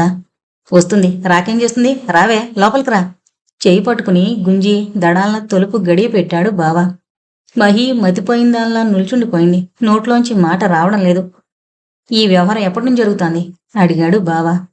ఏంటి తెలియనట్టు మాట్లాడుకు, నిజం చెప్పు. ఎప్పటి నుంచి మీ ఇద్దరి మధ్య ఉత్తరాలు నడుస్తున్నాయి? ఎవరి మధ్య? ఏంటి నువ్వు అంటోంది? మహీకాంఠం నూతిలో నుంచిలా వస్తోంది. దాని గొంతు తడారిపోయింది. నాలికతో పెదిమల్ని తడుపుకుంటోంది. మహి, నా సంగతి నీకు తెలుసు. నాకు అబద్ధాలంటే అసహ్యం. అతనంటే నీకు ఇష్టమా? నీకు చదువుకోవాలని లేదా? ఎవరు? నాకు చదువుకోవాలని లేదని నీకెవరు చెప్పారు? ఎవరు చెబితే ఏంలే, నీకు చదువుకోవాలని లేదా? ఆ మాట నువ్వు అడుగుతున్నావా? ఎదురు ప్రశ్నించింది మహి. రాముడు క్షణం పాటు కొత్త వ్యక్తిని చూస్తున్నట్టు మరదల వంక చూశాడు. హృదయంలో దాచుకుంటున్న అసూయ, జలసి, ఆశాభావం అన్నీ ఓ కుమ్మడిగా పొంగి బయటకొచ్చాయి. నిన్ను ఐఏఎస్ చెయ్యాలని, అందరూ నిన్ను చూసి ఏడ్చిపోవాలని అనుకున్నాను. ఓడిపోయిన వాడి కంఠంలా ఉంది. ఏం చదువుకోవడం లేదా? చదువుకోనని అన్నానా? ఆ విషయం సూటుగా చెబితే ఆనందించుండేవాణ్ణి. ఇంత చదివించింది నువ్వు అబద్ధాలు చెప్పేందుకు కాదు. నేను అబద్ధాలు చెప్పానా? నీతోనా? అడిగింది మహి. నీకు ఆ అబ్బాయి మీద ఇష్టం ఉంటే ఆగాడు రాముడు.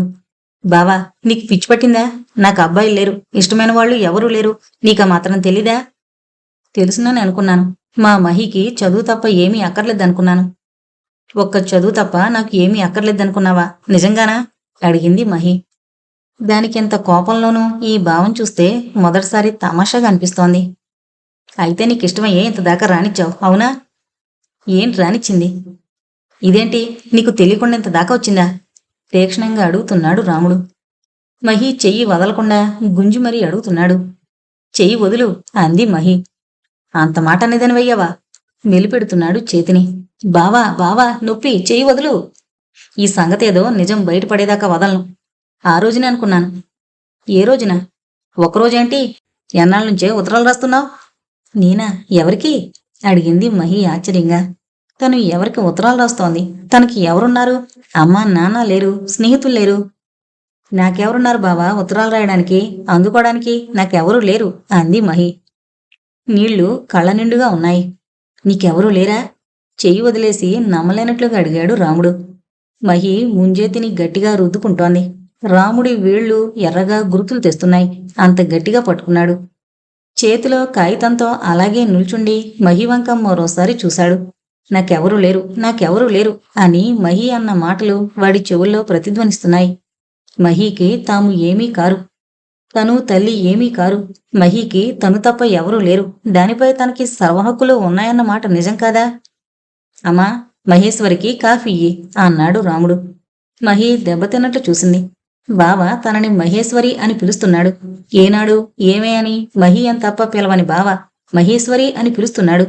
పరాయి వాళ్ళు పిలిచినట్టు పూర్తి పేరుతో కొత్తవాళ్లా పిలుస్తున్నాడు. రాముడు కిటికీలోంచి దూరానున్న సముద్రం వైపు చూస్తున్నాడు. వీపు తప్ప మహీకి భావముఖం కనిపించడం లేదు. వెడల్పుగా దృఢంగా ఉన్న వీపు ఇంచుమించు ఆ చిన్న కిటికీనంతా కప్పేస్తోంది.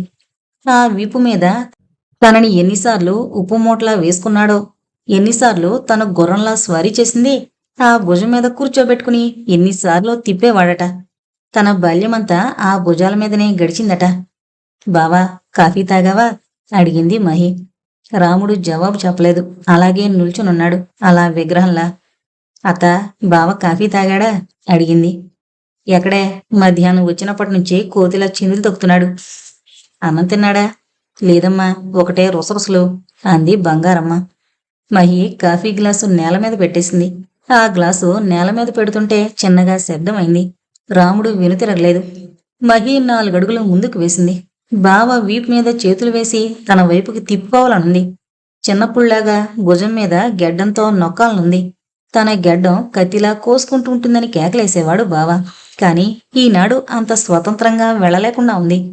భుజాల మీద చేతులు వేసి తన వైపు తిప్పుకుంటే వెనక అత్తుంది. అత్త చూసి ఏమనుకుంటుందో. బావ విదిలించి కొడితే? బావా, పిలిచింది మహి. అట్నుంచి జవాబు లేదు.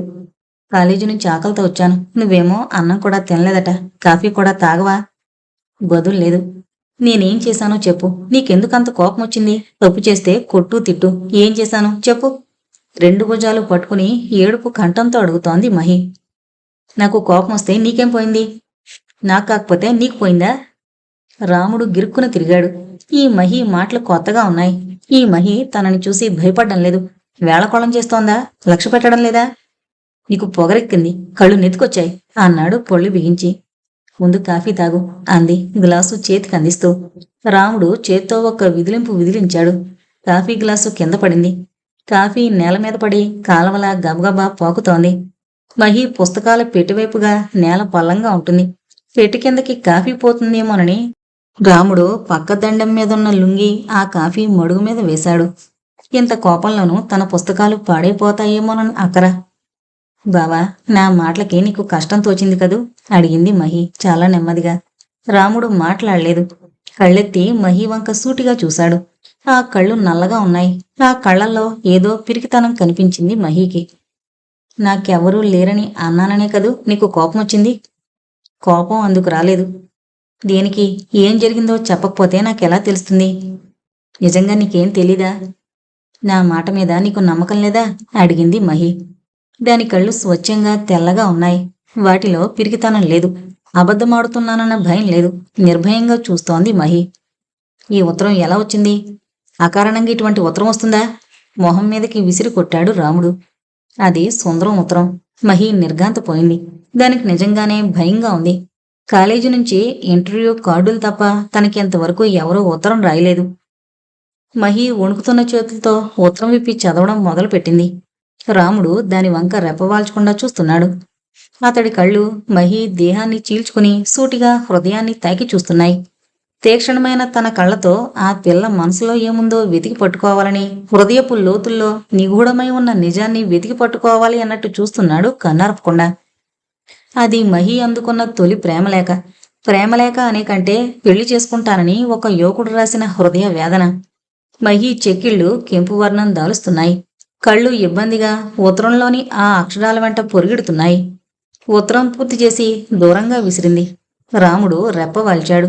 మహి తలెత్తి బావవంక సూటిగా చూడలేకుండా ఉంది. ఏదో సిగ్గుగా భయంగా ఉంది. బావా, అతను అలాంటి ఉత్తరం రాస్తాడని నేను అనుకోలేదు అంది రాముడికి దగ్గరగా జరుగుతూ. రాముడు పలకలేదు. శిలలా నిల్చుండిపోయాడు. పాపం, అతన్నేం చేయకు, పిలిచి అడగకు, తెలియక రాసుంటాడు అంది మహి. బావ రెండు భుజాల మీద చేతులు వేసి వంటింట్లో ఉన్న అత్త సంగతి మర్చిపోయింది. భుజాల మీద చేతులు అలానే ఉన్నాయి. బావ కళ్ళలోకి సూటిగా చూస్తూ, అందుకా ఇంత కోపం వచ్చింది అడిగింది. ఆ కళ్ళు అల్లరిగా నవ్వుతున్నాయి. ఆ అబ్బాయితో మాటలు పెట్టుకోకు, ఇంకొకసారి ఇలాంటిది జరిగిందా ఊరుకోను అన్నాడు రాముడు. బావా, అతన్ని కేకలేస్తావా అడిగింది మహి.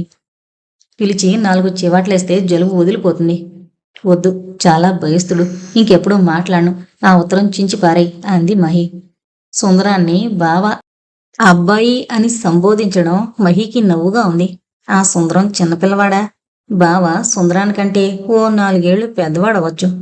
ఇంతలోనే తనేదో ముసలివాడైనట్టు మాట్లాడుతున్నాడు. ఆ సుందరం రోజూ కనిపిస్తూ సూటిగా చెప్పే ధైర్యం లేక ఉత్తరం రాసి పడేశాడు. మహికి మగవాళ్ల మనస్తత్వం అర్థం కావడం లేదు. సుందరం కంటికి వివాహయోగ్యంగా కనిపించిన తను బావ కంటికి అలా ఎలా కనిపించడం లేదో. ఎంతకీ తన చదువు తప్ప బావకి మరో దృష్టి లేదా? ఈ బావ మనస్తత్వం అంతుపట్టడం లేదు. తన వంక రోడ్డు మీద పోయే యువకులు కూడా చూడొద్దు అంటాడు. తను ఎవరితోనూ మాట్లాడకూడదు అంటాడు. చదువు తప్ప ఇంక ఏమీ అక్కర్లేదు అంటాడు. తనకి చదువే కాదు, ఇంకా చాలా కావాలి. స్నేహితులు కావాలి, సరదాగా కబుర్లు చెప్పే బావ కావాలి. అందరి ఆడవాళ్లలాగానే పెళ్లి, భర్త, పిల్లలు కావాలి. ఇవన్నీ బావకు అర్థం కాదా? బావ తనలా ఆలోచించడా? చదువు లేనంత మాత్రాన ఆశలుండవా, కోరికలుండవా? ఆలోచించే మెదడుందిగా. ఎంతమంది టూరిస్టుల్ని, ఎక్కువ భాగం స్త్రీలనే రోజులకు రోజులు ట్యాక్సీల్లో తిప్పే బావకి వాళ్ళెవరితో సరదాగా కబుర్లు చెప్పాలని అనిపించదా? వాళ్లతో కూడా ఇంత రఫ్గానూ ఉంటాడా? ఈ ప్రశ్నలే తిరిగి తిరిగి వేసుకుని జవాబులు దొరక్క నిద్రలోకి జారుకుంది మహి. బావా, మనం ఇంగ్లీషు డైలీ తెప్పించుకుందాం అని అడిగింది మహి ఎంకామ్ ఫస్ట్ ఇయర్లోకి వచ్చాక. ప్రపంచం గురించి తెలుసుకోవాలని, చదువు పుస్తకాలే కాక ప్రపంచంలో చాలా విషయాలు తెలుసుకోవలసినవి ఉన్నాయని బోధపడడం మొదలుపెట్టింది. యూనివర్సిటీలో స్టూడెంట్స్ మామూలు గ్రాడ్యుయేట్ల కంటే చాలా విషయాలు తెలుసుకుంటారని, ఇక్కడ ఆడపిల్లలు మగపిల్లలు సమానంగా స్నేహంగా ఉంటారని బోధపడుతోంది. మగపిల్లలు తనని కేవలం ఆడపిల్లలా కాక తోటి స్టూడెంట్గా గౌరవించి మర్యాదగా మాట్లాడడం కొత్తగా ఉంది మహికి. అలాగే, పేపర్ పిల్లాడికి చెబుతాను అన్నాడు బావ. రాముడు తమిళ పేపర్ చదవడం అలవాటు చేసుకున్నాడు. సినిమా పత్రికలు, వారపత్రికలు కూడా చదువుతుంటాడు. మహి ఈ పత్రికలు చదవదు. ఈ పత్రికల్లో పడే కథలు దానికి నచ్చవు. మహి రోజు హిందూ చదువుతుంటే రాముడికి గర్వంగా ఉండేది. ఇవాళ వార్తలేమిటి అడిగాడు. రేడియోలో న్యూస్ వినలేదా అడిగింది మహి. విన్నాననుకో, నువ్వు చెబితే ఆగిపోయాడు. ఇదిగో నువ్వే చదువుకో అంది మహి పేపరు బావవైపుగా విసిరి. రాముడు ఒక్క క్షణం గాయపడ్డట్టు చూశాడు. మహి ఆ చూపు గమనించినట్లు ఊరుకుంది. బావ ఇంగ్లీష్ పేపర్ చదవడం అలవాటు చేసుకోవాలి. కేవలం టూరిస్టు గైడులా మద్రాసులోని సినిమాలు మట్టుకే చదివి ఎందుకు ఊరుకోవాలి? ఈ పాటి ఇంగ్లీషు జ్ఞానం ఉండి కూడా ఎందుకు ఇంప్రూవ్ చేసుకోడు? బావ కళ్ళలోకి సవాల్ చేస్తున్నట్లు చూసింది మహి. రాముడు పేపరు విసిరికొట్టలేదు. చదివేందుకు ప్రయత్నిస్తున్నాడు. మహితో పాటు ఎంకాం చదువుతున్న వాళ్ళు 15 మంది దాకా ఉన్నారు. ఇందులో 10 మంది దాకా ఆడపిల్లలున్నారు. మెజారిటీ ఆడపిల్లలు అవడం చేత మగపిల్లలు కొంచెం తగ్గుండేవారు. కాలేజీలో చదివే మగపిల్లలు రౌడీలుగా ఉంటారని, ఆడపిల్లల్ని ఏడిపిస్తారని మహి అనేక కథలు వింది. ఆ కథలు ఎంత అబద్ధమో యూనివర్సిటీకి వచ్చాక గాని తెలియలేదు. మగపిల్లలు ఎస్ మహేశ్వరి అంటూ అతి మర్యాదగా బహువచనంతో పిలిచేవారు తప్ప టీజింగ్గా మాట్లాడేవారు కాదు. స్లమ్ క్లియరెన్స్ బ్లాకులో ఉన్న మగపిల్లలకి ఈ పోస్ట్ గ్రాడ్యుయేట్ స్టూడెంట్స్కి మధ్య ఎంత తేడా అని ఆశ్చర్యపోతుండేది. 10-12 ఏళ్ల నుంచే ఆడపిల్లలను చూసి ఏడిపించడం, విజిల్స్ వేయడం హీరోయిజంగా భావిస్తూ ఉండే తమ పరిసరాలకి, ఈ యూనివర్సిటీ పరిసరాలకి మధ్యలోని వ్యత్యాసం చూసి మహి ఎప్పుడు ఈ స్లమ్స్ నుంచి వెళ్ళిపోతామా, ఎప్పుడు ఈ పరిసరాల నుంచి విముక్తి కలుగుతుందా అని తాతాలాడిపోతుండేది. ఎంకాం ఫస్ట్ ఇయర్లో ఉన్నప్పుడే మహి ఉద్యోగం చేయాలనే నిశ్చయానికొచ్చింది. బావతో చెబితే పడనివ్వడని మనసులో ఆలోచన పైకి చెప్పలేదు. స్టేట్ బ్యాంక్ వారు ఆఫీసర్స్ కావాలని అడ్వర్టైజ్ చేసినప్పుడు మహి ఎవరికి, ఆఖరికి బావ కూడా చెప్పకుండా అప్లై చేసి ఎంకాం 2వ సంవత్సరంలో జూలై ఆగస్టుల్లోని రిటర్న్ టెస్ట్ కూడా రాసింది. ఈ విషయం రాముడికి చెప్పలేదు. ఆ టెస్టులో మహి పాస్ అయింది. దాని నెంబరు నవంబర్ నెలలో పేపర్లో వచ్చింది. ఆ నెంబరు చూస్తున్నప్పుడు మహీకి భయంగా, గిల్టీగా ఫీల్ అయింది. పక్కన బావ కూర్చునున్నాడు. తను మద్రాసు సెంటర్లోనే పరీక్ష రాసింది, పాస్ అయింది. బావకి తెలియకుండా తాను ఇన్ని పనులు చేసింది. బావకి కోపం వస్తుందా? బావా, నేను పాస్ అయ్యాను అంది మహి విజయోత్సాహం పట్టలేక. పరీక్షలు రాయకుండా పాస్ ఏమిటి? నవ్వుతూ అడిగాడు Ramudu. State bank probationary officers entrance టెస్టుకు వెళ్ళాను. నువ్వా? ఎప్పుడు? మొన్ననే, ఆగస్టులో. నాకు చెప్పలేదేం? బావ ముఖం కోపంతో ఎర్రబడుతోంది. ఊరికే మా స్టూడెంట్లో 2-3 వెళుతుంటే నేను సరదాకు వెళ్ళాను. పాస్ అవుతానని అనుకున్నానా? నువ్వింతవరకు పరీక్షకు వెళ్ళి తప్పడం ఉందా? నువ్వు ఎవరివి? నా మరదలవే. ఎన్ని మార్కులు వచ్చాయి? అవేం ఉండవు. ఈ రిటర్న్ టెస్ట్లో పాస్ అవుతే ఇంటర్వ్యూకి పిలుస్తారు. అందులో బాగా చేస్తే ప్రొబిషన్ ఆఫీసర్గా తీసుకుంటారు. నీకెందుకు ఇవన్నీ? ఐఏఎస్ నువ్వు చదవాల్సిన పరీక్ష. యూనివర్సిటీ పరీక్షలు అయిపోగానే ఎంట్రన్స్ కూర్చో, అది నీ పని అన్నాడు రాముడు. మహి జవాబు చెప్పలేదు. ఆ తర్వాత మహి ఇంటర్వ్యూకి వెళ్ళింది. ఓరల్ పరీక్ష, ఇంటర్వ్యూలో కూడా బాగా చేసింది. మహి ఎంకాం పాస్ అవడము, స్టేట్ బ్యాంకులో జూనియర్ ప్రొబిషన్ ఆఫీసర్గా అపాయింట్మెంట్ రావడము ఒక నెల్లాళ్ళు తేడాలో జరిగింది. ఎంకాంలో మహి యూనివర్సిటీకి ఫస్ట్ వచ్చినప్పుడు రాముడు కొండంత సంబరపడిపోయాడు. ఆ వారం తిరుపతి ట్రిప్పుకి వెళ్లకుండా మద్రాసులోనే ఉండిపోయి మహిని ఊరంతా తిప్పాడు. చీర కొనిపెట్టాడు. హోటల్కి తీసుకెళ్లి ఐస్ క్రీం పొట్టపట్టినంతా తినమన్నాడు. ఇంకో కప్పు తిను, పిస్తా ఐస్ క్రీం బాగుంటుందే, తిను అని బలవంతం చేశాడు. అదేంటి బావా, నేను ఇంకా చిన్నపిల్లని అనుకున్నావా? ఒక కప్పు తినేటప్పటికి మొహం మొత్తిపోయింది. ఇలా ఐస్ క్రీం తిన్నానంటే రోలింగ్లా అయిపోతాను అంది నవ్వుతూ. రాముడు ఈ కొత్త యువతి వంక ఆశ్చర్యంగా చూస్తున్నాడు. మహి చదువుకుంది, నాగరికురాలైంది, విజ్ఞానవతి అయింది, మాటలు నేర్చుకుంది. తనేమో ఇంకా ఆ చిన్ననాటి మహిలాగానే చూస్తున్నాడు. తన కంటికి ఎప్పుడో చిన్ననాటి మహియే కనిపిస్తూ ఉంటుంది. బావా, నేనొకటి అడుగుతాను. అడగవే, నువ్వు ఏమడిగినా తెచ్చిపెడతాను. చెప్పు, ఏం కావాలి? నేను ఉద్యోగం చేస్తాను. నువ్వా? ఉద్యోగమా? నువ్వు ఐఏఎస్ చదవాలి. చిన్న చిన్న ఉద్యోగాలు చేయకూడదు. ఈ స్టేట్ బ్యాంక్ ఉద్యోగం చిన్నది కాదు, ఆఫీసర్ ర్యాంకు. ఒకవేళ ఇంటర్వ్యూలో నేను సెలెక్ట్ అయితే నువ్వు కాదు అనకూడదు. ఎందుకు అనకూడదు? నువ్వు మామూలు ఉద్యోగాలు చేయడం నాకు ఇష్టం లేదు. కలెక్టరు కావాలి. మనం ఎక్కడుంటున్నాం? ఫోర్షోర్ ఎస్టేట్లో.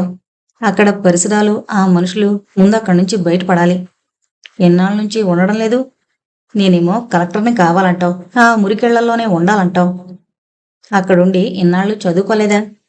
చదువుకున్నాను. అవకాశం ఉన్నప్పుడు, ఉద్యోగం కాళ్ళ దగ్గరకు వచ్చినప్పుడు దాన్ని వదులుకోవడం నాకు ఇష్టం లేదు. సెలెక్ట్ గనక అయితే ఆ జాబ్లో జాయిన్ అవుతాను. స్టార్టింగ్ 700 అంది మహి. రాముడు క్షణకాలం నమ్మలేనట్టు చూశాడు. నువ్వు ఎంతకీ ఐఏఎస్ అంటూ అటువైపు తప్పితే మరోవైపు చూడడం లేదు. ఈ బ్యాంకు జాబ్స్లో పైకొచ్చే అవకాశాలు చాలా ఉన్నాయి. మనం మరొక చిన్న ఇంట్లోకి మారిపోదాం. చిన్న పిల్లవాడికి చెబుతున్నట్లు నచ్చ చెబుతోంది మహి. కానీ రాముడికి నచ్చడం లేదు. ఎంతైనా ఈ బ్యాంకు ఉద్యోగంలో మహి చేరడం రాముడికి తృప్తిగా లేదు. మహీని 6 నెలల పాటు పిల్లిని తిప్పినట్టు మద్రాసులోని అన్ని బ్రాంచీల్లోనూ తిప్పారు స్టేట్ బ్యాంక్ వాళ్ళు. ఉద్యోగంలో జాయిన్ అయ్యే రోజున అత్త చాలా సంతోషపడింది. మహీకి ముందు ముందు 1000 రూపాయల పైన జీతం వస్తుందన్న మాట విని అదేదో అపురూపమైన విషయంలా పొంగిపోయింది బంగారమ్మ. తాము మద్రాసు పొట్టపోసుకునేందుకు వచ్చారు. వచ్చిన కొత్తలో ఉండడానికి చోట్లేదు, చేసుకునేందుకు పని లేక అలలాడిపోయారు. పాచి పని చేసుకుని ఇళ్లలో పెట్టిన అన్నం నీళ్లలో పడేసి ఈ మహీకి పెట్టేది. ఆనాటి మహి ఇప్పుడు చదువుకుంది, ప్రయోజకురాలైంది. ఈ ఉద్యోగంలో చేరడం రాముడికి అంత ఇష్టం లేకపోయినా బంగారమ్మ మద్దతిచ్చింది. రాముడు అయిష్టంగానే మహిని జార్జి టౌన్ బ్రాంచికి తీసుకెళ్లాడు. అక్కడే జాయినింగ్ రిపోర్ట్ ఇవ్వాలి. మొదటి జీతం అందుకుని మహి ఆ డబ్బు రాముడి చేతికిచ్చింది. అలానే మొదటి నెలలోనే జీతం బ్యాంక్ అకౌంట్లో వేస్తారని, అది చేతికి రాదని మహికి తెలీదు. పక్క ఆఫీసరు ఆ డబ్బు ఎలా విత్డ్రా చేయాలో దగ్గరుండి హెల్ప్ చేశాడు. ఆ డబ్బు తీసుకుని రాముడు చేతికిస్తూ, బావా నా మొదటి జీతం అంది సంతోషంగా. నాకెందుకిస్తావు, నేనేం చేసుకోను అన్నాడు కాస్త కినుకుగా. మహి ఐఏఎస్ అవ్వలేదన్న అసంతృప్తి అతన్ని బాధిస్తోంది. కానీ చాలామంది బ్యాంకు ఉద్యోగాలు, అందులో స్టేట్ బ్యాంకు ఆఫీసర్ ఉద్యోగాలు చాలా మంచివని ఏకగ్రీవంగా అనడం చేత కాస్త రాజీ పడుతున్నాడు. ఈ జీతం ఏం చేయాలో నాకు తెలీదు, కానీ ఎలా ఖర్చు పెట్టాలో నేర్చుకున్నాను అంది మహి. ఈ మధ్యది ఒక మాటకి 10 మాట్లాడుతోంది. పూర్వంలాగా అవును కాదు అనిగాక దాని అభిప్రాయాలు చెబుతోంది పైకి. ఎలా ఖర్చు చేస్తావు అడిగాడు రాముడు. మనిద్దరం కలిసి ముందు ఒక ఇల్లు చూసుకోవాలి. అద్దెకి డీసెంట్ ఫ్లాట్స్ బీసెంట్ నగర్లో గాని అన్నానగర్లో గాని దొరుకుతాయట. 2 బెడ్రూమ్స్ ఫ్లాట్ వెతుకుని ముందు అడ్వాన్స్ ఇచ్చేద్దాం అంది మహి. ఈ మహేశ్వరులో తెగువ, ఉత్సాహం, పట్టుదల కనిపిస్తున్నాయి. 6 నెలలు అయ్యేటప్పటికీ మహి ఇల్లు మారిపోవడమే కాదు, ఇంట్లో కావలసిన సామాన్లు వగేరా అమర్చుకుంది. ప్రతి షాపింగ్కి బావని వెంటబెట్టుకుని వెళ్లేది. అతని సలహా అడుగుతూనే తనకి నచ్చిన విధంగా చేస్తూ ఉండేది. బీసెంట్ నగర్లో 400 రూపాయల్లో చిన్న ఫ్లాటు, ఇంటికి సరిపోయిన సింపుల్గా సామాను. ఈ ఇంటికి మారినప్పటి నుంచి మహి తోటి ఆఫీసర్లని, స్నేహితురాళ్ళని తీసుకొస్తూ ఉండేది. వాళ్ళందరికీ మా బావ అని పరిచయం చేసేది. రాముడు కొందరితో మాట్లాడేవాడు, మరి కొందరితో ముభావంగా ఉండేవాడు. కొందరిని చూస్తే సిగ్గుపడినట్లుగా క్షణం పాటు కూర్చుని లోపలికి వెళ్ళిపోతుండేవాడు. మీ బావెవరు, ఏం చేస్తున్నాడు అని వారెవరూ ప్రశ్నించేవారు కాదు. మహేశ్వరి చెప్పేది కాదు. రాముడికి మహిని చూస్తే గర్వంగా ఉండేది. ఒక్కొక్కసారి తాను ఈ సొసైటీలో మహి స్నేహితుల మధ్య ఇమళ్లేనేమో, వారు తక్కువ చేస్తున్నారేమో, తనకి చదువు రాదని వాళ్ళకి తెలుసునేమోనని బాధపడుతుండేవాడు. ఈ మధ్య మహి వాళ్ళింటికి సావిత్రి వస్తోంది. సావిత్రే కాదు, సుందరం కూడా అప్పుడప్పుడు వస్తున్నాడు. సుందరాన్ని చూస్తే రాముడికిప్పుడు జలసీ కలగడం లేదు. వెనకటి కోపం కూడా పోయింది. సుందరం తరచూ రాముడితో మాట్లాడుతుండేవాడు. అతనికి కూడా మహి అంటే కాస్త భయం, భయానికి మించిన గౌరవం కలుగుతున్నాయి. 2 ఏళ్ల క్రితం తను కుర్రతనంగా పెళ్లి చేసుకోమని ఉత్తరం రాసిన మహి కాదు ఈ కొత్త మహేశ్వరి. మరొక 6 నెలల్లో మిడిల్ ఆఫీసర్గా ప్రమోట్ అయింది. ప్రస్తుతం నెలసరి 1600 తెచ్చుకుంటున్న ఈ మహేశ్వరి తనకి అందుబాటులో లేదు. తను ఆమె చుట్టుపక్కలకు వెళ్లే పరిస్థితుల్లో కూడా లేనని సుందరానికి తెలుసు. మహేశ్వరి పూర్వపు పరిచయాల్ని, స్నేహితుల్ని మర్చిపోలేదు. అందుకని సావిత్రి, సుందరం తరచూ వస్తున్నారు వాళ్ళింటికి. ముఖ్యంగా బంగారమ్మకి ఈ ఇద్దరిని చూస్తే ప్రాణం లేచొచ్చినట్లుండేది. అన్ని బంధాలు తెంపి మహేశ్వరి తనని దూరంగా ఈ మూల ఇంట్లో ఒంటరిగా ఉంచేసినట్లు బాధపడుతోంది. బోర్డు టెన్మెంట్స్లో చుట్టూ మనుషులుండేవారు. మధ్యాహ్నం పూట పక్క గదుల్లోని ఆడవాళ్లతో కబుర్లు చెప్పుకోవడం బాగా అలవాటైంది. ఇక్కడికొచ్చాక మహేశ్వరి పని మనిషిని పెట్టింది. వంట పని తప్ప ఇంటి పని ఒక్కటి కూడా ఉండదు. చుట్టూ మాట్లాడేందుకు మనుషులు లేరు. అన్ని ఫ్లాట్స్లో చదువుకున్న వాళ్ళు, ఉద్యోగస్తులు. పొద్దున్న ఆఫీస్కి వెళితే సాయంత్రం దాకా మహేశ్వరి ఇంటికి రాదు. రాముడు సరే 2-3 రోజుల పాటు టూర్స్లో తిరుగుతూ ఉంటాడు. ఒరే రాముడు, అది సంపాదిస్తోంది, హాయిగా కాలు మీద కాలేసుకుని కూర్చోక నీకు ఈ బండి తోలే పని దేనికి? కష్టపడిన రోజులు కష్టపడ్డావు, శుభ్రంగా పెళ్లి చేసుకుని ఇంటి పట్టునుండు అనేది బంగారమ్మ. రాముడు గయ్యమని లేచేవాడు. ఆడదాని సంపాదనతో బతకమంటావటే, చిచ్చి నాకేం సిగ్గులేదనుకున్నావా అని అరిచాడు. అది పరాయిదా, నీ పెళ్ళం గదిరా. పెళ్ళం లేదు గిళ్ళం లేదు, అలాంటి పిచ్చి ఆలోచనలు పెట్టుకోకు. చేసుకోవా? ఎవరు? నువ్వేరా. అమ్మా, నువ్వు నోరు మూసుకుంటావా లేదా అని అరుస్తుండేవాడు. కొడుకు ఎందుకిలా చికాకు పడుతున్నాడో, ఎందుకిలా అరుస్తున్నాడో బంగారమ్మకి అర్థమయ్యేది కాదు. పోని మహేశ్వరికి చెబుదామంటే అదో తిక్కగా జవాబు చెప్తుండేది. ఓసే మహి, వాడు పగలనక రాత్రనక ఎందుక బండేసుకుని తిరుగుతాడు, నువ్వు చెప్పవే. నేను చెప్పనత్తా, ఊరికే కూర్చుంటే ఏం తోస్తుంది, వెళ్ళని అనేది తమాషాగా. ఇది వద్దు అని ఎందుకు చెప్పదు అని ఆశ్చర్యపోతుండేది బంగారమ్మ. బావని పెళ్లి చేసుకోవటే అని అడుగుతుండేది. మహి జవాబు చెప్పేది కాదు, నవ్వి ఊరుకునేది. మహి ఇలా నవ్వినప్పుడల్లా బంగారమ్మకి అలిమేలమ్మగారి మాటలు జ్ఞాపకం వస్తుండేవి. ఆవిడ దూరం ఆలోచించి చెప్పింది, ఇది పెద్ద ఉద్యోగస్తురాలైంది, తన కొడుకుని చేసుకోదు అన్న అనుమానం రోజురోజుకి పెరిగిపోతోంది బంగారమ్మకి. ఆ రోజు ఆదివారం. మహేశ్వరి ఇంట్లో ఉంది. రాముడు కూడా ఇంట్లోనే ఉన్నాడు. మధ్యాహ్నం సావిత్రి భోజనానికొచ్చింది. సావిత్రి తల్లి విడిగా ఉంటున్నారు. సావిత్రికి ఎలక్ట్రిసిటీ బోర్డులో క్లర్క్ ఉద్యోగం దొరికింది. ఆ ఉద్యోగం దొరకడానికి సుందరం, రాముడు ఇద్దరూ కలిసి భ్రమ ప్రయత్నం చేశారు. ఎంప్లాయ్మెంట్ ఎక్స్చేంజిలో సావిత్రి రిజిస్ట్రేషన్ నెంబరు 40 సంఖ్యలు ముందుకు దూకింది, 200 రూపాయల సంభావనతో. సావిత్రి అన్నగారు హైదరాబాద్ బ్రాంచికి బదిలీ చేయించుకున్నాడు కావాలనే. ఉద్యోగం దొరికిందిగా, పెళ్లి చేసుకోవా అడిగింది మహేశ్వరి. నువ్వో అడిగింది సావిత్రి, ప్రశ్నకి ప్రశ్న జవాబుగా. అలా అడుగమ్మా, చదువు చదువు అన్నారు, ఊరుకున్నాను. ఇప్పుడిద్దరూ బెల్లం కొట్టిన రాళ్లలా ఊరుకుంటారు అంది అప్పుడే ముందు గదిలోకి వస్తున్న బంగారమ్మ. అత్త, పనిపిల్లకి అన్నం పెట్టావా అడిగింది మహేశ్వరి. పెట్టే వస్తున్నాను అంది బంగారమ్మ. రాముడు కోపంగా పెద్ద పెద్ద అంగలు వేసుకుంటూ లోపల నుంచి ఆ గదిలోకి వచ్చాడు. అమ్మా, నీకెన్నిసార్లు చెప్పాను ఆ పనిపిల్లకు ఎంగిలన్నం పెట్టొద్దని, చిచ్చి వేదబుద్ధులు మీరును తిడుతున్నాడు. నేను పెట్టలేదురా, మంచి అన్నం పెట్టాను. అబద్ధం చెప్పుకో, మా ప్లేట్లో మిగిలిన అన్నం పక్కన పెట్టావలేదా? అవునరా, బయట పారేయడానికి చేతులు రాలేదు, అందుకని ఆ పిల్లకు పెట్టావు, అవునా? దాన్ని ఆ అన్నం తినద్దన్నాను, ఇంకో పళ్ళెంలో తీసుకెళ్ళిపెట్టు. పెడతావా? నేను పెట్టనా గద్దిస్తున్నాడు రాముడు. మహేశ్వరి రెప్పవేయకుండా బావంక చూస్తోంది. ఈ సంఘటన జరిగిన తర్వాత 5 నిమిషాల దాకా ఆ గదిలో నిశ్శబ్దం రాజ్యం చేసింది. బంగారమ్మ గుణుకుంటూ లోపలికి వెళ్ళిపోయింది. రాముడు అక్కడ ఉండడం ఇష్టం లేదన్నట్టు బయటికి వెళ్ళిపోయాడు. మీ బావకున్న సంస్కారంలో పొదవంతు కూడా మా కుటుంబాల్లో ఉండదు అంది సావిత్రి నిట్టూరుస్తూ. ఆ విషయం నాకు తెలియదనుకుంటున్నావా అడిగింది మహి. మరి అంతే, ఆ మరి అన్నదానికి జవాబు కాలం చెప్పాలి, నేను చెప్పలేను. నా సంగతుదిలే, మీ అన్న ఇక్కడి నుంచి ఎందుకు వెళ్ళిపోయాడు అడిగింది. నాకు ఈ మాత్రం ఉద్యోగం దొరుకుతుందని ఊహించలేకపోయాడు, ముందుగా తెలిస్తే ఇక్కడే ఉండిపోను. ఉద్యోగానికి ప్రయత్నిస్తున్నట్టు నువ్వు చెప్పలేదా? చెప్పదలుచుకోలేదు. నాన్న పోయాక పెళ్లి కాని పిల్లని తల్లిని పోషించాలి అని రాసుకుంటే యూనియన్ వాళ్ళు నాకు క్లరికల్ పోస్ట్ ఇప్పించి ఉండేవాళ్ళు. అన్నయ్యేమో తనే కుటుంబాన్ని పోషించాల్సి ఉందని, డిగ్రీ ఉంది కదా అని జాబ్ సంపాదించుకున్నాడు. మా కర్మానికి మమ్మల్ని వదిలి. అలాంటప్పుడు నేనెందుకు చెప్పాలి? మీ నాన్నగారి గ్రాడ్యుటీ మీకు రాలేదా? 10,000 ఇచ్చారు, అది పెట్టుకునే ఇప్పటిదాకా గడిపాం. తర్వాత ఉద్యోగం వచ్చింది కదా, నేను అమ్మ ఉంటాం. అది కాదు, నీకేదో సంబంధం ఉందని అన్నారు కదా మీ అమ్మగారు అడిగింది. అది బీసీలో మాట. మా నాన్నగారుంటే 20,000 ఇస్తారని ఆశపడ్డారు, అది పెట్టి వాళ్ళ అమ్మాయికి పెళ్లి చేద్దామనట. ఇప్పుడు కట్నము లేదు, పెళ్లి లేదు. మహేశ్వరి, ఇప్పుడు అనుకుంటూ ఉంటాను, ఆ సాయంత్రం మనిద్దరికీ పరిచయం అవడం కాకతాళీయం కాదని, నా జీవితంలో నీ పరిచయం ఎంత ముఖ్యమవుతుందని అనుకోలేదు. పోపో పెద్ద కబుర్లు. ఆ రోజు మీ ఇంట్లో భోంచేశాను, జ్ఞాపకం ఉందా? నీ పుట్టినరోజు అని పిలిచావు. ఉంది, నువ్వు జ్ఞాపకం పెట్టుకుని జేబురుమాళ్ళు తెచ్చావు. అది నా తెలివి కాదోయ్. అసలు అప్పటిదాకా నన్నెవరూ లంచ్కి పిలవలేదు. ఊరికే పిలిచుండో, బర్త్డే ఏమో ఏదన్నా కొనుక్కెళ్ళు అన్నాడు మా బావ. నువ్వెంత అదృష్టవంతురాలువో నీకు తెలీదోయ్. మీ బావకి మీ అత్తకి నువ్వంటే ప్రాణం. మీ బావ నీ గురించి ఆలోచించేదానిలో 100వ వంతు కూడా మా అన్నకి నా గురించి పట్టదు. చదువుకున్నాం, పెద్ద కుటుంబాలు అంటాం, ఇవన్నీ ఉత్తి గాలి కబుర్లు. నేనెవరు, మీరెవరు, బంధువులమా, కావలసిన వాళ్ళమా? అయినా మీ బావ సుందరం కలిసి నాకు జాబ్ వచ్చేదాకా ఒంటికాల మీద తపస్సు చేశారు అంది సావిత్రి. ఆ పిల్ల కంఠం బొంగురుగా ఉంది. సుందరం కనిపిస్తూ ఉంటాడా అడిగింది మహి.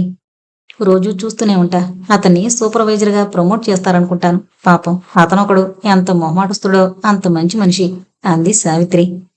మీ అమ్మగారు చూసారా సుందరాన్ని అడిగింది. ఏం అలా అడుగుతున్నావు? ఊరికేనే. పెద్ద పెళ్లిళ్ల పేరంలాగా తయారవకు. ముందు నీ సంగతి చూసుకో. మీ బావ మంచివాడు కాబట్టి సరిపోయింది. ఏ నాలాంటిదో ఎత్తుకుపోతుంది, జాగ్రత్త అంది సావిత్రి నవ్వుతూ. మహేశ్వరికి ఒక్కసారి గుండె జల్లుమంది. సావిత్రి కళ్ళు నిర్మలంగా అల్లరిగా ఉన్నాయి. ఇతను నా friend, life insurance development officer, సెమినార్కి వచ్చాడు అంటూ పరిచయం చేశాడు. Junior officer Balakrishna. అతని పేరు మోహన్ రావు. పేరుకి తగ్గట్టుగానే అందంగా ఉన్నాడు. మనిషి తెల్లగా ఉన్నాడు. సరదాగా కబుర్లు చెబుతున్నాడు. బాలకృష్ణకు ఈ మధ్యనే పెళ్ళయింది. అతను స్టేట్ బ్యాంక్ ఆఫీసర్గా సెలెక్ట్ అవడం చేత కట్నం 25,000 ఇచ్చి బిఏ పాస్ అయిన అమ్మాయినిచ్చారు. పెళ్లి అయ్యి అవగానే బాలకృష్ణ స్కూటర్ కొనుక్కున్నాడు. ఆ స్కూటర్ మీద భార్యనెక్కించుకుని ఊరంతా తిప్పుతుంటాడు. ఆ సాయంత్రం పెళ్లానికి బదులు మోహన్ రావుని స్కూటర్ వెనక కూర్చోబెట్టుకుని వచ్చాడు బాలకృష్ణ. బాలకృష్ణ అప్పటికి 2-3 సార్లు మహేశ్వరి ఇంటికొచ్చాడు. అతను మహేశ్వరికి బ్యాచ్కి తర్వాత బ్యాచ్లో సెలెక్ట్ అయ్యాడు. అంచేత మహేశ్వరిని సీనియర్గా పరిగణిస్తూ ఉంటాడు. వీళ్ళొచ్చేటప్పటికి మహి ఒక్కరితే ఉంది. బంగారమ్మ అక్కడికి కొద్ది దూరంలో ఉన్న గుడికి వెళ్ళింది. ఈ మధ్య ఆ గుళ్ళో రోజూ సాయంత్రం భజనలు, పాట కచేరీలు జరుగుతున్నాయి. మహి అత్తకి కాలక్షేపంగా ఉంటుందని గుడికి వెళ్ళిరమ్మని ప్రోత్సహిస్తూ ఉంటుంది. మహేశ్వరి గారు చాలా బ్రిలియంట్. ఈవిడ అన్ని సెక్షన్స్లోనూ మంచి పేరు తెచ్చుకున్నారు అన్నాడు బాలకృష్ణ. అప్పటికే మహేశ్వరి యూనివర్సిటీ ఫస్ట్ అని అన్ని సెక్షన్స్కి తెలుసు. ఆమెకి మంచి ఫ్యూచర్ ఉందని, త్వరలోనే రీజనల్ బేసిన్లో సీనియర్ అడ్మినిస్ట్రేటివ్ పోస్టుకి పంపుతారని ఊహాగానాలు చేస్తున్నారు. మహేశ్వరి వయసులో చిన్నది, మంచి బ్రిలియంట్. అకాడమిక్ కెరీర్, ఆడపిల్ల వీటన్నిటితో పాటు వెనకబడ్డ తరగతికి చెందింది కాబట్టి ప్రమోషన్ విషయంలో రాజబాట్లా ఉంది ఆమె భవిష్యత్తు. మీది ఏ ఊరు అడిగాడు మోహన్ రావు. మద్రాస్ అంది మహేశ్వరి. ఇక్కడే పుట్టారా? పుట్టడం ఇక్కడ కాకపోయినా ఇంచుమించు పుట్టినప్పటి నుంచి ఇక్కడే ఉన్నాను అంది నవ్వుతూ మహేశ్వరి. మిమ్మల్ని ఎక్కడో చూసినట్లుగా ఉంది. బాగా పరిచయమైన వాళ్ళు అనిపిస్తోంది. నన్న ఎక్కడ చూసుంటారు? నేను ఎక్కడికి వెళ్ళను. ఎవరితోనూ పెద్ద పరిచయాలు లేవు. అది కాదు, బాగా పరిచయం ఉన్న వాళ్ళు అనిపిస్తోంది. అలాగా అంది నవ్వుతూ. మీ దేవురు అడిగాడు మోహన్ రావు మళ్ళీ. ఈ ఊరే. అది కాదు, నేటివ్ ప్లేస్. చిత్తూరు అనుకుంటా. నాకట్టే జ్ఞాపకం లేదు. చిన్నప్పుడే పేరెంట్స్ పోయారు అంది మహి క్లుప్తంగా. మీ వాళ్ళెవరైనా తిరుపతిలో ఉన్నారా? బంధువులు అడిగాడు మోహన్ రావు.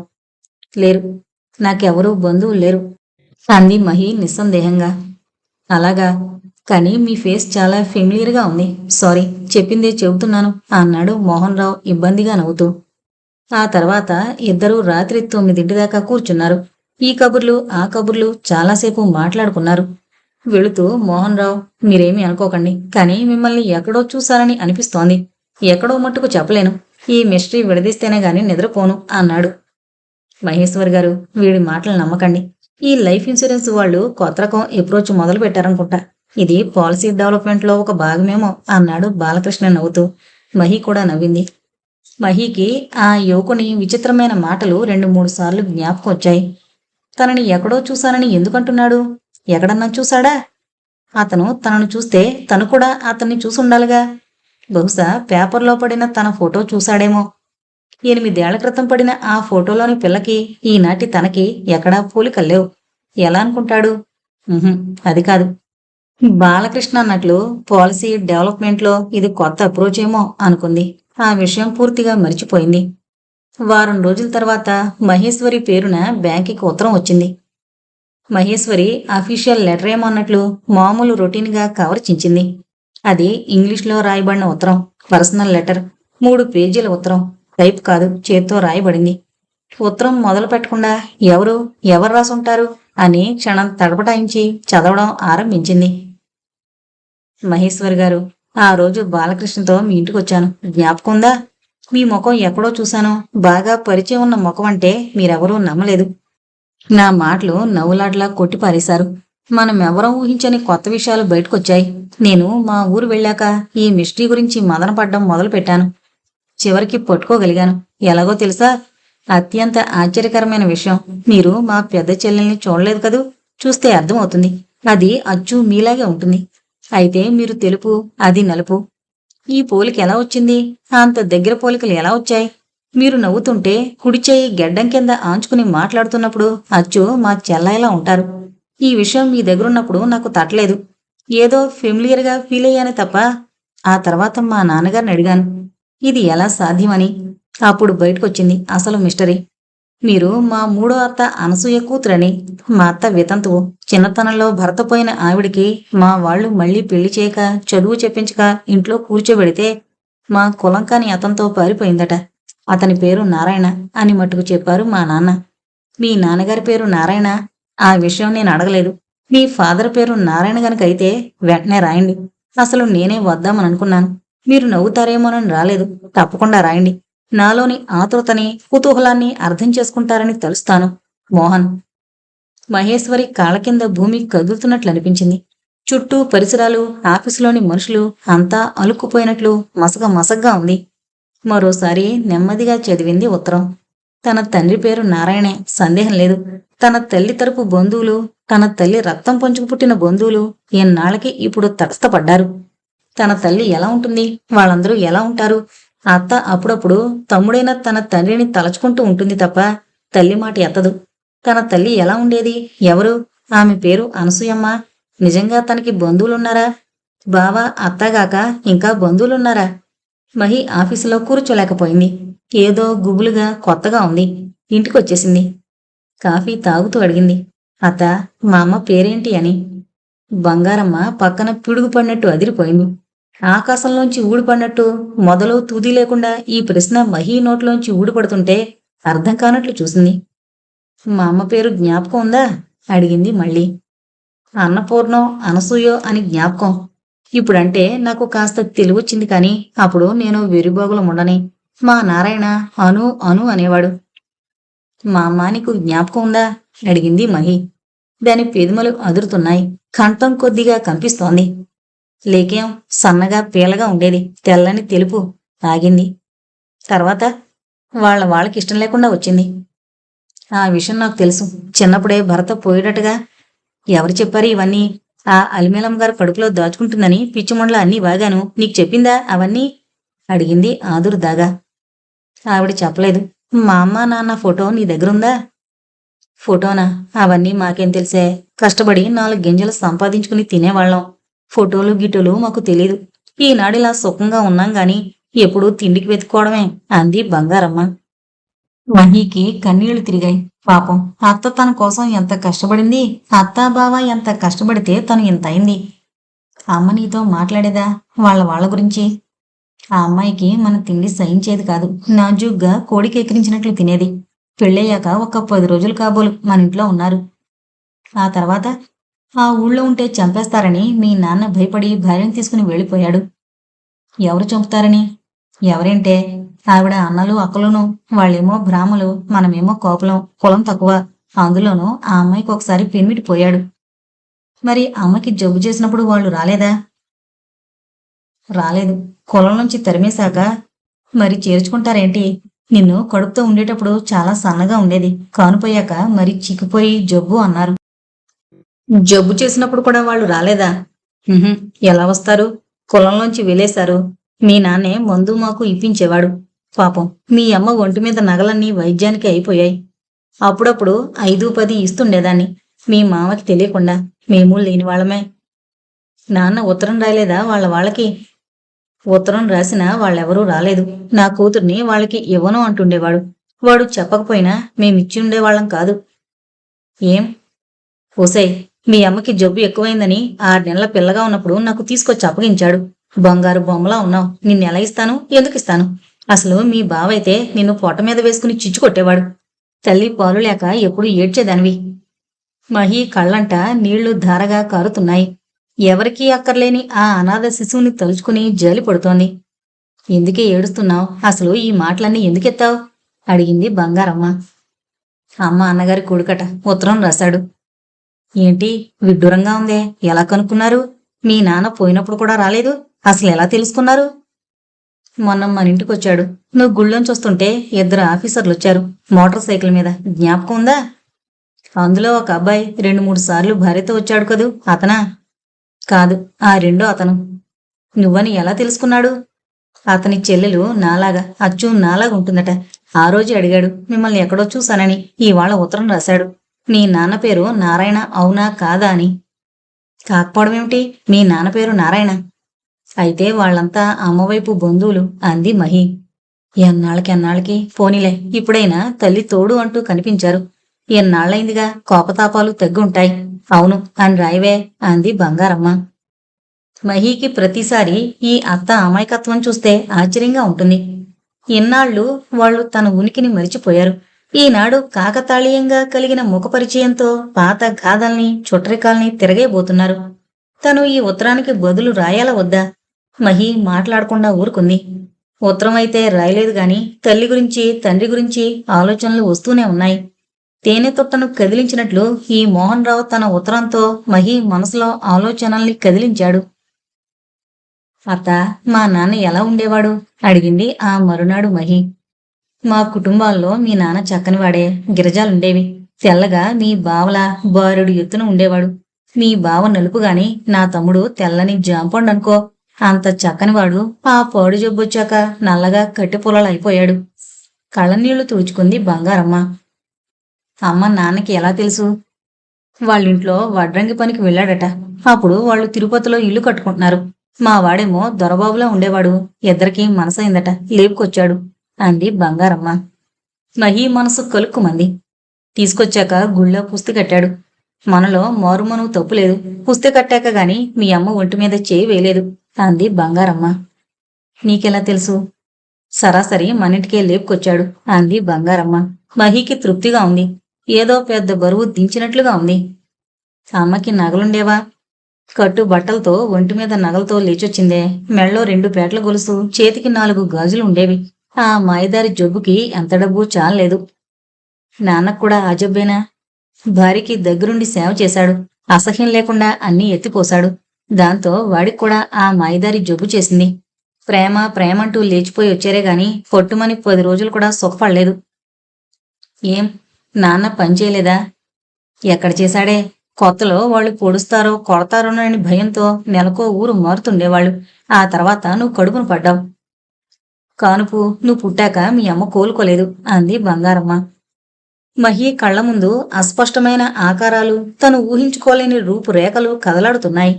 2 యువతి యువకులు ప్రేమ కోసం పారిపోవడం, ఆ పైన ఆమె జబ్బు, పక్క మీదున్న ఆమెకి ఈ యువకుడు సేవ చేయడం, మధ్యలో పసిపిల్ల ఏడుపు, అస్పష్టమైన దృశ్యాలు కదిలిపోతున్నాయి. నాన్న చదువుకోలేదా అడిగింది మహి. ఏదో వానాకాలం చదువు, సంతకం పెట్టేపాటి చదువుకున్నాడు. కాని మా నారాయణ తెలుగు ముందు ఎవరూ పనికిరారు. మహా చురుకు. నీకు వాడి తెలివే వచ్చింది. నాన్న బావకి గుర్తున్నాడా? చిన్న వెధవ. మీ నాన్న పోయేటప్పటికి వాడికి 10 ఏళ్లు కూడా లేవు. 7 ఏళ్లనుకుంటా. నీకు 3 ఏళ్లు నిండలేదు అంది బంగారమ్మ. మహేశ్వరికి అశాంతిగా ఉంది. ఒకవైపు ఆపుకోలేని కుతూహలం, మరోవైపు ఏదో కచ్చ. తన తల్లివైపు బంధువులు ఎలా ఉంటారు? ఒక్కసారి వాళ్ళని చూస్తే ఏమవుతుంది? తనని ప్రేమతో హృదయానికి హత్తుకుంటారా?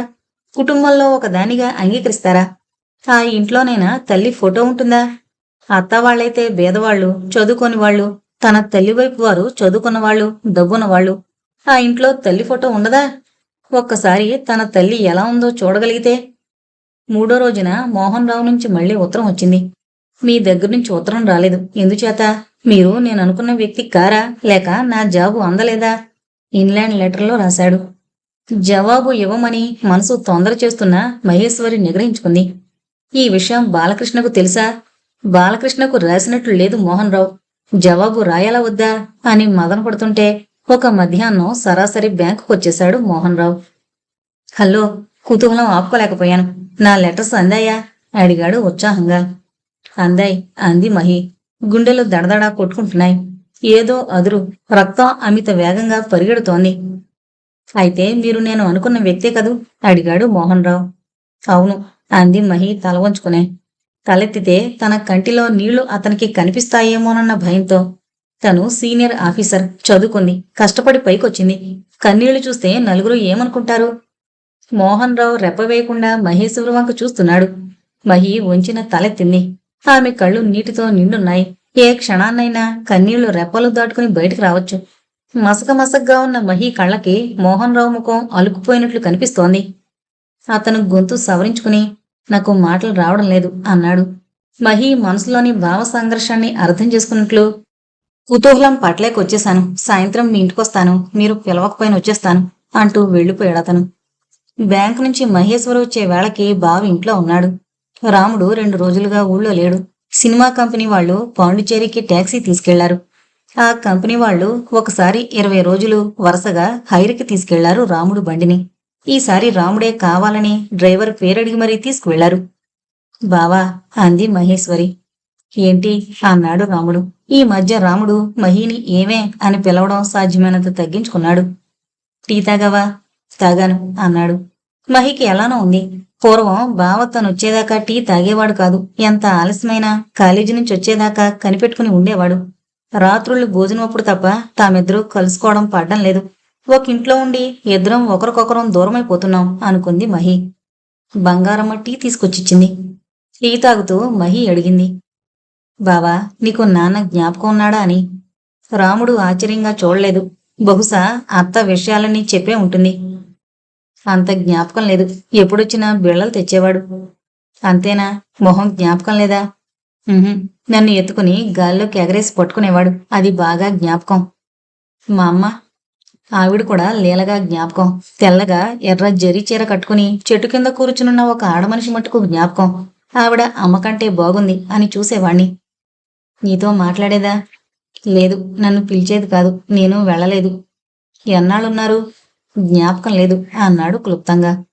బావ మోహన్ రావు గురించి మాట్లాడతాడేమో, అడుగుతాడేమో అని చూసింది. కాని రాముడు ఆ విషయం ఎత్తలేదు. ఎక్కడికైనా వెళ్ళబోతున్నావా అడిగింది. లేదు. ఏం, ఎక్కడికైనా తీసుకువెళ్లాలా అడిగాడు. అదేం లేదు. మోహన్ రావు గారు వచ్చారు. మధ్యాహ్నం బ్యాంకుకు వచ్చారు. ఇప్పుడు వస్తానన్నారు. నువ్వు ఎక్కడికి వెళ్ళకు. ఏం? ఊరికే. వెనక విషయాలు నాకేం తెలీదు. ఆ చుట్రకాలవి నాకు మట్టుకు తెలుసా అన్నాడు రాముడు. మహి బావ వంక చూస్తోంది. బావ కొద్దిగా చిక్కినట్లు అనిపించింది. పొద్దున్న తను ఆఫీస్కెళ్లే హడావిళ్ళో బావతో మాట్లాడే వ్యవధి ఉండదు. రాత్రులు ఇంట్లో ఉండడమే అరుదు. ఊళ్ళో ఉంటే బయట పనుంది అంటూ వెళ్ళిపోతాడు. ఇంట్లో ఉంటే భోంచేయగానే తన గదిలోకి వెళ్ళిపోతాడు. మొదట్లో ఈ ఏర్పాటు దర్జాగాను హాయిగాను ఉంది.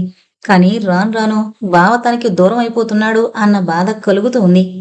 అలిమేలమ్మగారి షెడ్లో ఉన్నప్పుడు బయట పని లేకపోతే ఇంట్లోనే కూర్చునుండేవాడు. ఇంట్లో ఉన్నంతసేపు తన చేత పాఠాలు చదివించేవాడు. షోర్ ఎస్టేటు 10 మినిట్స్ లో కూడా దగ్గర కూర్చుని చదివించకపోయినా గదిలో ఒక వైపుగా చాపపరుచుకుని పడుకునేవాడు. తను రాత్రి 10 దాకా చదువుకునేది.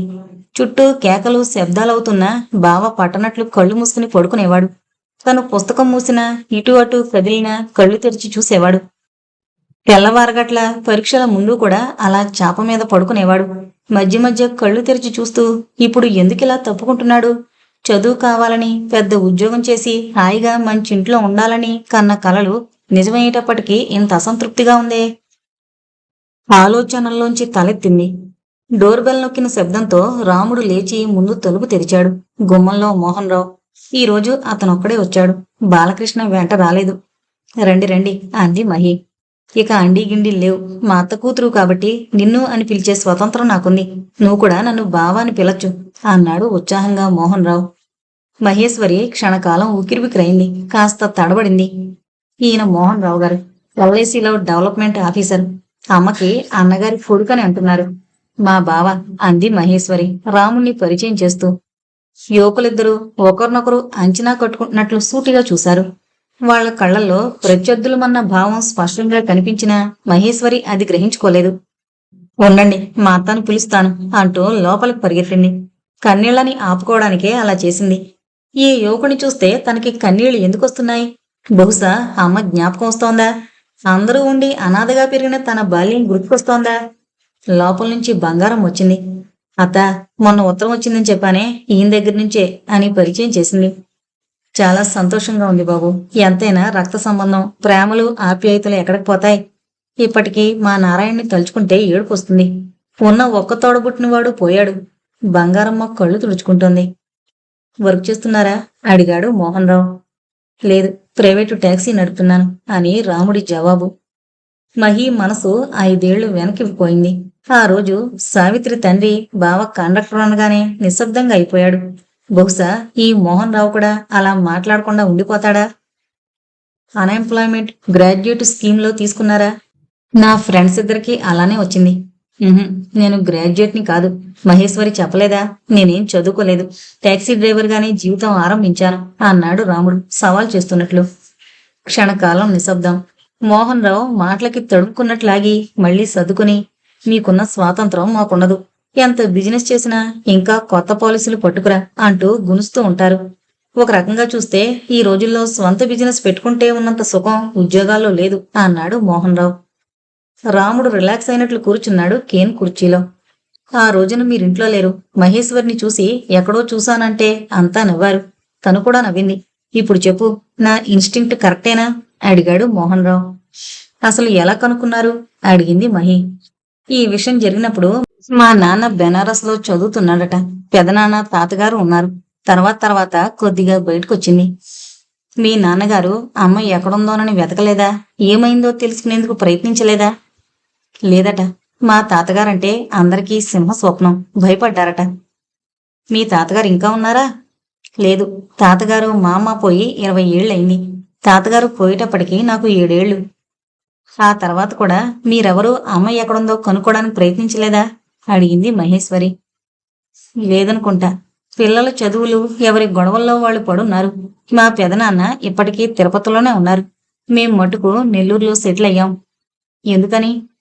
మా అమ్మకి పుట్టింటి వాళ్ళు ఇల్లు ఇచ్చారు. అది మా అమ్మమ్మ ఇల్లు. దాన్ని రీమోడల్ చేయించారు అన్నాడు మోహన్ రావు.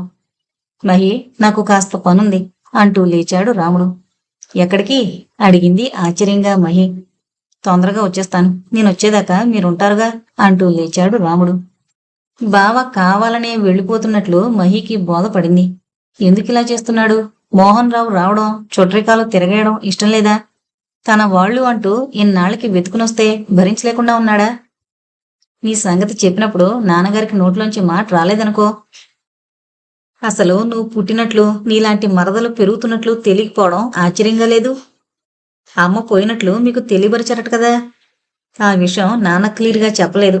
అప్పుడు పూర్వకాలం, రోజులు మారాయి. ఇప్పుడైనా మీ బావన్న ఒక ఉత్తరం రాయాల్సింది. పోనీ మీ అత్తన్న. మహి జవాబు చెప్పలేదు. అమ్మ మొహం తనకెంత తెలుసో బావకి అంతే తెలుసు. బావేం అప్పటికి పెద్దవాడనుకుంటున్నారా? ఇక అత్తకి ఉత్తరం ముక్క రాయడం తెలీదని ఇతనికి ఎలా చెప్పడం? రాసినా వచ్చుండేవాళ్ళా? మా అమ్మ గురించి మీ ఇంట్లో మాట్లాడుకోరా? నిజం చెప్పమంటారా? మొన్నటిదాకా మాకు ఇద్దరత్తలే అనుకున్నాం. మొన్న నిన్ను చూసి నేను ఆరాలు తీస్తే బయటకొచ్చింది. అనసూయత్త పోయింది అనుకున్నాం చాలా రోజులు. అనసూయత్త పోయింది నిజమే కదా, కానీ ఆవిడకో ఆడపిల్లందని మీకు తెలీదా? మా చిన్నపిల్లలకు తెలీదు. అమ్మ నాన్న గురించి నేను గ్యారంటీగా చెప్పలేను అన్నాడు మోహన్. అతని నిజాయితీకి మనసులోనే కృతజ్ఞత చెప్పుకుంది మహి. పోనీ మీ సంగతులు చెప్పండి. ఎంతమంది సిస్టర్సు, బ్రదర్సు? అదిగో ఇంకా మీరు అని అంటున్నావు. నేను చనువుగా నువ్వు అని పిలుస్తున్నప్పుడు నువ్వు ఎందుకు పిలవు? నేను ఎవరిని ఇంతవరకు నువ్వు అని పిలవలేదు. నాకు ఎవరి దగ్గర చేరిక లేదు, ఒక్క మా బావ దగ్గర తప్ప. నేను నీకు బావనే అవుతాను. నన్ను చనువుగా నువ్వు అనొచ్చునని చెబుతున్నాను అన్నాడు మోహన్ చిరునవ్వుతో. మహేశ్వరి అవును అనలేదు, కాదు అనలేదు. మీ కుటుంబం గురించి? మేము 3 మగవాళ్ళం, 3 ఆడవాళ్లు. 2 years 6 అన్నాడు మోహన్ నవ్వుతూ. మా అన్నకి పెళ్ళయింది. అక్క పెళ్లికి ఎదురు చూస్తూ కూర్చుంది. అది PUCతో చదువుకి స్వస్తి చెప్పింది. ప్రస్తుతం వరాన్వేషంలో ఉన్నారు నాన్న. రెండోది చెల్లెలు BSc చదివి ఉద్యోగం చేస్తోంది. తమ్ముడు వరంగల్లో ఇంజనీర్ చదువుతున్నాడు. మూడోది PUCలో ఉంది. నాన్నగారు? అంటే నీ చిన్నమావి అన్నమాట అన్నాడు మోహన్ చుట్రెకం జ్ఞాపకం చేస్తున్నట్లు. నాన్నగారు నెల్లూరులోనే లెక్చరర్. ఇంకో 5 ఏళ్లు సర్వీస్ ఉంది. ఈ లోపల అందరి చదువులు అవుతాయి. అందరూ అంటే మీరు ఉద్యోగం చేస్తున్నారుగా. నేను చేస్తున్నాననుకో. అక్కకి చదువు లేదు. అంటే ఈ కాలానికి తగినట్లు గ్రాడ్యుయేట్ కూడా కాదు. తమ్ముడికి ఇంకా 2 ఏళ్లుంది. ఆ తర్వాత చెల్లెళ్ళు. అది వరుస క్రమం అన్నాడు మోహన్. తమ్ముడు చెల్లెళ్లతో మీ ఇల్లెప్పుడు సరదాగా ఉంటుంది కదూ? ఉంటుంది లేదు. అదేంటి అలా అంటున్నారు? మా అన్నయ్యకి ఉన్న ఊళ్ళోనే ఉద్యోగం. అందుకని నేను హాయిగా స్వేచ్ఛగా ఉంటున్నానని జలసి. జలసి అంటే పూర్తిగా అసూయని కాదు. నాకున్న స్వేచ్ఛ తనకి తన భార్యకి లేదని అసంతృప్తి. వదినేమో 15,000 కట్నంతో BA డిగ్రీతో వచ్చాను. దానికి తగిన స్వేచ్ఛ లేదని కోపం. అక్కకి పెళ్లి కాలేదని అమ్మ గొడవ. మా చెల్లెలకి టీచింగ్ ఇష్టం లేదు. అయినా అది BT చేసి ఉద్యోగం చేస్తోంది. ఇన్ని అసంతృప్తుల్లోనూ సరదాగా సంతోషంగా ఉంటాం, అది మట్టుకు నిజం అన్నాడు మోహన్ రావు. మహి 9 అయింది, భోజనాలు చేయరా అడుగుతూ వచ్చింది బంగారమ్మ. రండి, మా అత్త మీకు జ్ఞాపకం ఉన్నారా? ఎలా ఉండేది? బాగా కబుర్లు చెప్పేదా? గలగల అడుగుతున్నాడు మోహన్ రావు. బంగారమ్మ మాటలకి తడుముకుంది. ఈ లోపల రాముడు బయట నుంచి వచ్చాడు. ముగ్గురు భోజనాలు కూర్చున్నారు. అత్త, నువ్వు కూడా కూర్చో అంటూ బలవంతం చేసింది మహి. బంగారమ్మకి డైనింగ్ టేబుల్ మీద తింటే అన్నం తిన్నట్లుండదు. మోహన్కి వడ్డించాలి. నేను తర్వాత తింటాను, మీరు తినండి అని కొసరి కొసరి వడ్డించింది. ఎక్కడ దిగారు అడిగాడు రాముడు. ఎక్కడా దిగలేదు, ఈ రాత్రి బండికి వెళ్ళిపోతాను. రాత్రి 11ంటికి పార్సిల్ ట్రైన్ ఉంది. అది ఎక్కితే తెల్లారేటప్పటికి మా నెల్లూరు చేరుకుంటా అన్నాడు మోహన్ రావు. ఆ రాత్రి అతను వెళ్లేటప్పుడు 2 ఉత్తరాలకి నీ దగ్గర నుంచి బదులు రాకపోతే విషయం కనుక్కుందామని నేనే వచ్చాను. నాన్న కూడా నిన్ను చూడాలని చాలా అనుకుంటున్నారు. నాన్నే కాదు, ఇంటిల్లపాది నిన్ను చూడాలని, నువ్వు ఎలా ఉంటావని 1,00,000 సార్లు అడిగారనుకో.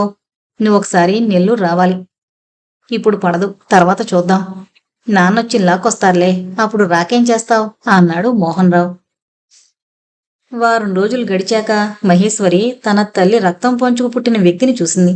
తన తల్లి అనసూయకి అన్నగారు, తనకి మేనమామ అయిన గోపాలరావు గారిని తొలిసారి చూసింది మహి. తన తల్లి తరపు బంధువుల్ని చూసిన ప్రతిసారి మహేశ్వరికి ఒక రకమైన ఉద్వేగం కలుగుతూ ఉంది. పైకి చెప్పలేని ప్రేమ, మళ్ళీ తన ఉనికిని కూడా విస్మరించిన ఈ వ్యక్తుల ఉపేక్షాభావం రెండూ ఉక్కిరిబిక్కిరి చేస్తున్నాయి. ఒకవైపు తనవారన్న ప్రేమ, మరోవైపు తనకి ఏమీ కారన్న కోపం. ఈ 2 భావాలు ఏకకాలమందు కలుగుతున్నాయి. గోపాలరావు గారు పొడుగ్గా తెల్లగా ఉన్నారు. ఇంచుమించు మోహన్ రావుని పోలున్నాడు. అయితే మోహన్ రావు తండ్రంత పొడుగు కాదు. ఆయన ఆప్యాయంగా తనని 2 చేతులతో దగ్గరకు తీసుకుని గుండెలకు హత్తుకున్నప్పుడు మహేశ్వరికి కళ్లమట నీళ్లొచ్చాయి. తనకి తెలియకుండానే వెక్కి వెక్కి ఏడ్చింది. 50 ఏళ్లు దాటిన ఆయనకి కన్నీళ్లు తిరిగాయి ఈ మేనకోడల్ని చూస్తే. మోహన్ ఇంత పొట్టుబట్టి బయటికి లాగకపోతే నీ గురించి తెలుసుండేది కాదమ్మా అన్నారాయన మహి శిరస్సు ఆప్యాయంగా నిమురుతూ. అవును, అసలు మీరంతా ఉన్నారని కూడా నాకు తెలియలేదు. నాకెవరూ లేరనుకున్నాను. మహేశ్వరి కంఠం బొంగురుగా ఉంది. లేకపోవడం ఏమిటి, అందరం ఉన్నాం, కాస్త ఆలస్యంగా తెలుసుకున్నాం అంతే అన్నారాయన. సాయంత్రం 4 వేళ వచ్చారు మోహను, అతని తండ్రి గోపాలరావు గారును. ఆ రోజు శనివారం. మహేశ్వరి 3 బ్యాంకు నుంచి వచ్చింది. వస్తూనే బంగారమ్మ తలంటు పోసుకోమని గొడవ చేస్తే అత్తమాట కాదనలేక తలంటు పోసుకుంది తీరిగ్గా. మహి తల రుద్దుకుంటుంటే బావ జ్ఞాపకం వచ్చాడు. తనకి 8 ఏళ్ళొచ్చేదాకా బావే తల రుద్దేవాడు. అత్త అన్నపు గింజిలో సీకాయ పొడి కలిపి తల రుద్దడానికి ఇచ్చేది. అలా అయితే తక్కువ సీకాయ పొడుతుందని తను లాగు కట్టుకుని కూర్చుంటే పరపరమని తల రుద్దేవాడు బావ. అత్త, బావ ఎన్నింటికి వస్తానన్నాడు అడిగింది బంగారమ్మని. ఇవాళ వస్తానో రానో, రాత్రి 10ంటికి రాకపోతే ఇంక రేపే అన్నాడు. ఊరికి వెళుతున్నాడా? చెప్పలేదు, వీలైతే రాత్రికే వస్తానన్నాడు అంది బంగారమ్మ. తల రుద్దుకుని ఆ తడి వెంట్రుకల్ని వేళ్లతో చిక్కు తీసుకుంటుంటే మేనమామ మోహన్ రావు వచ్చారు. మహి గబగబా చిక్కు తీసుకుని జడలుకుని ముందు హాల్లోకొచ్చింది. తెల్లగా నాజుగ్గా ఉన్న 25 ఏళ్లలోపున్న ఈ యువతి తన చెల్లెలు అనసూయ కూతురా? నమ్మలేనట్లు చూశారు గోపాలరావు గారు మహి వంక.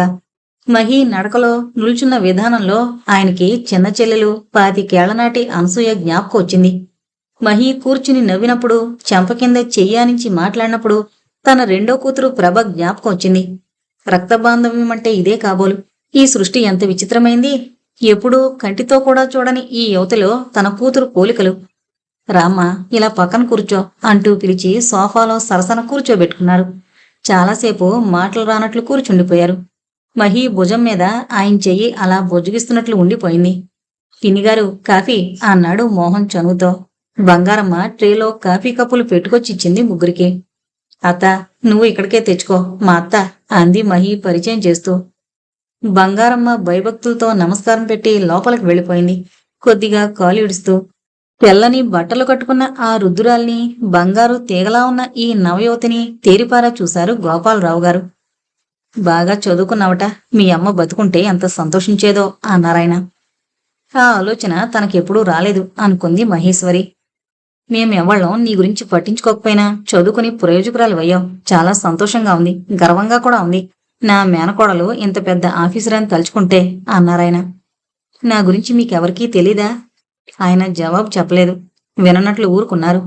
తెలిసినా ఏ గొడ్లనో కాచుకుంటూ ఉంటుంది, పొలం వెళ్లి కుప్పలు నూరుకుంటూ ఉంటుంది. మా అంతస్తుకు సరిపోదు అని ఊరుకున్నారా? లేక కులభ్రష్టురాలైన ఒక వితంతువు పుట్టింది, ఇది బతికేనా బట్టకట్టేనా అని ఊరుకున్నారా? మహేశ్వరి మెదడులో అనేక ప్రశ్నలు సుళ్ళు తిరుగుతున్నాయి. ఎవరి వల్ల చదువుకున్నానో, ఎవరి వల్ల ఇంత దాన్నయ్యానో తెలుసుకోవాలన్న కుతూహలం ఈయనకి లేదా? అమ్మపోయినట్లు మీకు తెలుసా? ఎప్పుడో ఓ కార్డొచ్చిందట. మీ తాత చండశాసనుడు, కబురు తెలిసి మమ్మల్ని వెళ్ళనివ్వలేదు అన్నాడాయన. మా నాన్న ఆగింది మహి.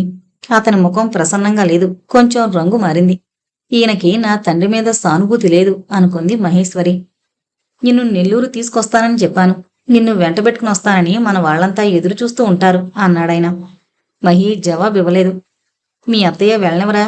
చచ్చా, అదేం లేదు, ఇప్పుడు కాదు, వీలు చూసుకుని నేనే వస్తాను. అలా అంటే ఒప్పుకోను. 25 ఏళ్లు మీ వాళ్ళ దగ్గరున్నావు, ఒక్క 2 రోజులు నీ పుట్టింట, నీ తల్లి పుట్టింట గడపకూడదా? మీ అత్త, పెద్ద బావ, వదినలు అందరూ నీ కోసం ఎదురు చూస్తున్నారు. ఒక్క 10 రోజులు మా ఇంట్లో ఉంచుకుంటేనే గాని తృప్తి తీరదు అన్నాడాయన ఆప్యాయంగా. మహేశ్వరికి ఈ చుట్టరికాలు, వీరి ఆప్యాయత కొత్తగా ఉంది. మనసులోని బాంధవ్యపు తాళ్లు ఉచ్చులు పన్ని లాగుతున్నాయి. ఒక్కసారి వెళ్లి చూసొస్తే మనసు ఊగిసలాడుతోంది. ఇప్పుడు కాదులేండి, మరొకసారి వస్తాను. మా బావ కూడా ఊళ్ళో లేడు. అంటే ఈ ఇంట్లో ఉంటున్నాడని మోహన్ చెప్పాడు, అతనేనా? నా ఇంట్లో వాళ్ళు ఉండడం లేదు, వాళ్ళింట్లోనే నేను ఇన్నాళ్లు ఉంటున్నాను. చదువు, ఈ ఉద్యోగం అంతా వాళ్ళు పెట్టిన భిక్షే అంది మహేశ్వరి కాస్త తీక్షణంగానే. అందులో సందేహమేముంది? ఎన్నాళ్ళ నుంచి నిన్ను కడుపులో పెట్టుకుని వాళ్ళు చూశారు గాని మేమా? ఆ మాట అంటానికి మాకు మటుకు నోరుండద్దా అన్నారు గోపాలరావు గారు. మహి సర్దుకుంది. ఆ రాత్రి మేనమామ మోహన్ రావు అక్కడే ఉన్నారు. 9 దాకా చూసి రాముడు రాకపోతే భోజనాలు చేశారు. రాత్రి పడకలు మహీకి సమస్యగానే అయింది. బావ ఎలానో ఊళ్ళో లేడని బావ మంచం మీద మేనమామకి పక్కపరిచింది. హాల్లో ఉన్న సోఫా కమ్ బెడ్ ఆ రూమ్ గుమ్మంలోకి లాక్కుని మోహన్ రావు పడుకున్నాడు. అత్త మామూలుగా డైనింగ్ హాల్లో చిన్న మంచం వేసుకుని పడుకుంది. మహి తన గదిలో తాను పడుకుంది. పైన ఫ్యాన్ తిరుగుతోంది. ఫ్యాన్తో పాటు మహి బుర్రలో ఆలోచనలు గిరగిరా తిరుగుతూ ఉన్నాయి. బావ రాలేదు, ఎక్కడికెళ్ళుంటాడు? పాండిచేరియా, తిరుపతి వెళ్ళాడా? ఈ టాక్సీ ఎన్నాళ్ళు ఇలా తిప్పుతూ ఉంటాడు? తనకి ఇంచుమించు 1800 దాకా జీతం వస్తోంది. తమకి డబ్బుకి లోటు లేదు. దేనికిలా టాక్సీ నడిపి కష్టపడుతున్నాడు? రాత్రి 11 గంటల వేళ డోర్ బెల్ నొక్కిన శబ్దమైతే గబుక్కున మంచం మీద నుంచి లేచింది. ఈలోగా అత్త తలుపు తెరిచింది. బావ కంఠం. బండి బ్రేక్ డౌను, రిపేర్ చేసుకొచ్చేటప్పటికి ఆలస్యమైంది. మహి పడుకుందా అడుగుతున్నాడు బావ. మహి గది బయటకొచ్చింది. అన్నం తిన్నావా బావా అడిగింది ఆదురుదాగా. రాముడు హాల్లో గది గుమ్మానికి దగ్గరగా సోఫాలోకుని పడుకునున్న ఆకారం మీద దృష్టిని నిలిపాడు. గదిలోకి వెళ్లబోతుంటే, బావా అన్నం తిన్నావా అడిగింది మహి. జవాబు లేదు. అత్త బియ్యం వేయ్. బావా ఇట్లా నా గదిలోకి రా పిలిచింది మహి. ఏమన్నట్లు గుమ్మంలో ఆగిపోయాడు రాముడు. సాయంత్రం నెల్లూరు నుంచి మామయ్య వాళ్ళు వచ్చారు, నువ్వు రాలేదని నీ గదిలో పక్కవేశాను, ఇక్కడికొచ్చి పడుకో అంది మహి. రాముడు మాట్లాడకుండా బాత్రూంలోకి వెళ్ళిపోయాడు. మహి బావ గదిలోకి వెళ్లి బట్టలు తువ్వాలు తెచ్చి బాత్రూంలో ఉంచింది. అన్నం వండకండి, నేను భోంచేసి వచ్చాను అన్నాడు బాత్రూంలోకి వెళ్తూ. లేదు, నువ్వు అన్నం తినలేదు నాకు తెలుసు అంది మహి సవాల్ చేస్తున్నట్టు. నేను టిఫిన్ బాగా తిన్నాను, ఆకలేదు. అమ్మా నువ్వు మహి గదిలోకి వెళ్ళి పడుకో, నేను నీ మంచం మీద పడుకుంటాను అన్నాడు తల తుడుచుకుంటూ బాత్రూంలోంచి బయటకొచ్చి. అక్కడ పడుకుంటే నీకు నిద్ర చెడిపోతుంది, నా మంచం మీద పడుకో, నేను చాపేసుకుంటాను చాపను పరుస్తూ అంది మహి. మహి చిన్నపిల్లలా ప్రవర్తించుకో, అమ్మా ఇక్కడికొచ్చి పడుకో, తెల్లవారగట్ల మళ్ళీ వెళ్ళిపోవాలి, నిద్రొస్తోంది అన్నాడు రాముడు విసుగ్గా. మహి నోరెత్తలేదు. మనసులో వెలితిగా ఉంది, భయంగా కూడా ఉంది. బావ పరాయివాళ్లాగా భోజనాల గదిలో పడుకుంటున్నాడు. ఈ కొత్త వాళ్ళేమో బావ గదిలో పడుకున్నారు. ఎందుకిలా జరుగుతోంది? ఇంటికి రాను అన్న బావ ఎందుకొచ్చాడు? మహేశ్వర్కి చాలాసేపు నిద్ర పట్టలేదు. బావ దగ్గరికెళ్లి కూర్చోవాలని, అతని మంచం మీద కూర్చుని కబుర్లు చెప్పాలని అనిపించింది. కాని ఏదో పిరికితనం, సంకోచం. ఇంట్లో ఇంకో 2 మగవాళ్ళున్నారు. ముఖ్యంగా మావయ్య ఏమనుకుంటాడు? తను కూడా తల్లిలా చెపల చెత్త అనుకుంటాడా? అర్ధరాత్రి వేళ మాటలేంటని తేలిగ్గా అనుకుంటాడా? మహి మంచం మీద నుంచి లేవలేదు. తెల్లవారి నిద్రలేచేటప్పటికీ బావ 4ంటికే లేచి వెళ్ళిపోయాడు అంది అత్త. మహేశ్వరికి మనసంతా ఎలానో అయిపోయింది. ఆ ఆదివారం మావయ్య ఎంత చెప్పినా ప్రయాణం అవ్వలేదు. 10 రోజులు పోయాక వస్తానని తప్పించుకుంది. 10 రోజులు పోయాక ఆయనే వచ్చి వెంటబెట్టుకు వెళతానని మరీ చెప్పి వెళ్ళాడు. మహేశ్వరిని కోచిన్ పంపించారు 2 నెలల పాటు. ఆ 2 నెలలు మహి హోటల్లో ఉండి చాలా ప్రయత్నం మీదట మద్రాసుకి మార్చుకుంది. ఈ 2 నెలల ఎక్స్పీరియన్స్ వల్ల సీనియర్ రీజనల్ ఆఫీసర్గా నేడో రేపో ప్రమోట్ చేస్తారని ఎదురు చూస్తోంది. సీనియర్ అయితే 2000 దాకా వస్తుంది. భావన ఎలాగైనా ఆ టాక్సీ డ్రైవింగ్ నుంచి మార్పించాలని, ఎలా చెప్పి మానిపించాలోనని మనసులో వాద ప్రతివాదాలు తయారు చేసుకుంటూ ఉంది. ఈ లోపల 1-2 సార్లు మోహన్ రావు మద్రాసు వచ్చాడు. అతనితో అప్పుడప్పుడు సినిమాలకి బీచ్కి వెళుతూ ఉంది. మోహన్ రావు కంపెనీ సరదాగాను ఉత్సాహంగానూ ఉంటుంది. అతడు రాజకీయాలు, పుస్తకాలు, సినిమాలు, ఇన్సూరెన్సు అన్నింటి గురించి సరదాగా మాట్లాడతాడు. అతను ఉన్నప్పుడు సుందరం కూడా వస్తూ ఉన్నాడు అప్పుడప్పుడు. సుందరానికి బావ దగ్గరున్న చనువు ఈ మోహన్ రావు దగ్గర లేదు. మోహన్ రావు కబుర్లు చెప్తుంటే అడ్మిరేషన్తో చూస్తుంటాడే తప్ప మాటల్లో అతనితో పోటీ పడ్డు. ఇక బావ సాధారణంగా ఇంట్లో ఉండడు. ఉన్నా మోహన్ రావు రాగానే పనుందని వెళ్ళిపోతూ ఉంటాడు. ఈ మధ్య సావిత్రి రాకపోకలు చాలా తగ్గించింది. మహేశ్వరి అడిగింది సుందరాన్ని. సావిత్రి కనిపించడం లేదు. ఆఫీసులో ఓవర్ టైం చేస్తోంది, అందుకని నాకే కనిపించడం లేదు. ఎందుకంత కష్టపడుతోంది? వచ్చింది చాలదా? అడిగింది మహేశ్వరి. సుందరం తమాషాగా చూశాడు మహి వంక. ఎందుకలా చూస్తున్నారు? అడిగింది. సావిత్రి జీతమెంతో మరిచిపోయారా? అడిగాడతను నిదానంగా. మహి నాలుగు కొరుక్కుంది.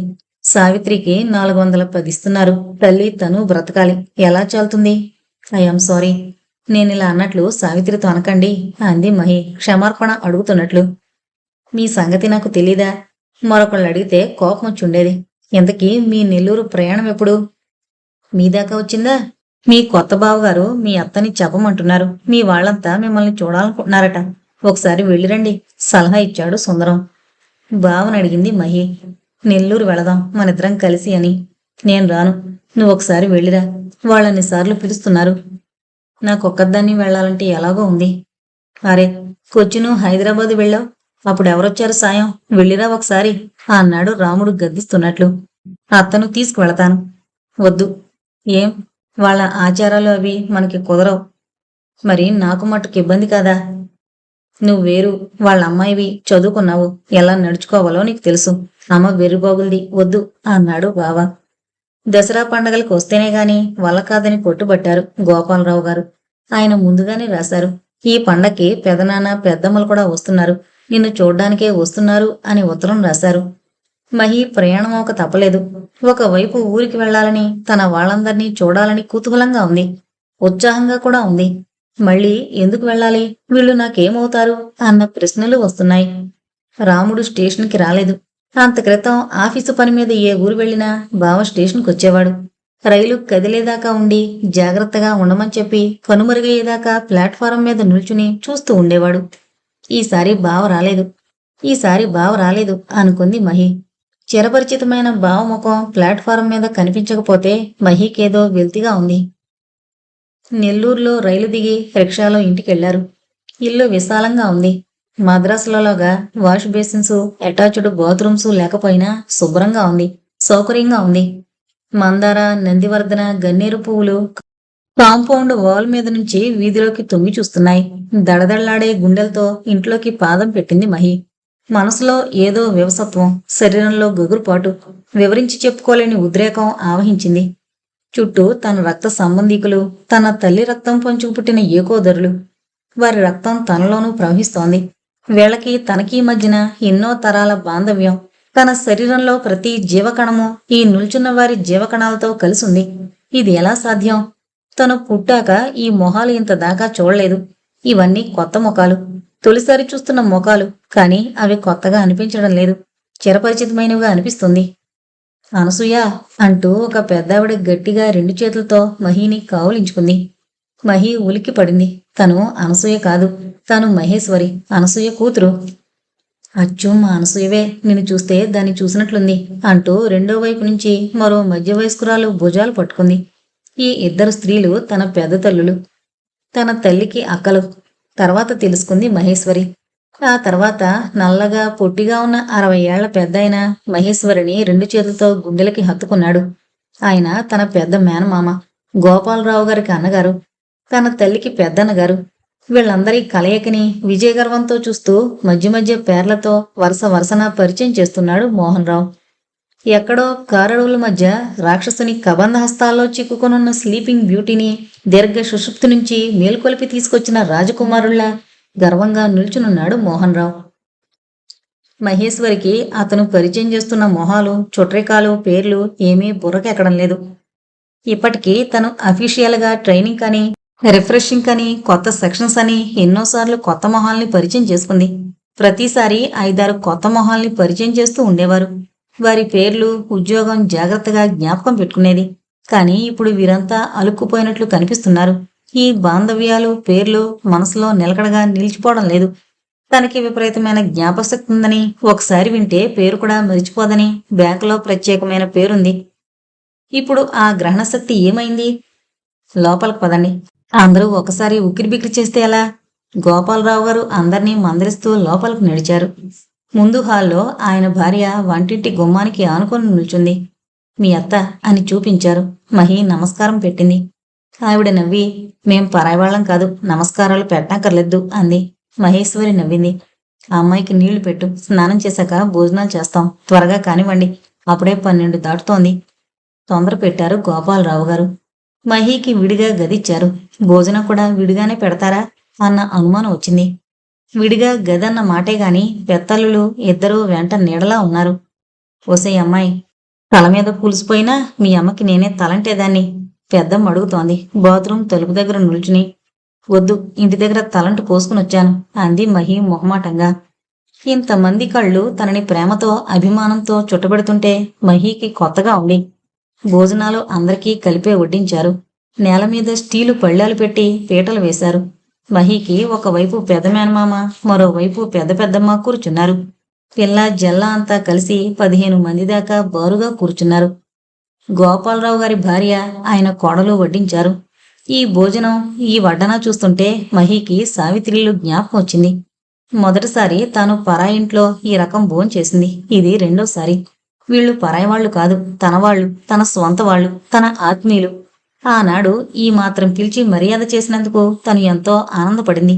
ఈనాడు తను భోంచేయడమే ఘనంగా భావిస్తున్నారు. తనకి ఎంతమంది బంధువులున్నారు, తనకేమీ లోట్లేదు, తన వాళ్ళు అని ఎంతమంది ఉన్నారు.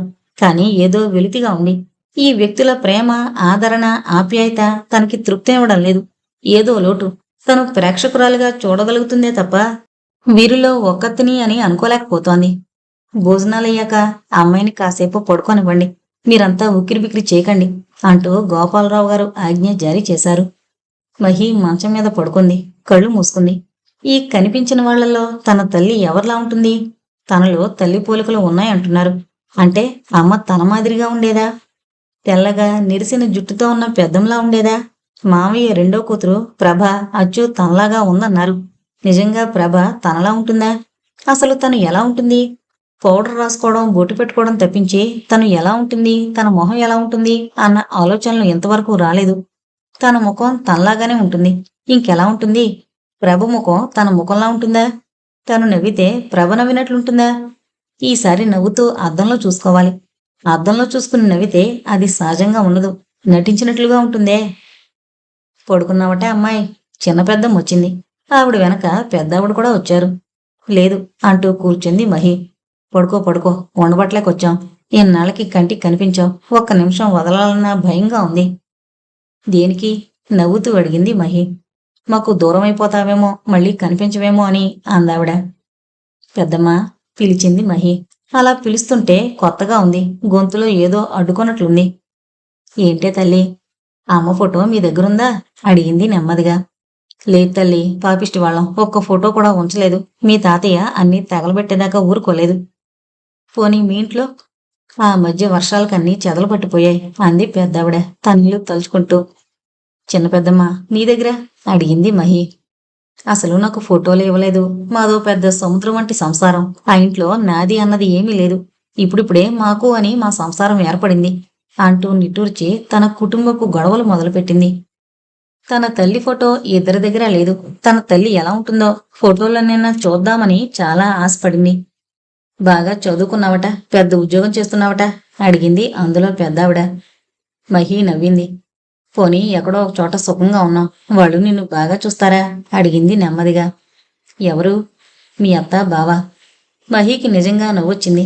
ఇప్పటికి వీళ్ళకి తనకు ఒక అత్త బావ ఉన్నట్టు జ్ఞాపకం వచ్చిందా? బాగా చూస్తారా అన్న ప్రశ్న వేస్తున్నారు. బాగా చూడడం అంటే ఏంటి? ఆయాసం వస్తే తెల్లవార్లు భుజం మీద వేసుకుని తిప్పడమా? అలిమేలమ్మగారు పాత చేరిస్తే అది పరికినీళ్లు కుట్టిస్తే పిల్లకి అవమానమని హోరాహోరీ దెబ్బలాడి తనకి చీటీ పరికిణీ కొత్తది కుట్టించడమా? కాన్వెంట్లో సిస్టర్ కాళ్ల మీద పడి ఇంగ్లీష్ మీడియంలో చేర్చుకోమని బతిమాలడమా? ఏది బాగా చూడ్డం? మహి జవాబు చెప్పలేదు. పెద్దమ్మా, నేను పుట్టినట్లు మీకు తెలీదా? ఇంత తెలివైన పిల్ల పుట్టినట్లు తెలీదమ్మా. ఏదో పిల్లాడు అనుకున్నారు, అది కూడా సరిగ్గా తెలీదు. మా అనసూయ పోయాక ఇంకా ఏముంది, అన్ని బంధాలు తెగిపోయాయి. అమ్మ పోయినట్లు ఎవరు రాశారు? ఎవరు రాస్తారు? ఆ తీసుకుపోయిన వాడే రాశాడు. అతను తీసుకు చచ్చాడట అంది రెండో ఆవిడ కసిగా. నిడుపాటి గుణపంతో తన గుండెల్లో ఎవరో గుచ్చినట్లనిపించింది మహికి. ఆ ఇద్దరు స్త్రీలు కూర్చుని తమ బాల్యం గురించి చెబుతూ ఉన్నారు. ఆ బాల్యంలో తన తల్లి బాల్యం కూడా ఇండ్లుంది. అట్ల తద్దెలు, తెల్లవారగట్ల ఆటలు, గోరింటాకులు, నోములు, వ్రతాలు. తనకి తెలియని, తనకి దూరమైన మరో కుటుంబాల గురించి, వారి ఆచార వ్యవహారాల గురించి చెవులు దొరబెట్టుకుని వింటోంది మహి. ఈ రోజుల్లో ఆ సరదాలే పోయాయి. మా పిల్లలు ఈ నోములు, వ్రతాలు వదిలేశారు. మనవలకైతే తెలుగు చదవడం కూడా రాదు అంది పెద్దావిడ. ఇప్పుడైతే కాసు 1200 అయింది కానీ మా రోజుల్లో 30-40 ఉండేది. మా అందరికీ 1 నగలుండేవి అంది రెండో ఆవిడ. మా అమ్మకు కూడానా? మెళ్ళో 2 పేటల గొలుసు, చేతికి 4 జతల గాజులు, చెవులకు దుద్దులు ఉండేవి. మెళ్ళో పుస్తెల తాడు చెరిపించి గాజులు చేయించింది మా అమ్మ అంది ఆవిడ అర్థవంతంగా చూస్తూ. మా నాన్నని మీరెవరైనా చూసారా అడిగింది భయపడుతూ మొహమాటంగా. వాళ్ళు పారిపోయినప్పుడు మేం లేము. మీ అమ్మ ఇలాంటి పని చేసిందని మా అత్తవారు చాలా రోజులు నన్ను పుట్టింటికి పంపలేదు. దీన్ని సరే కట్నం తక్కువైందని 10 ఏళ్ల దాకా పుట్టింటికి పంపలేదు అంది చెల్లెల్ని చూపుతూ. మహేశ్వరికి బుర్ర గిరున తిరుగుతోంది. తను దేనికొచ్చింది? వాళ్ళెవరికి తన తల్లిదండ్రుల గురించి అక్కర్లేదు. ఇంతదాకా ఎలా పెరిగావు, ఎవరు నిన్నింతదాన్ని చేశారు అన్న కుతూహలం లేదు. ఆ మధ్యాహ్నం అందరికీ కాఫీలిచ్చారు. మహి ఈ మధ్య రెండోసారి కాఫీ మానేసింది. సాయంత్రం బ్యాంకు నుంచి వచ్చాక టీ తాగడం అలవాటు చేసుకుంది. అరే, కాఫీ పెట్టారా అడిగాడు మోహన్ రావు.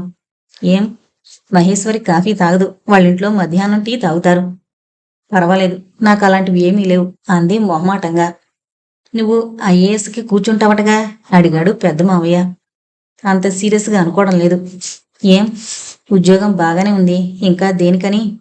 దేని అందం దాంది. ఇంకా అయితే ఏజ్ బారైపోతుంది. ఇప్పుడే మొదలు పెట్టాలి. నీ వయసెంత అడిగారాయన. మీకు తెలీదా? తెలీదు, ఊహించుకోవడం తప్ప అన్నారాయన. 24 అంది మహి. 28 దాటితే ఎగ్జామ్స్కి కూర్చొనివ్వరు. నువ్వు చాలా బ్రిలియంట్ స్టూడెంట్ వట, వచ్చిన అవకాశం పోగొట్టుకోకు అన్నారాయన. పెదమావయ్యను కూడా తల్లిని గురించి అడగాలనుంది, కానీ ధైర్యం లేకపోయింది. ఆయన గంభీరంగా ఉన్నారు. చిన్నమావయ్యలా చనువుగా సరదాగా లేరు. వీలు చూసుకుని తిరుపతికి ఒకసారి రా అంటూ ఆహ్వానించారు. తిరుపతిలో మీరు అదే ఇంట్లో ఉన్నారా? మా నాన్న ఏ తలుపులు చేశాడు? ఏ తలుపు మూలంగా వాళ్ళిద్దరూ కలుసుకున్నారు? ఏ గుమ్మాల్లో మా అమ్మ తిరిగేది? ఇలాంటి వివరాలు అడగాలనుంది మహేశ్వరికి, కానీ అడగలేకపోయింది. ఆ మరునాడు పండగ భోజనాలయ్యాక పెద్ద తల్లులిద్దరూ వెళ్ళిపోవడానికి తయారయ్యారు. వెళుతూ పెద్దావిడ మహేశ్వర్ని పక్కకు పిలిచి, అమ్మాయి, నా ఇంటికి పిలిచి పెట్టుకోవడానికి నాకు స్వతంత్రం లేదు.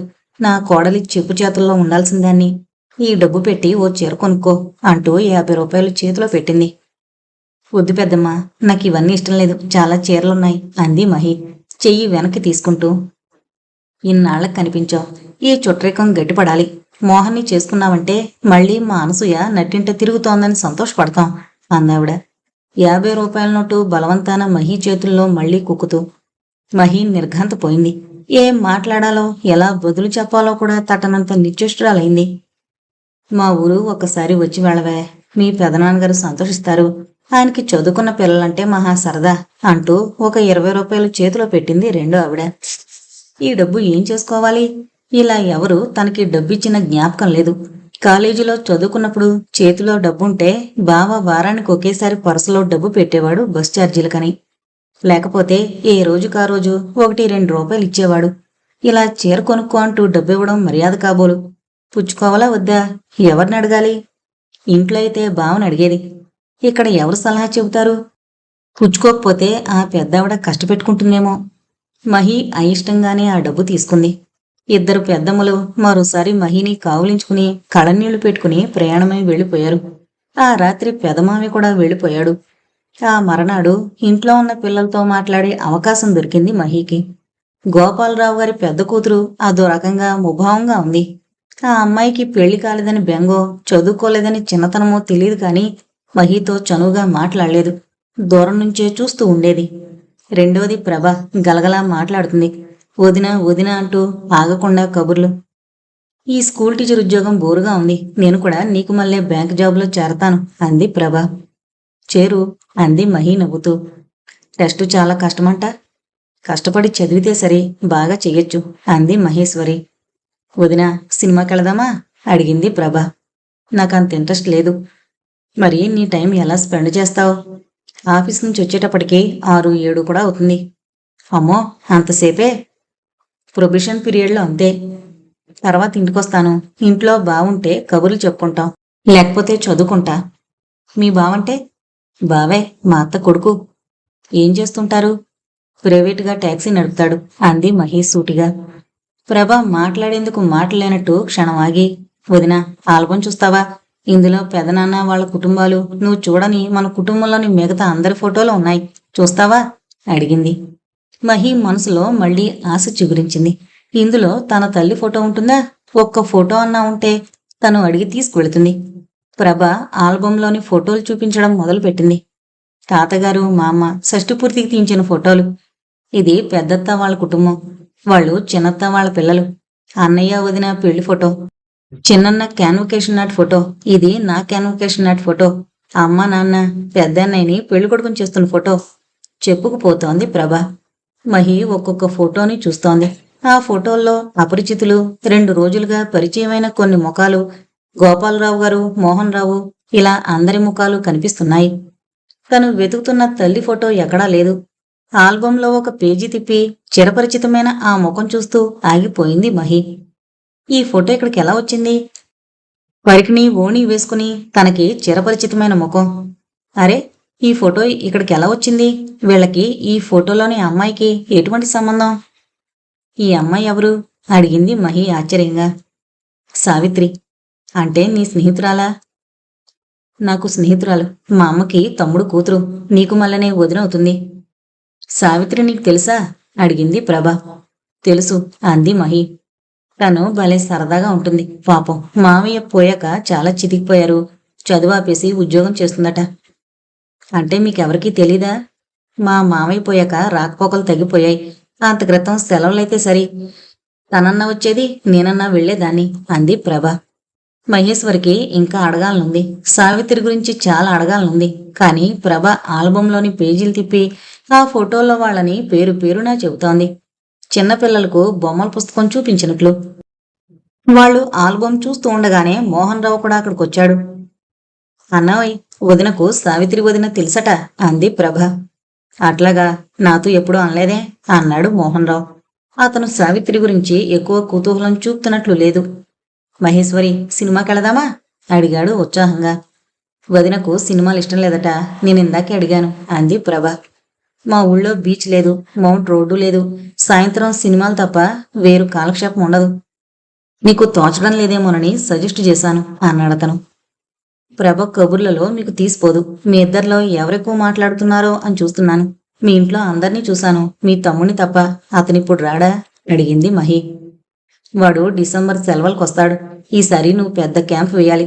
3 రోజులంటే ఊరుకోను. రెక్క పట్టుకుని లాక్కొచ్చేస్తాను అన్నాడు మోహన్ రావు. మహి మనసులో పెద్దమ్మ మాటలు మెదులుతున్నాయి.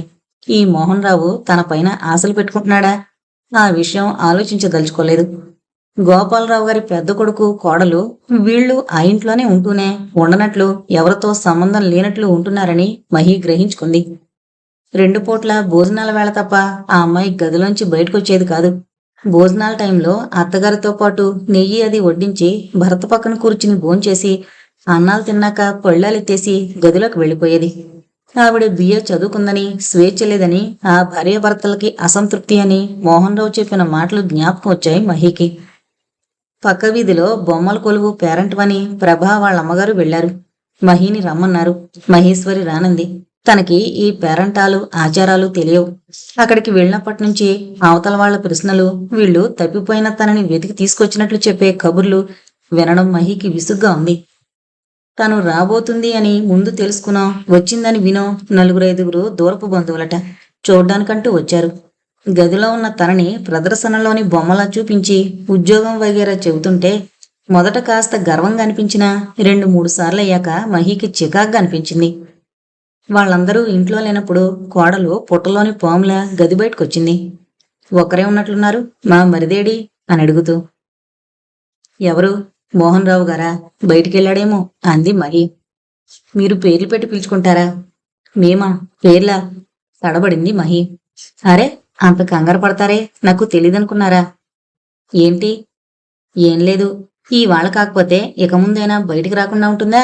మద్రాసులో మీ ఇల్లు చాలా ముద్దుగా ఉంటుందట. నాది కాదు, అద్దిల్లు, చిన్న ఫ్లాటు. చిన్నదైతే ఏం, అద్దంలా ఉందట. పరిశుభ్రంగా పెట్టుకున్నారని మా మామగారు ఒకటే మెచ్చుకున్నారు. మీ అలవాట్లు అవి కూడా మాకు మళ్ళేనట. అంటే కూరలవి మా కూరలే తింటారని ఇంట్లో ఎక్కడ కొండలు అల్యూమినియం తపాళాలు లేవని చెప్పారు. ఎవరికి? మా అత్తగారు తరచి అడిగారు. మీరు చిన్నప్పటి నుంచి వాళ్ళ పెంపకంలో పెరిగారు కదా, అందుకని మాట తీరు అవి ఎలా ఉంటాయోనని భయపడ్డారు. ఎందుకు భయపడ్డావు? 4 రోజులు ఉండిపోయేదాన్ని. వారికి ఇబ్బంది అని తెలిస్తే వంటింట్లో కూడా వచ్చి ఉండేదాన్ని కాదు. ఇక్కడ అన్నం పెట్టినా తినేదాన్ని అంది మహి తీవ్రంగా. అలా పెట్టేటట్లయితే మిమ్మల్ని పిలిచేవారే కాదు.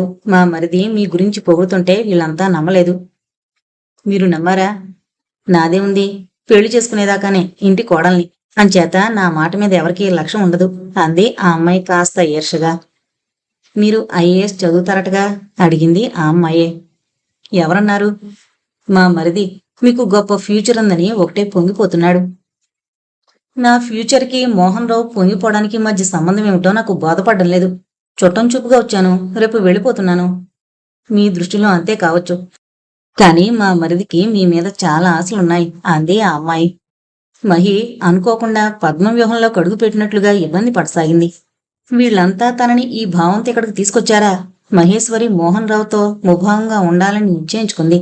తను ఎవరో గుర్తుపట్టి తనని బంధువులతో చేర్చాడన్న అభిమానంతో మోహన్ రావుతో కాస్త చనువుగా ఉంటోంది. ఈ కుటుంబానికి తనకి మధ్య ఒక వంతెన వలె అతను నిల్చున్నాడు. అది కూడా తన చనువుకి కొంత కారణం. అయితే ఈ చనువుని అతను కూడా మరో విధంగా అర్థం చేసుకున్నాడా? తనపై అతనికి ఆకర్షణ ఏర్పడిందా? బహుశా చూసేవాళ్ళందరూ ఇలాగే అనుకుంటున్నారా? బావ కూడా ఈ అభిప్రాయంతోనే ఉన్నాడా? అందుకే దూరంగా ఉన్నాడా? మహీకి ఒకసారిగా గుండెలు గుబేలుమన్నాయి. బావ తన గురించి ఇలా అనుకుంటున్నాడా? ఇక్కడి నుంచి వెంటనే వెళ్ళిపోవాలి. ఈ బంధువులు, ఈ కొత్త చుట్టరికాలు తనకొద్దు. వెళ్ళిపోవాలి, మద్రాసుకి పారిపోవాలి అని తాతలాడిపోతోంది. ఆ మర్నాడు మహేశ్వరి ఎంత వద్దు అంటున్నా వినకుండా తలంటు పోసుకోమని బలవంతం పెట్టారు. ధర్మవరం పొట్టుచీరే బొట్టు పెట్టించి కట్టుకోమన్నారు. ఇవన్నీ ఇప్పుడు ఎందుకు మావయ్య అంది మహి ఆ కానుకలు పుచ్చుకోవడం ఇష్టం లేక. మా ఇంటి ఆడపడుచు లేనేలేదు, దాని జ్ఞాపకార్థం ఎన్నాళ్ళకొచ్చావు, వద్దు అనకు, నాకు చాలా కష్టంగా ఉంటుంది అన్నారు గోపాలరావు గారు. అన్నయ్య ఈ రంగు బాగుంటుందని సెలెక్ట్ చేసి తెచ్చాడు, కట్టుకో వదినా. నాకు ఎవరన్నా కొత్త చీర కొనిస్తే చాలు, ఎగిరి గంతేసి కట్టుకుంటాను. ఇంత ఫస్ట్ చేస్తారేమిటి అంది ప్రభ. ఈ చీర గాని దాని రంగు గాని మహేశ్వరికి ఎటువంటి ఆనందమూ ఇవ్వలేదు. చీర కట్టుకుని నిల్చుంది.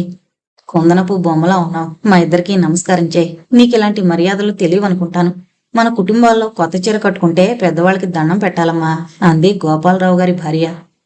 విధిలేక మహి వంగి ఇద్దరి పాదాలకి నమస్కరించింది.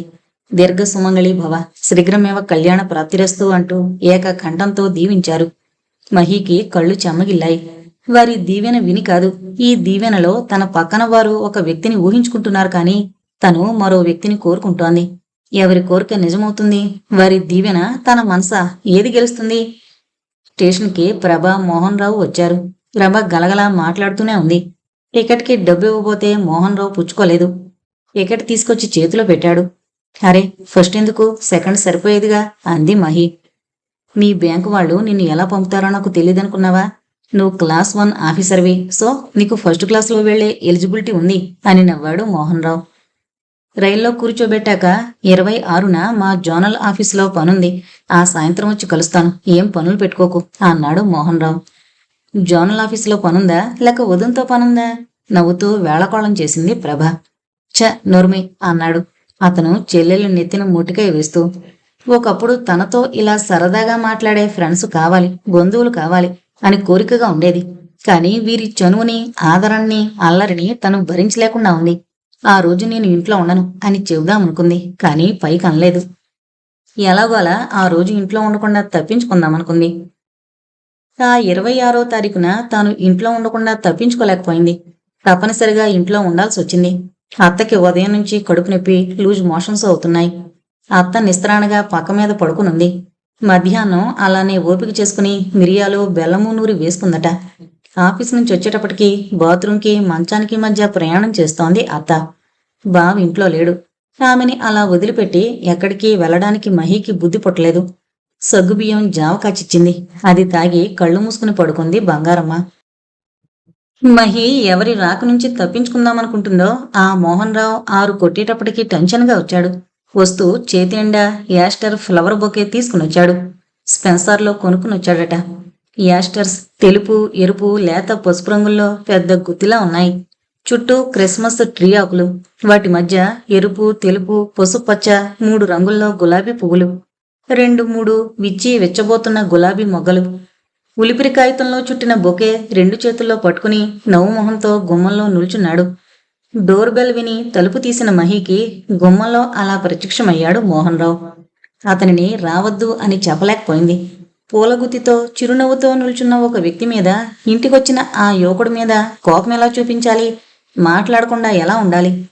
ఆఫీస్లో సబార్డినేట్ అయితే మీరు వెళ్ళండి అని కరెక్ట్గా చెప్పొచ్చు, కానీ ఇతనితో ఎలా చెప్పడం? 2 చేతులతో పూలగుత్తి అందించాడు. క్షణకాలం తడపటాయించి బొకే అందుకుంది. Many happy returns of the day అన్నాడు మోహన్ రావు. ఈరోజు నా బర్త్డే కాదు, ఇదంతా ఏంటి? అడిగింది మహి. నీకు కాకపోవచ్చు, నా దృష్టిలో ఈరోజే నీ బర్త్డే. మహి మాట్లాడలేదు. ఎందుకు అని నువ్వు అడగలేదు. నువ్వు అడగకపోయినా చెప్పేస్తున్నాను. 6 నెలల క్రితం 26వ తారీఖున ఇదే రోజున నిన్ను బ్యాంకులో చూశాను. అందుచేత నా దృష్టిలో ఇది హాఫ్ బర్త్డే. నీ వయసు 6 నెలలు అన్నాడు నవ్వుతూ. మహి నవ్వకుండా ఉండలేకపోయింది. తనకింతవరకు ఎవరూ ఇటువంటి పూల బొకే ఇవ్వలేదు. 1-2 సార్లు పూలమాలలు వేశారు, కానీ ఇంత అందమైన పూలగుత్తులు ఎవరూ ఇవ్వలేదు. చదువుకుంటే మనిషి దృక్పథం, అతని అభిరుచులు ఇంత మారిపోతాయా? బావ ఐస్ క్రీము, మంచి చీరలు తప్ప వీటిని మించిన అభిరుచుల్ని అలవాటు చేసుకోలేకుండా ఉన్నాడు. చదువుకుంటే గాని ఆత్మస్థైర్యం రాదు కాబోలు. అప్పుడే అందమైన అలవాట్లొస్తాయి కాబోలు. పైనున్న టిష్యూ పేపర్ తీసేసి ఆ పూలగుత్తిలో మొహం దాచి గులాబీ పువ్వుల్ని వాసన చూస్తోంది మహి. అరెరే, నేనెంత అన్లక్కీ ఫెలోని అన్నాడు మోహన్ రావు. మహి ఉలిక్కిపడి చూసింది. కెమెరా ఉంటే ఒక్క ఫ్లాష్ తీద్దును కదూ. ఆ బొకేలో నీ ఫేస్ ఎలా ఉందో తెలుసా? ఫ్యాంటాస్టిక్, వర్ణించడానికి మాటలు రావడం లేదు అన్నాడు. మహి సిగ్గుతో ఉక్కిరిబిక్కిరైంది. మొహం ఎర్రగా అయిపోయింది. అత్తకి ఒంట్లో బాగాలేదు, డయేరియా. ఈరోజు ఎక్కడికి వెళదామని అనుకోలేదులే. నీ దగ్గరే కూర్చుని కబుర్లు చెప్పాలని వచ్చాను. నెల్లూరులో మనిద్దరం మాట్లాడుకునేందుకు అవకాశం లేకపోయింది. మా ప్రభ అదో వగుడుకాయ. మన వాళ్ళందరినీ చూసావు కదా, నీ అభిప్రాయం ఏమిటి? అడిగాడు మోహన్ రావు. అతను మహికి మాట్లాడే వ్యవధి ఇవ్వడం లేదు. అత్తకి ఒంట్లో బోలేదు కాబట్టి ఇంట్లో ఉన్నాను, నీ కోసం కాదు అని స్పష్టం చేయాలని అత్తకి డయేరియా అంది తను. కానీ అతను తన మాటల్ని మరో విధంగా అర్థం చేసుకుని బయటికి రాలేకపోయినందుకు కారణం చెబుతున్నాను అనుకుంటున్నాడు. తను లోతుగా, ఇంకా లోతుగా ఈ వ్యూహంలోకి కూరుకుపోతోంది. మన వాళ్ళ గురించి నీ అభిప్రాయం చెప్పావు కాదు, మళ్ళీ అడిగాడు. ఏముంది చెప్పేందుకు? అయితే నీకు కంప్లైంట్స్ ఏవీ లేవన్నమాట. నాకు 1,00,000 ఉన్నాయి, చెప్పనా? మన వాళ్ళు ఆ మధ్యతరగతి మనస్తత్వాన్ని నుంచి బయటపడరు. ఎంతకీ కట్నాలు, లాంఛనాలు, ఆడపిల్ల పెళ్లి, మగపిల్లవాడి పెళ్లి అని గుడుగుడు గుంజంలా తిరుగుతుంటారు. నేను మధ్యతరగతికి చెందిందాన్ని కాదు. నాకు ఆ సమస్యలు, మనస్తత్వాలు తెలియవు అంది మహి కాస్త స్టిఫ్గా. అందుకనే నీకు చెప్పుకుంటున్నాను. ఈ మధ్యతరగతికున్న ఫాల్స్ నోషన్స్, ఫాల్స్ ప్రెస్టేజీలు ఉన్నాయే, వాటిని చూస్తే నాకు అసహ్యం. ఇటు పూర్ క్లాస్ కన్నా చెందాలి, అటు రిచ్ కన్నా చెందాలి. ఆ 2 జీవితాల్లోనే ఒక థ్రిల్లు, అడ్వెంచర్ ఉంది. నాకు ఈ క్లాసులు, గొడవలు తెలియవు. మా బావ చదువు చెప్పించాడు, చదువుకున్నాను, ఉద్యోగం దొరికింది, చేస్తున్నాను అంది మహి. నువ్వు నీ క్లాసుని ఛేదించుకుని పై క్లాస్కి వచ్చావు. మళ్ళీ మధ్యతరగతి ఫాల్స్ మోషన్స్లో పడిపోకు. రిచ్ క్లాస్కి వెళ్ళిపోయేందుకు ప్రయత్నించాలి. అంటే నీకు నేను చెప్పేది అర్థం కావడం లేదా? లేదు అంది మహి మొండిగా. మనిద్దరం ఒకటైతే మనిద్దరం ఒక్క జంపుతో రిచ్ క్లాస్కి వెళ్ళిపోతాం. వెళ్ళి హ్యాపీగా సుఖంగా ఉంటాం అన్నాడు మోహన్ రావు. ఇతని మాటలు మహికి కోపం తెప్పిస్తున్నాయి. వెళ్ళిపో, ఇక్కడి నుంచి వెళ్ళిపో అని చెప్పాలనుకుంది. ఈలోగా గుమ్మంలో బావ బట్టలన్నీ మురికి కొట్టుకుని ఉన్నాడు. చొక్కా మీద ప్యాంటు మీద నూనె మరకలు. టాక్సీ బ్రేక్ డౌన్ అయిందా? బహుశా నేల మీద పడుకుని రిపేర్ చేసి ప్రయాణికుల్ని భద్రంగా మద్రాసుకు చేర్చుంటాడు. రా బావా, వేణీళ్లు రెడీగా ఉన్నాయి, వస్తావని ఎదురు చూస్తున్నాను అంది ఉత్సాహంగా మహి సోఫా మించి లేచి. ఆ క్షణాన దానికి బావ బట్టలు, అతనున్న స్థితి చూస్తే గర్వంగా ఉంది. కష్టపడి డిగ్నిటీ ఆఫ్ లేబర్ అంటే ఏంటో బతికి చూపిస్తున్నాడు. ఈ మోహన్ రావు తన క్లాసుని కాల్తన్ని పైకి పారిపోదామనుకుంటున్నాడు.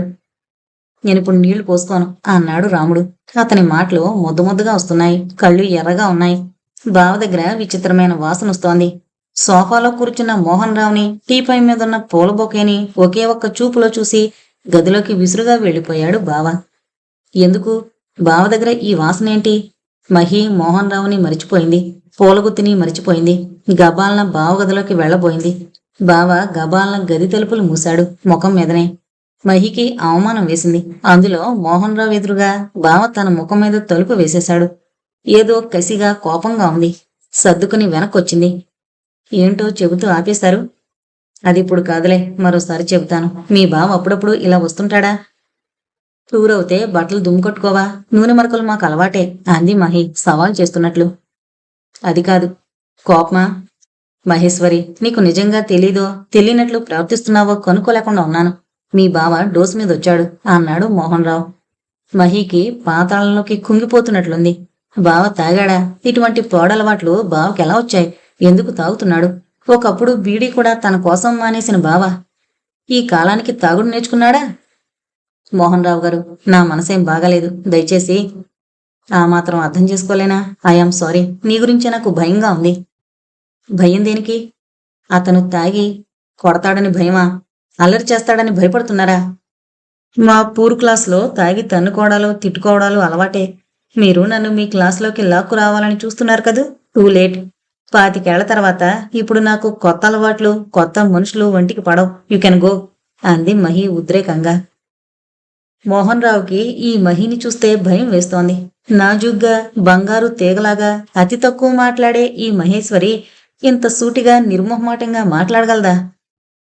మహేశ్వరి, నా మనసు అర్థం కాలేదా? అయ్యింది కాబట్టే ఇది మొగ్గలోని తుంచేయడం మంచిదని చెబుతున్నాను అంది ఉద్రేకంగా. నీ మనసు కలవరంగా ఉంది. నువ్వు డిస్టర్బ్ అయినట్లున్నావు. మళ్ళీ వస్తాను అంటూ లేచాడతను. మహి వీధి తలుపు వేసేసి లోపలికొచ్చింది.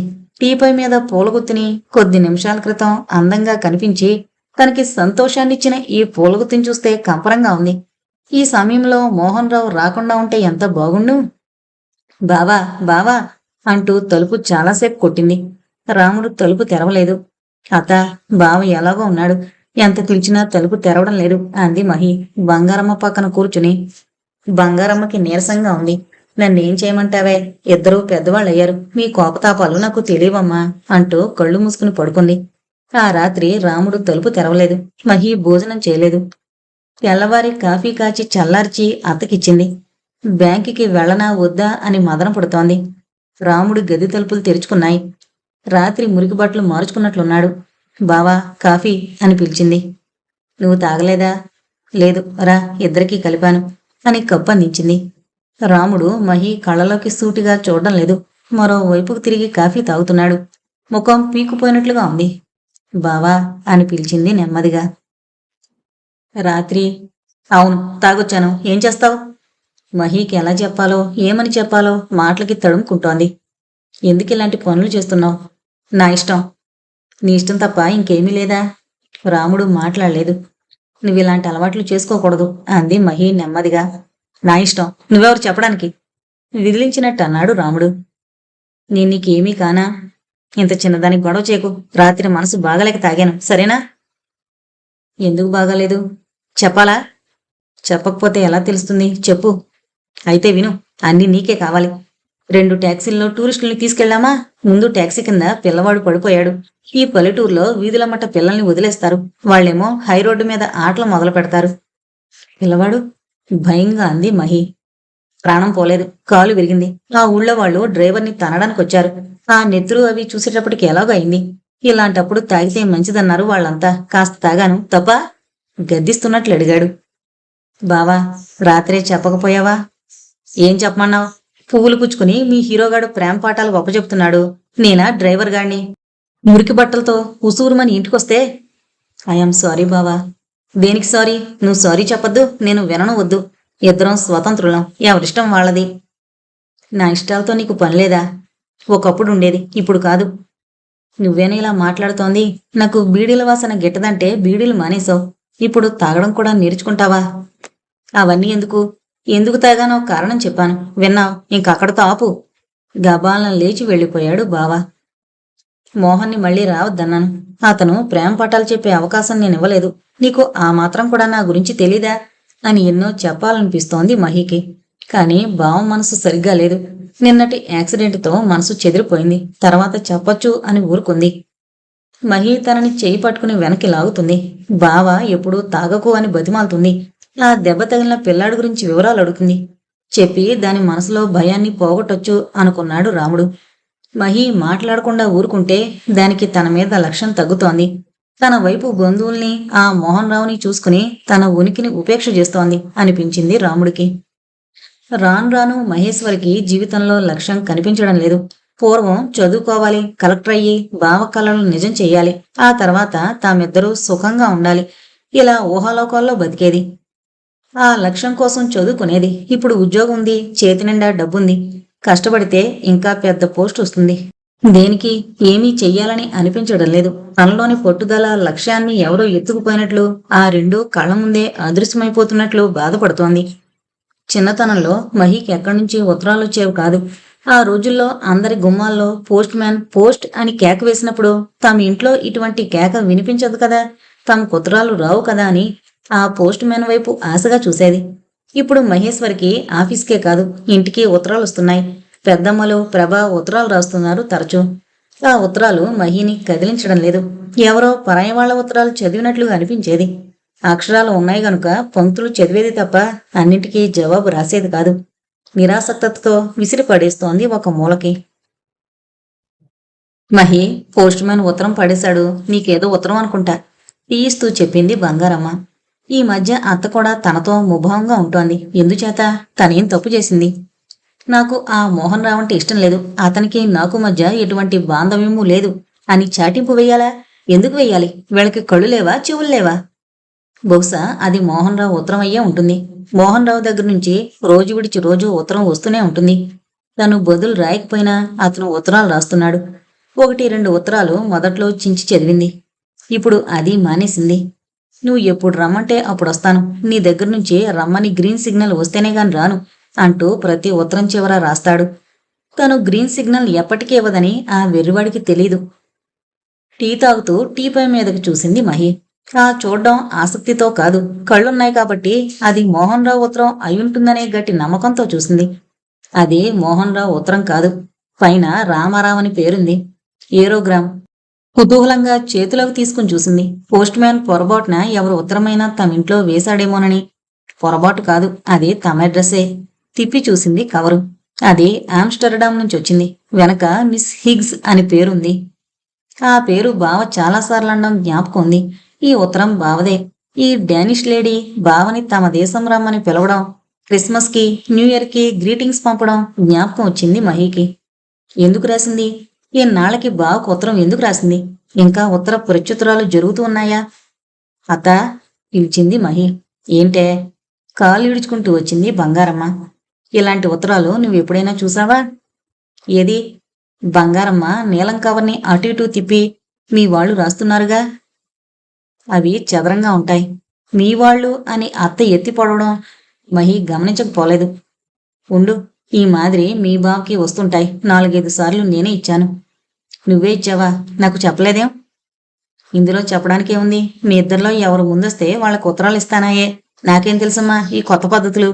సణుక్కుంటూ లోపలికి వెళ్ళిపోయింది బంగారమ్మ. మహి చేతిలో ఉత్తరం పట్టుకుని ఇటు అటు తిప్పుతోంది. విప్పి చదవాలని కుతూహలంగా ఉంది. ఆ ఉత్తరంలో ఏముంది? బావకొచ్చిన ఉత్తరం తను చించొచ్చా? ఎందుకు చించకూడదు?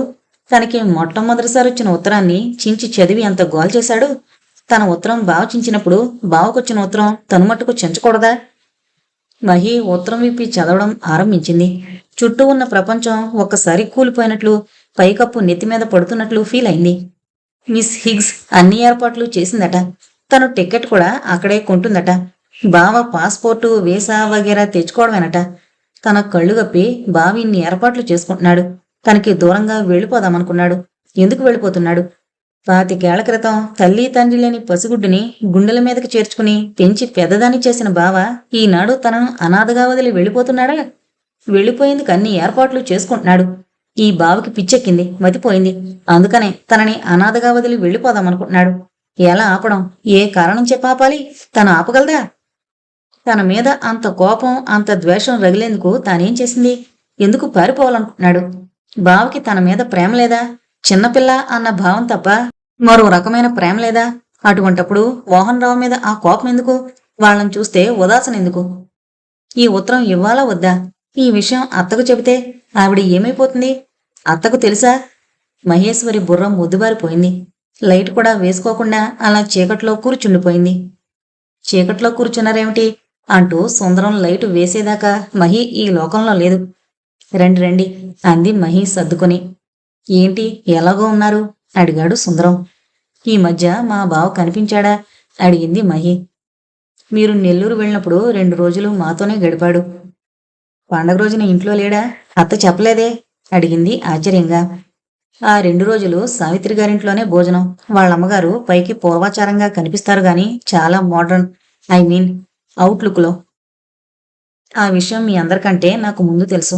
సావిత్రి ఇంట్లో వాళ్లతో పాటు నాకు కలిపి భోజనం పెట్టారు. ఆ రోజు తలచుకుంటే ఆశ్చర్యంగా ఉంటుంది. సావిత్రి ఎలా ఉంది?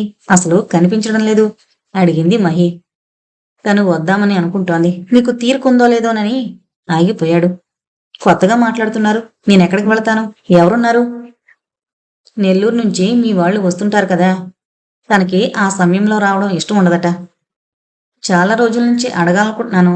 సావిత్రి నేను చుట్టాలం తెలుసా? అంది మహి ఆశ్చర్యంగా. తెలుసు. సావిత్రి చెప్పిందా? మరి ఎన్నాళ్ళ నుంచి చెప్పలేదు? వస్తే ఆ విషయాలు చెప్పాల్సి వస్తుందని రాలేదు. అంటే ఆ విషయం నేను సావిత్రి తేల్చుకుంటాం గాని మా బావ ఫారెన్ వెళ్లాలని ప్రయత్నిస్తున్నాడు. మీరు కూడా ప్రోత్సాహం ఇచ్చారా? సుందరం కాస్త ఇబ్బందిగా అటు ఇటు చూసి, మీ బావకి వెళ్లాలనుంది. అవకాశం వస్తే వెళతారనుకుంటా. ఇంచుమించు అన్ని ఏర్పాట్లు అయినట్లే. డబ్బు? మిస్ హిగ్స్ స్పాన్సర్ చేస్తారని చాలా రోజులు బట్టి అంటున్నారట. పాస్పోర్టు, వీసా వీటి కోసం ప్రయత్నిస్తున్నారు. మీకు తెలిసి కూడా ఊరుకున్నారా? బావ వెళ్ళిపోతే అత్త నేను ఎలా ఉంటాం? ఒక్కళ్ళం ఉండగలమా? మీరెవరూ నాతో ఎందుకు చెప్పలేదు? సావిత్రి కూడా. మహేశ్వరికి ఉడుకుమోత్తనంగా ఉంది. మీరు ఒంటరివారు కాదని, మోహన్ రావు గారు వాళ్ళు ఉన్నారని. అతను బావ ఒకటే అవుతారా? వాళ్ళెవరో పరాయి వాళ్ళు. ఎన్నాళ్ళకి చుట్రకాలు కలుపుకుంటూ వస్తే వాళ్ళు నా వాళ్ళవుతారా? బావకి వాళ్ళకి అసలు పోలికుందా అని. సుందరం గారు, మీరు ఒక ఉత్తరం రాశారని ఆ రోజున నన్ను కొట్టినంత పనిచేసిన బావ ఈ రోజు నన్ను వాళ్ళకి అప్పచెప్పి వెళ్ళిపోదామని అనుకుంటున్నాడా? ఆ ఫార్సు నాకు తెలుసుననుకోండి. మీ బావకి ప్రథమ కోపం జాస్తి. ఆయన పైకి మోటుగా ఉంటాడు గాని చాలా మెత్తని మనసు. ఆ రోజున కొట్టడానికి మీదకొచ్చి చివరికి ఏమన్నారో తెలుసా? ఏమన్నాడు? మా మహి చిన్నది. అది ఐఏఎస్ పాసే కలెక్టర్ అవ్వాలి. అప్పటిదాకా పెళ్లి విషయం ఎత్తకూడదు. దానికి నిజంగా నీ మీద ఇష్టం ఉంటే అప్పుడు తప్పకుండా మీ ఇద్దరికి పెళ్లి జరిపిస్తాను అన్నాడు. నవ్వుతూ చెప్పాడు. ఎందుకు నవ్వుతున్నారు? ఆ రోజు నేను రాసిన ఉత్తరం తలుచుకుని నవ్వుకుంటున్నాను. ప్రేమకి గౌరవానికి మధ్యనున్న భేదం తెలియని ఆ రోజుల గురించి తలుచుకుంటే ఆశ్చర్యంగా ఉంది. ఫారెన్ వెళ్ళి బావ ఏం చేస్తాడో చెప్పాడా? ఏదో ఒక ఉద్యోగం. మీకు తెలుసా? ఏంటో చెప్పండి. నాకు చాలా విషయాలు తెలియవని అర్థమవుతోంది. నన్ను మోహన్ రావుకిచ్చి పెళ్లి చేస్తాడా? మీరంతా శుభమని అక్షంతలు వేస్తారా? అది కాదు. మీ బావ ఇంగ్లీషు స్పీకింగ్ క్లాసులకు వెళుతున్నారు. ఎప్పటి నుంచి? 4-5 నెలల నుంచి. అతనికి మనసులో ఉందనుకుంటా ఫారెన్ వెళ్లాలని. నేనే తీసుకెళ్లి చేర్పించాను అన్నాడు సుందరం. మహీకి మనసులో సంతోషంగా ఉంది. తను ఎన్ని చెప్పినా నాకెందుకే ఇంగ్లీషు అనే ఈ బావ ఇంగ్లీషు పట్టుబట్టి నేర్చుకుంటున్నాడు. కానీ తన కోసం కాదు, తనకి దూరంగా వెళ్ళిపోవాలనే ఉద్దేశంతో. పాస్పోర్టు తేలిగ్గా వస్తుంది గాని వీసాకి షూరిటీ బాండ్ కావాలి. ఈ దేశం తిరిగొస్తానని షూరిటీ బాండ్ మీద ఎవరైనా సంతకం పెట్టాలి. అప్పుడు ఎలాగూ చెబుతాను. ఈలోగా ఎవరూ చెప్పొద్దు అన్నారు. అందుకని తెలిసి మీకు చెప్పలేదు. నన్ను మిస్టేక్ చేయకండి. ఆ బాండ్ మీద నేను సైన్ చేయాలా? అడిగింది మహేశ్వరి. అవునన్నట్లు తలూపాడు సుందరం. సావిత్రిని రేపు తప్పకుండా రమ్మని చెప్పండి. నేనేదో గర్వంతో రాలేదు అనుకోవద్దని చెప్పండి. అర్జెంటుగా మాట్లాడాలి. తప్పకుండా చెబుతారుగా. మరీ చెప్పి పంపింది సుందరాన్ని. సుందరం వెళ్ళిపోయాక మహేశ్వరి అలా సోఫాలో కూర్చుండిపోయింది. మరునాటి ఉదయం బావ ఇంటికొస్తాడో రాడో కూడా తెలీదు. వస్తాడా? వచ్చినా తను ఏమని అడుగుతుంది? నువ్వు ఫారెన్ వెళ్ళొద్దు అని బ్రతిమాలి ఆపాలా? తను బ్రతిమలాడదు. మగవాణ్ణి, స్వతంత్రుణ్ణి అనే అధికారంతో బావ తనకు చెప్పకుండా అన్ని ఏర్పాట్లు చేసుకుంటున్నాడు. తన ప్రమేయం లేకుండా అన్ని ప్రయత్నాలు చేసుకుంటున్నాడు. వెళ్లకుండా తను ప్రయత్నం చేస్తుంది. తన చేతిలో ఉన్న ఒకే ఒక్క ఆయుధంతో విమానం ఎక్కబోయేదాకా పోరాడుతుంది. ఆ రాత్రి అత్త దగ్గర కూర్చుని కబుర్లు మొదలు పెట్టింది మహేశ్వరి. బంగారమ్మకి తమ్ముడు గురించి అడిగితే చాలు ఆగకుండా గతంలోకి వెళ్ళిపోతూ ఉంటుంది. అత్త, నాకు మా నాన్న పోలిక ఒకటి కూడా రాలేదటగా అడిగింది మహి. ఎవరన్నారే? నువ్వొచ్చు మీ నాన్నలా ఉంటావు. మా నారాయణకి చెంపకి 6 కళ్ళు. వాడి తెలివితేటలు మీకెవరికున్నాయి? ఎంత తెలివి లేకపోతే బ్రాహ్మణమ్మాయిని లేపుకొస్తాడు అంది గర్వంగా బంగారమ్మ. నాన్న నన్ను నీకు అప్పచెప్పాడా? బావకు అప్పచెప్పాడా? అడిగింది. బంగారమ్మకి ఈ ప్రశ్న అర్థమైనట్టు లేదు. కాస్త తికమకపడి సర్దుకుని, మహి, నీకో మాట చెప్పనా? నేను ఇలా అంటున్నట్లు మీ బావతో అనుకో. వాడు నా నోరు నొక్కేస్తున్నాడు. మీ వాళ్ళున్నారే. ఆగిపోయింది. ఎవరు నా వాళ్ళు, ఎవరు పరాయి వాళ్ళు అన్న విషయం ఈ అత్త కూడా స్పష్టంగా తెలియడం లేదు. వీళ్ళంతా ఒకే త్రోవన నడుస్తున్నారు. ఎవరు? నెల్లూరు వాళ్లేనా? ఈనగాచి నక్కలపాలు చేసినట్లయింది మా గతి. నిన్ను గుండెలో పెట్టుకుని పెంచాం. తిన్నామో తినలేదో పొస్తులుండి కూడా నీకు బావుకి పెట్టుకున్నాను. ఇన్నాళ్ళకి నువ్వు పెద్దదానివయ్యి 4 డబ్బులు సంపాదిస్తున్నావు. ఇది విని మీ వాళ్ళంతా బెల్లం చుట్టూ ఈగల్లా చేరుతున్నారు. మీ బావేమో నీకు తను తగడట. వాళ్ళు చదువుకున్న వాళ్ళట, నీ కులం వాళ్ళట. అందుకని ఆ అబ్బాయిని నువ్వు పెళ్లి చేసుకోవడం మంచిదట. ఎవరు చెప్పారు? బావా? అవును. ఈ మాటలు అలిమేలమ్మగారు ఏనాడో చెప్పింది. నేను వెరుముండని మీ ఇద్దరికి అప్పుడే పెళ్లి చేస్తే సరిపోయేది.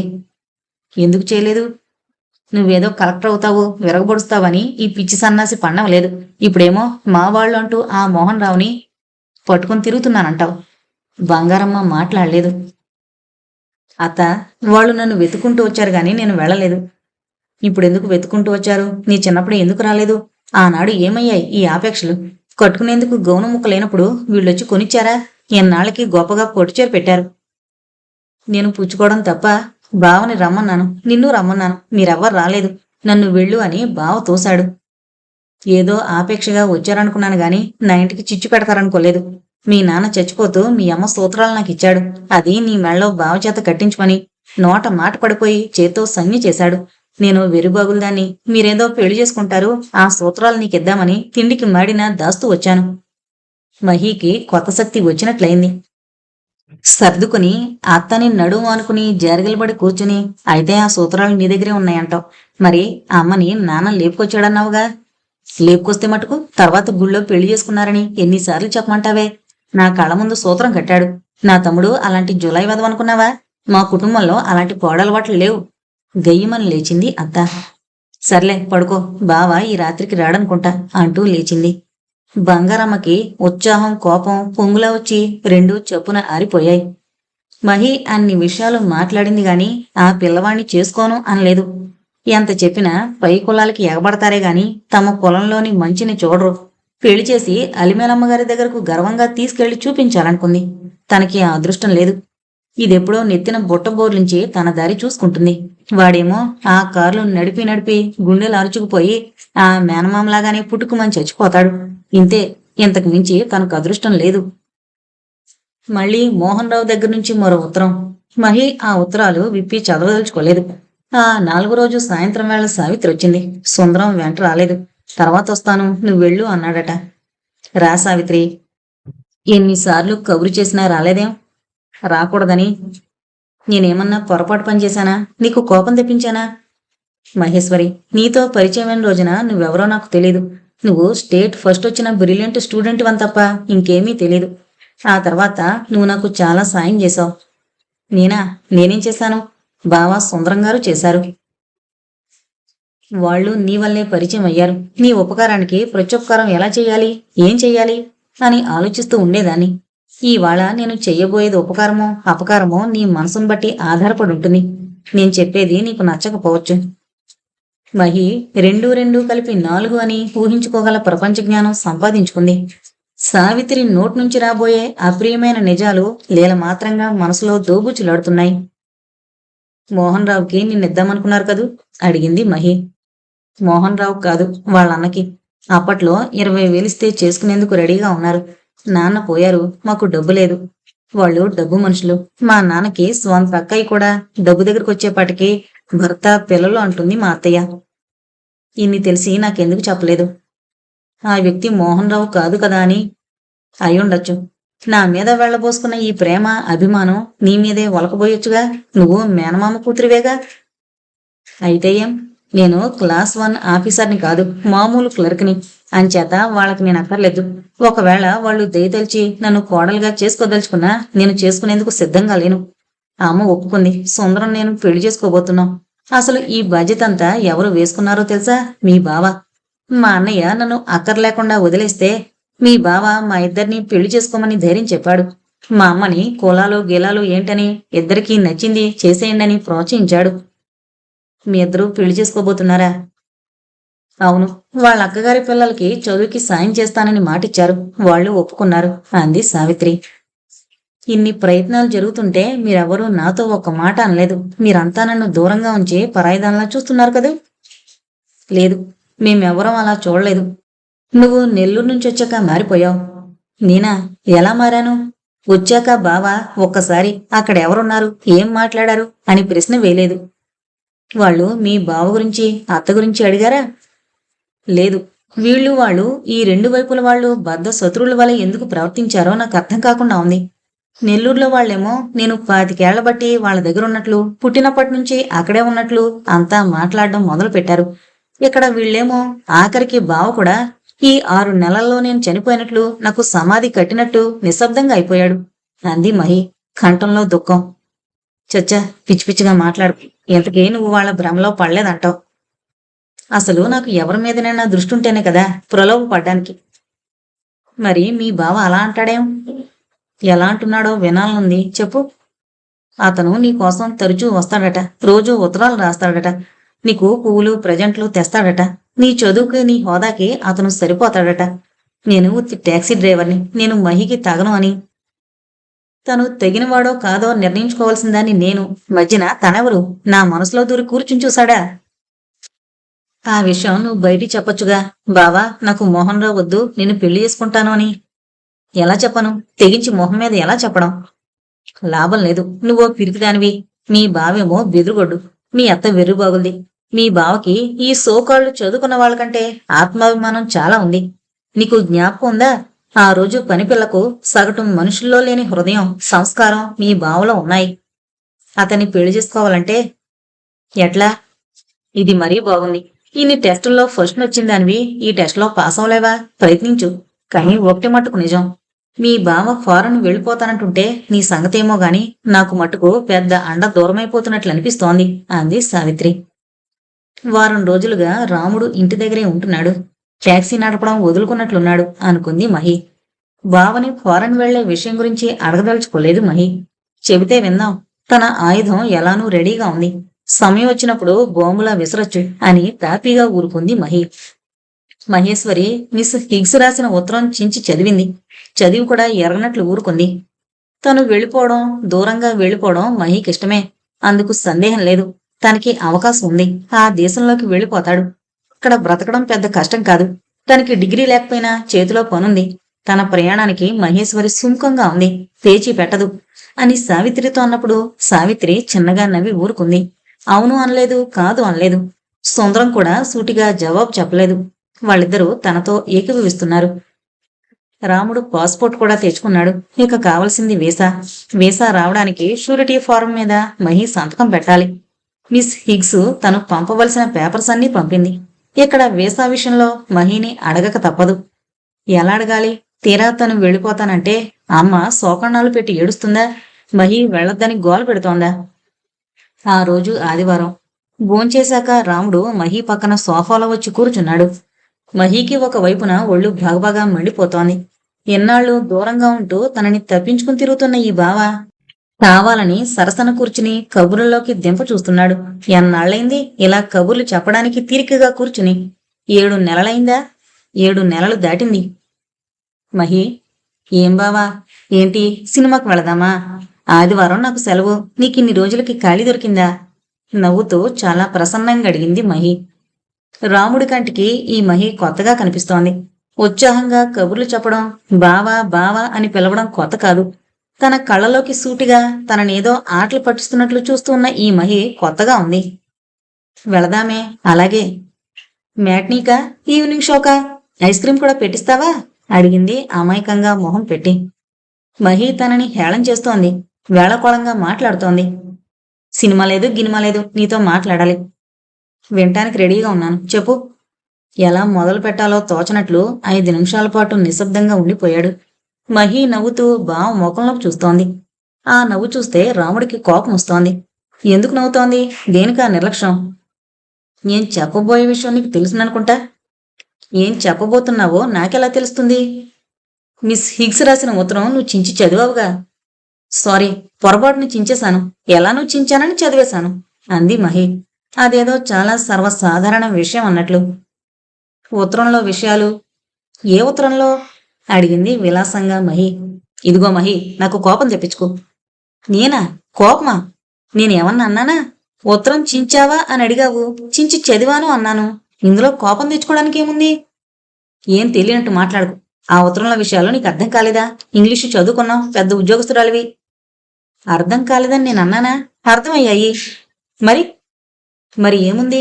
నువ్వు చెప్తే కదా తెలియడానికి. నేను ఫారెన్ వెళ్ళడానికి అన్ని ఏర్పాట్లు చేసుకున్నాను. మిస్ హిగ్స్ నన్ను స్పాన్సర్ చేస్తున్నారు. అత్తోయ్, ఓ అత్త, త్వరగా రా. అమ్మనెందుకు పిలుస్తావు? దానికి చెప్పకు. అరే, నువ్వు ఫారెన్ వెళ్తుంటే అత్తకు చెప్పొద్దా? కొడుకు ప్రయోజకుడయ్యాడు, 60 ఏళ్ల ముసలముండను వదిలేసి వెళ్ళిపోతున్నాడు అని సంబరపడిపోతుంది. చెప్పని. అత్త, ఇలారా, బావ సువార్త చెప్తున్నాడు. ఏంటే, మన కొంపలో మంచి వార్తలు ఎక్కడేడిశాయి? మంచి లేదు, ముచ్చటా లేదు. దేనికమ్మా ఈ కేకలు? కాళ్ళిడుస్తూ వచ్చింది బంగారమ్మ. అత్త, మరి బావట అమెరికా వెళ్ళిపోతున్నాడట. నేను స్టేట్స్కి వెళ్ళడం లేదు. చూడు, అత్త నీలా నాగరికురాలు కాదు, చదువుకోలేదు. పాచి పని చేసుకుని మనిద్దరికీ తిండి పెట్టి ఎంత వాళ్ళం చేసింది. తనకి అమెరికా అయినా డెన్మార్క్ అయినా అన్నీ ఒకటే. కొడుకు దేశాలు పట్టి పోతున్నాడని చెప్తే చాలు అంది మహేశ్వరి తీక్షణంగా. ఏంటే మహి, ఏం జరిగింది? వాడెక్కడికి పోతున్నాడు? నువ్వెలా ఊరుకుంటున్నావు? బంగారమ్మ పెద్దగా శోకణాలు మొదలుపెట్టింది. రాముడు మతిపోయినట్లు మహేశ్వరి వంక చూస్తున్నాడు. మహి ఎందుకిలా చేస్తోంది? అన్ని ఏర్పాట్లయ్యాక చివరికి తల్లితో చెబుదామనుకుంటే ఈ వార్త చెవిని వేసింది. ఈ ముసల్ది తనని బతకనివ్వదు. ఒరే రాముడు, నీకే పోయేం కాలంరా? దేశాలు పట్టుకుని పోతావా? ముసలముణ్ణి నన్నేం చేస్తావురా? నిన్ను మహి చూసుకుంటుంది, అదుందిగా. నాకేం పట్టింది? కన్న కొడుకు లేని అకర నాకు మట్టుకెందుకు? అతన్ని ఎక్కడ ఉంచుతావో తేల్చుకుని మరీ ప్రయాణం పెట్టుకో. నీ దగ్గరుంటుంది. ఎల్లకాలం నేనెందుకు పోషించాలి? నా ఉద్యోగం, నా ఇల్లు నేనెందుకు ఉంచుకోవాలి? నిన్ను పెంచింత దాని చేసింది. ఆ విశ్వాసంతో పెద్ద కాలంలో పోషిస్తామని. ఎవరు లేని అనాథలనైతే పోషించాలి గాని ఈ అత్తని నేనెందుకు పోషించాలి? కొడుకున్నాడు. కొడుకు కోడలు అని పెద్ద కాలానికి సుఖంగా ఉండాలని కోరుకుంటుందే తప్ప పరాయి వాళ్ళ ఇళ్లలో కాదు. నువ్వు పరాయిదానివా? పరాయిదాన్ని కాదా? కాకపోతే రహస్యంగా నాకు చెప్పకుండా ప్రయాణపు ఏర్పాట్లు ఎందుకు చేసుకున్నావు? అడిగింది మహి.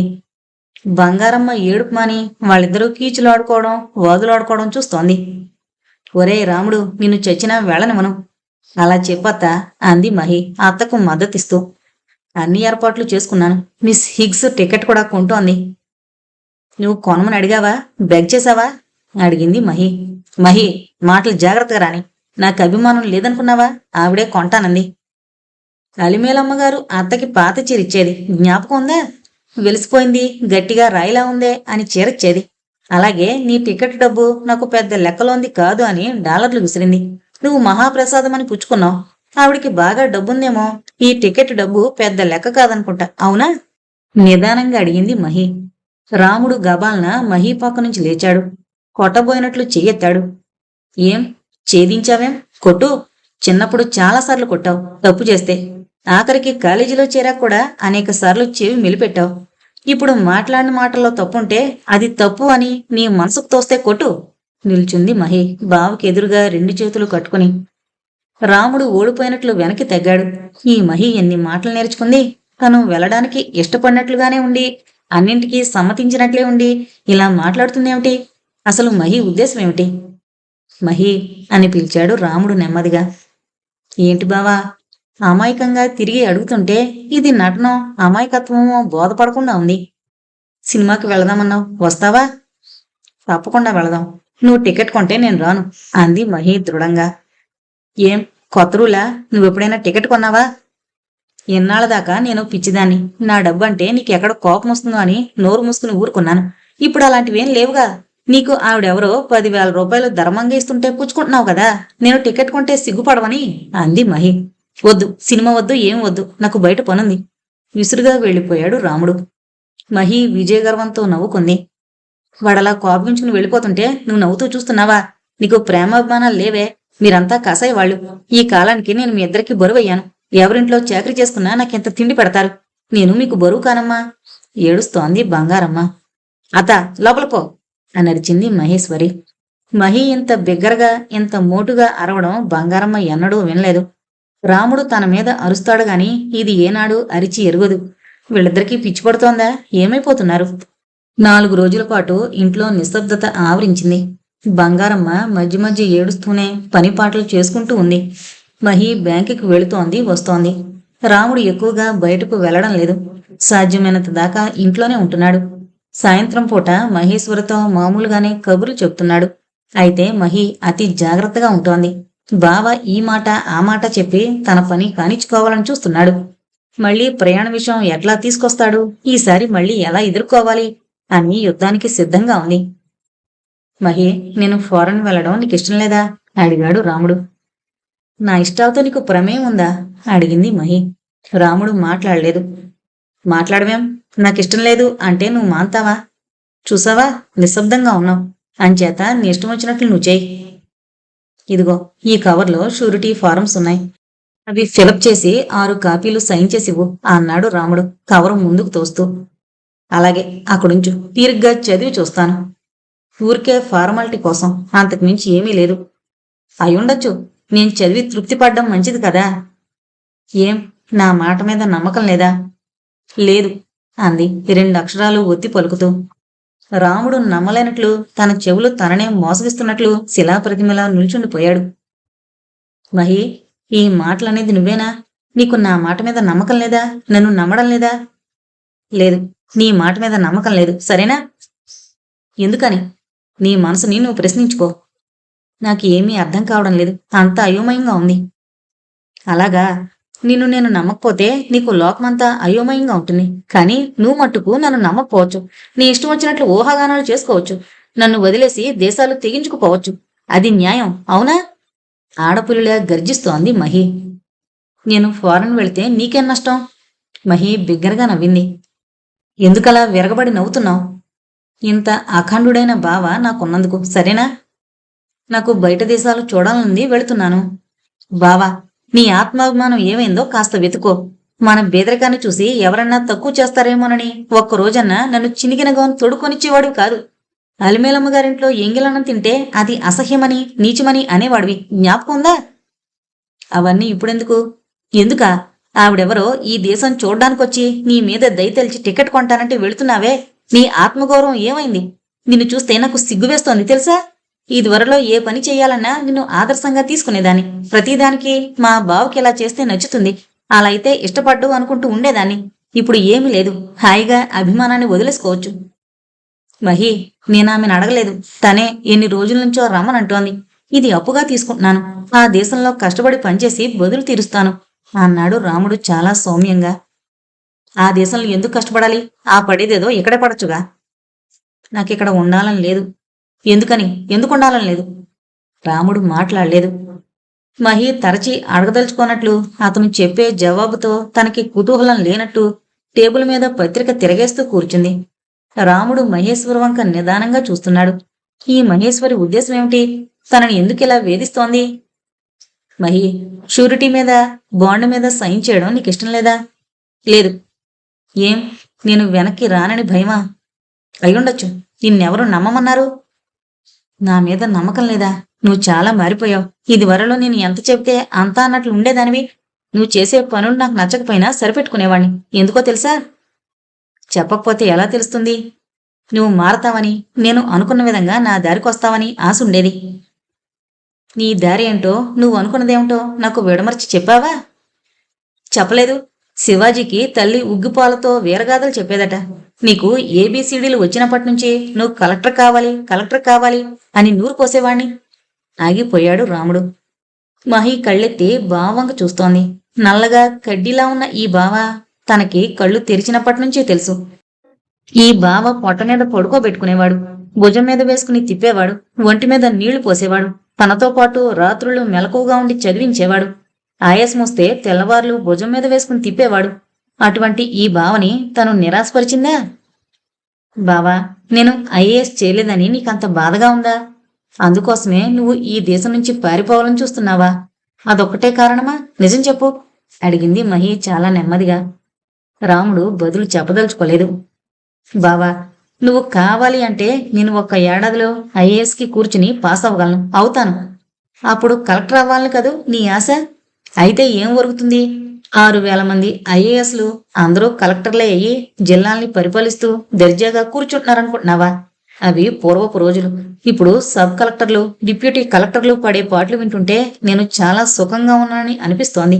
అసలు నీకు ఐఏఎస్ మీద ఎందుకంత మోజు చెప్పు? ఏమో, నాకు తెలీదు. చిన్నప్పటి నుంచి నిన్నంత చదివించి కలెక్టర్ని చెయ్యాలని ఉండేది. ఈ బ్యాంకు జాబ్లో నేను ఇంతకంటే పెద్ద పోస్టులోకి వెళతాననుకో, అప్పుడు నీకు గర్వంగా ఉండదా? నిన్ను చూస్తే నాకెప్పుడూ గర్వమేనే. మరెందుకు పారిపోతున్నావు? పారిపోతున్నానా? మరి దీన్నేమంటారు? సుందరం ఉత్తరం రాస్తే తంతాను పొడుస్తాను అని ఎగిరిన నువ్వు ఒక మామూలు మనిషికి నన్ను అప్పజెప్పేసి దూరంగా పారిపోతున్నావా? నేనెవర్ని?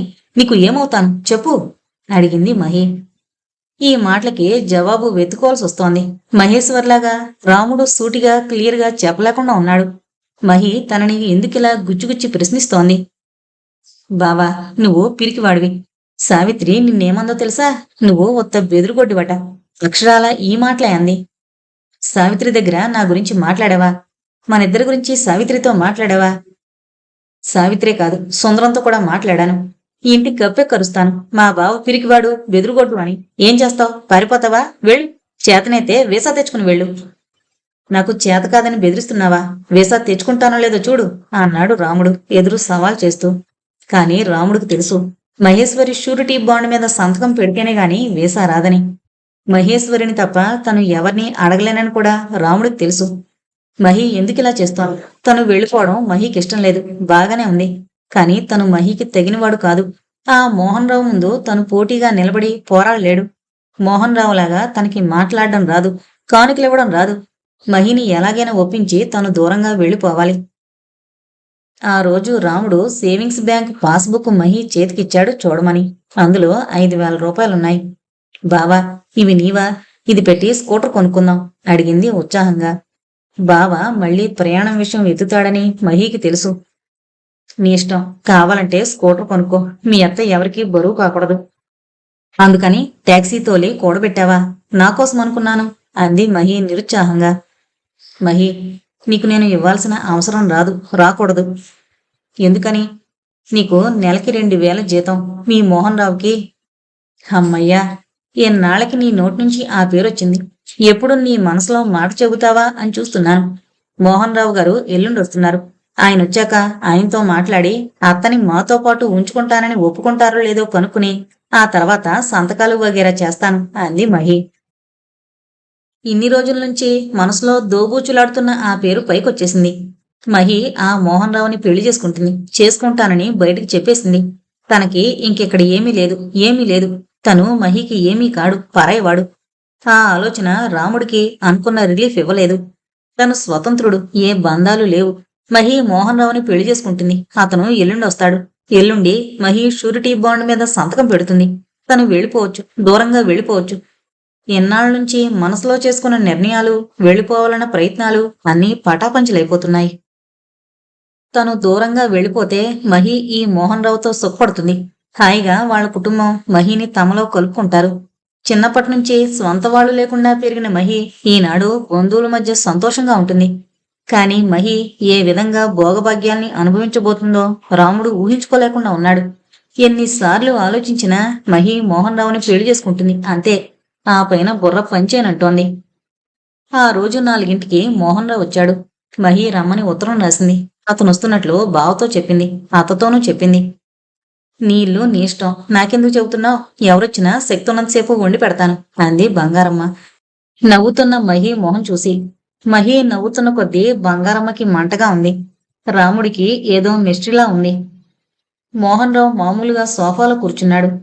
మహి గోపాలరావు గారు పెట్టిన ధర్మవరం పట్టుచీర కట్టుకుంది. టీపై మీద గులాబీల గుత్తి.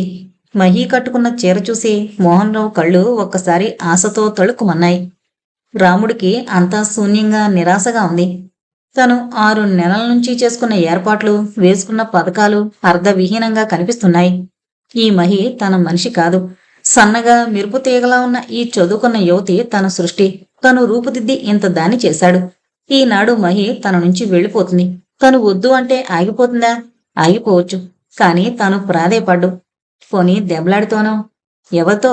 ఈ మోహన్ రావుతో. నెల్లూరులో అంతా బాగున్నారా? అడిగింది మహి టీ అందిస్తూ. అంతా బాగున్నారు. నువ్వు తన ఉత్తరాలకి జవాబు రాయలేదట. ప్రభ తనకి కోపం వచ్చిందని చెప్పమంది. స్వయంగా వచ్చి అలక తీరుస్తానని చెప్పండి అంది మహి చిరునవ్వుతో. అదే చెప్పాను, వదిన క్రిస్మస్కి వస్తుంది అని. రాముడు కోపంగా లేవబోయాడు. ఈ సంభాషణ భరించలేనట్లు. కూర్చో బావా, మా బావ ఫారెన్ వెళుతున్నాడట. షూరిటీ బాండ్ మీద నన్ను సైన్ చేయమంటున్నాడు, మీకు చూపించి. ఆగింది మహి. అది చాలా రిస్కీ వ్యవహారం. మా ఫ్రెండ్ ఒకడు ఇలానే షూరిటీ బాండ్ మీద సైన్ చేశాడు. ఆఖరికి 20,000 జేబులోంచి కక్కాల్సొచ్చింది. కాస్త ఆలోచించి ఆగిపోయాడు. మహి, ఆ కవర్ ఎళతే? మహి చేతిలోంచి కవర్ గబుక్కున లాక్కుని సరుణ చించాడు రాముడు. ముందు ఈయన్ని పంపు, నా సంగతి నీకు బాగా తెలుసు. ఈయనెవరు? కాగితాల మీద సంతకం పెట్టమంటానికి వద్దంటానికిను. ముందు నడవండి. చొక్కా చేతులు పైకి లాక్కుంటున్నాడు రాముడు. మహికి 10 మినిట్స్ నాటి బావ జ్ఞాపకం వచ్చాడు.